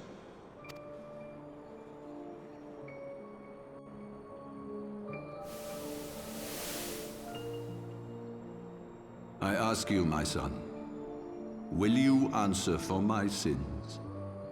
Will your son and his son answer for me as well? What do you mean? If a man cannot atone for his sins in the course of his all-too-fleeting life, must his progeny then be held to account? Must every subsequent generation be judged as well? No, that's stupid, and so are you. Thordan's betrayal of Ratatoskr was an unconscionable, unforgivable sin. Should we then, as his descendants, meekly surrender ourselves to an eternity of punishment. Nay, say I would not see our children sacrificed in a vain attempt to appease an implacable foe. Yeah, I was gonna say, there's a term for this type of false debate. I'm trying to remember what it's called, because all the forms of bad faith debates all have words, all have professional terms referring to them. And I forget what his is, but he's giving that right now. Is this sophistry? It could also be a false dichotomy. Yeah, that's valid, because it is. There's only two options here. Either I am horrifically evil, or... Dragons are not like us, my son. To they who live forever, the wrongs of antiquity are as those of yesterday. No reparations shall ever suffice. This fact alone should serve as ample justification for our actions. Yet some refuse to see it as such. For men like you, who yearn to commit themselves to a nobler cause, a more compelling narrative is required. This is your solution. This is how you protect our people. And I feel like pointing out that Thornton, the thing that he just said, is just buying directly into exactly what Nidhogg wants, so that's not exactly protecting his people. You have given us a lost cause, a death sentence. With your compelling narrative, you but doom our countrymen to give their lives for a lie. And they do so gladly. Highborn and lowborn alike are proud to serve, to fight and die for their country. The flag is a powerful thing. And what would you say to them? What would you tell the wives who have lost their husbands? The mothers who have lost their sons? That their loved ones died for naught? Again, that's a falsehood. They didn't die for nothing. Right? Just because you fought because you were wrong doesn't mean you were fighting for nothing. That's... I don't know if that's a false dichotomy again, but it is a invalid debate. Over the course of 1,000 years, countless men have donned these robes, and every one of them came to accept the necessity of this solution. Once, I hoped you might come to accept it as well. You know what this reminds me of? Spoilers for FF10. This reminds me of FF10 and the acceptance when we finally confront the upper echelons of the Church of Yevon. They'll just kind of say, well, yeah, of course that's what we're doing. Why wouldn't we? What's the alternative exactly? Because it's all so normal. It all makes so much sense. They rationalized all this crap away decades ago.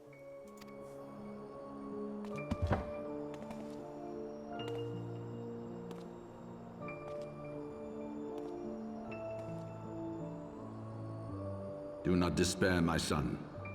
Soon I shall free us from the sins of antiquity, and bring about the change you so fervently desire.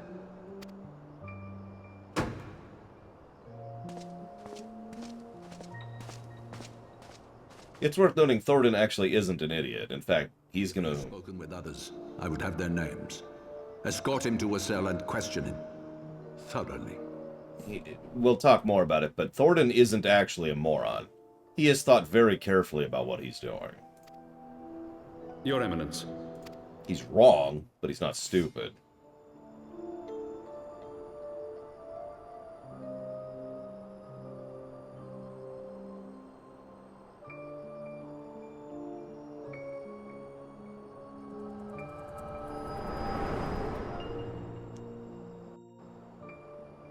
Yeah, Pope Evil. Called it the first time I saw him. Sheesh.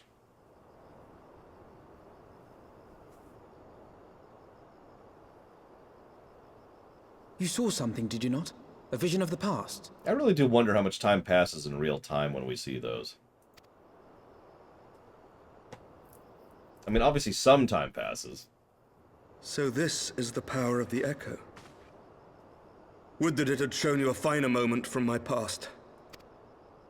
'Twas an exercise in futility, as you saw.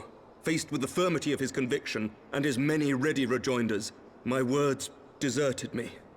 To be frank, I am embarrassed to recall it. A friend once impressed upon me the importance of differentiating between words, deeds, and beliefs. Were he here, I suspect he would judge your father's conviction to be no more than rank self-serving delusion. Even so, I cannot help but wonder what manner of change he intends to bring about. 30 seconds actually sounds about right, Loke. Just enough for people to notice, because they do. They notice. But not too long so that we literally go for like 5 minutes or whatever. I've given some thought to that as well. During the battle within the vault, the Heavensward demonstrated strange and unnatural abilities. Aye, the manner in which Sir Zephyrin struck down Lord Haurchefant was unlike anything I've ever seen before. The spectacle called to mind King Thordan and his Knights 12 as they are depicted in scripture, holy powers and all. Mere fabrications, which have become objects of faith, instilled with the belief of countless devoted souls. 7 hells! If Lady Iceheart can use her own body as a vessel for summoning, I see no reason why others could not. Are the Heavensward truly so reckless? Unbelievable. As they fled, my father spoke of Aziz La. Though I know not what he intends, I fear no good shall come of it. His ambitions are too great, and his minions too powerful. We must find the Heavensward and stop my father before it is too late. I do agree with that.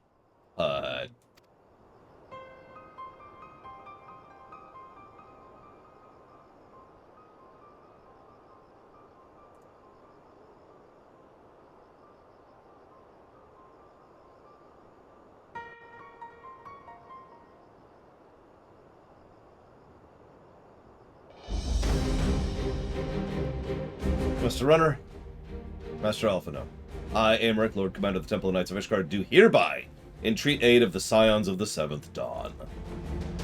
Our aid in preventing whatever it is the Archbishop intends. Your aid in bringing him to justice. Too much blood has been spilled for the lie he perpetuated. No more. I'm going to pick the second option, which for those of you who can't read, that says life for death. I'll have Sir Zephyrin's heart for what he did to Haurchefant. I am not happy about that.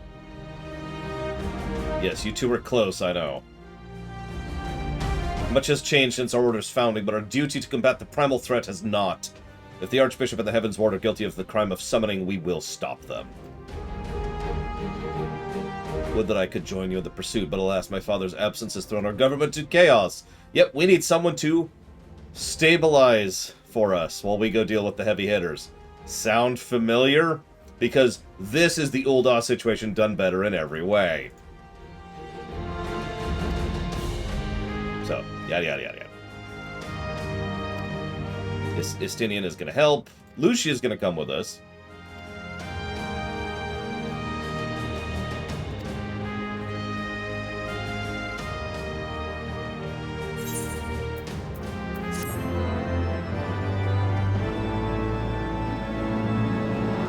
He might literally tear it, which is funny. Okay. So I'm pretty sure this is a good time to pause. I know this is a little early, but this is a really good pause point, because as much as we're all gung-ho, we're actually going to be going into side quest territory for a bit, a little bit. Not literally. I mean, like, we're going to go after Bismarck, and then we're going to go to the library. Or, excuse me, I'm going to go to Matoya, and then the library, and then we'll go after them. I want to get the HUD updated a little bit here while we're here. One moment, please. Tomorrow we will finish the primary MSQ of Heavensward, though. Guaranteed.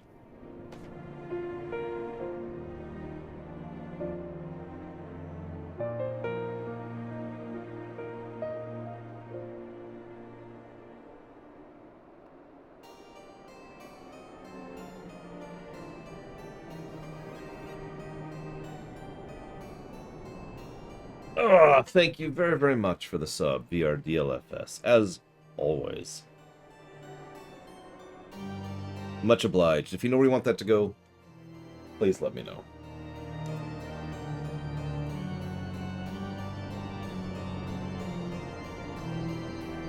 I gotta type up some bits, alright. Sorry, I'm just gonna go quiet for a minute while I type. So I've been thinking about the exact order of events.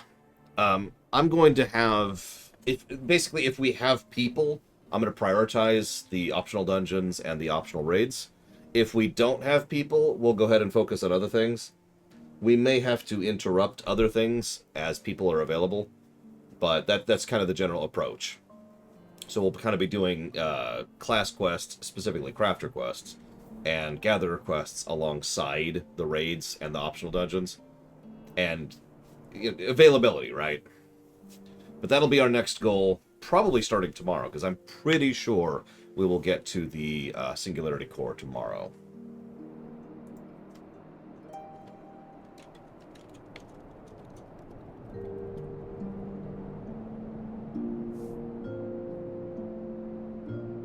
I mean, Alexander's long, too, so that might be a minute. There's a lot of cutscenes in Alexander.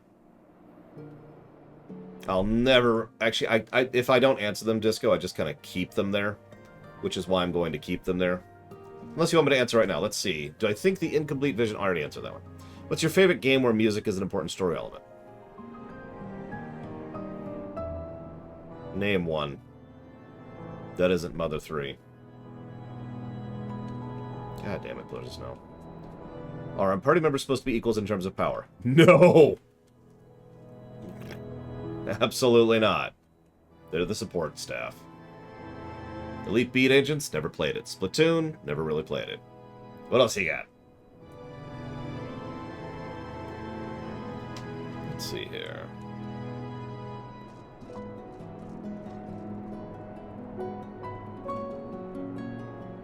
DDR, never played it. Loom, don't even know what that is.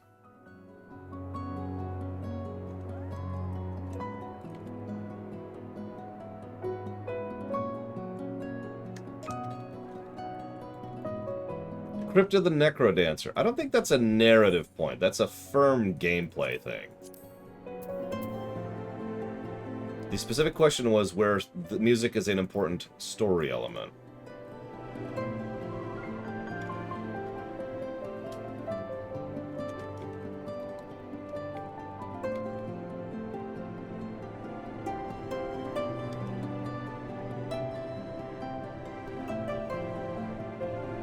Parappa the Rapper. Never played it. Super Mario RPG. How? Eternal Sonata. Never played it. Street Fighter 4. Never played it. Cadence of Hyrule. Same problem as Necrodancer. Ocarina of Time. Okay. That's the only one I've played that I would agree with so far. Ocarina of Time is my favorite one where music is an important story element. Whew, that was a rough one.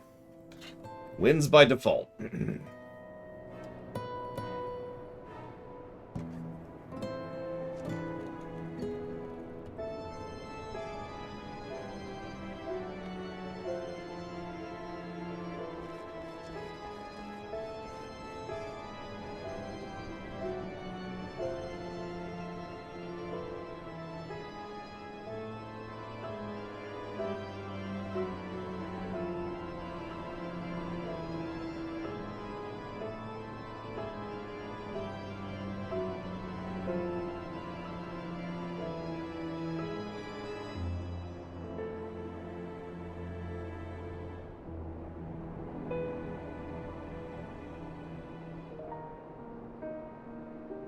Ah, that would be why I haven't played that one, Pills of Snow. Never had an Xbox. Or at least I've never owned an Xbox. Might be a better way to phrase that.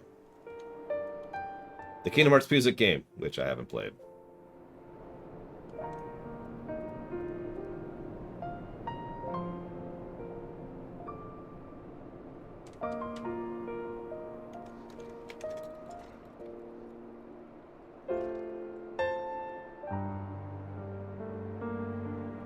How is that a narrative point for Guitar Hero? Although I have played Guitar Hero.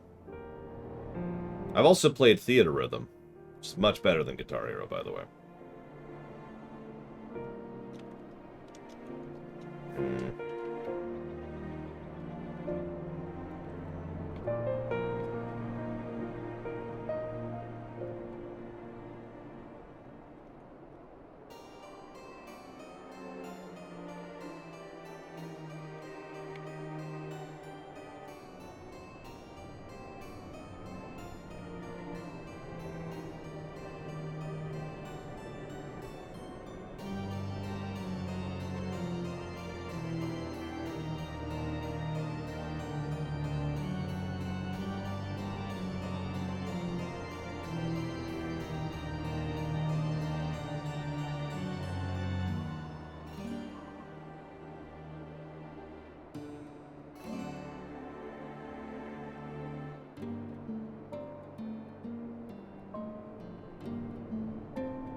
Okay.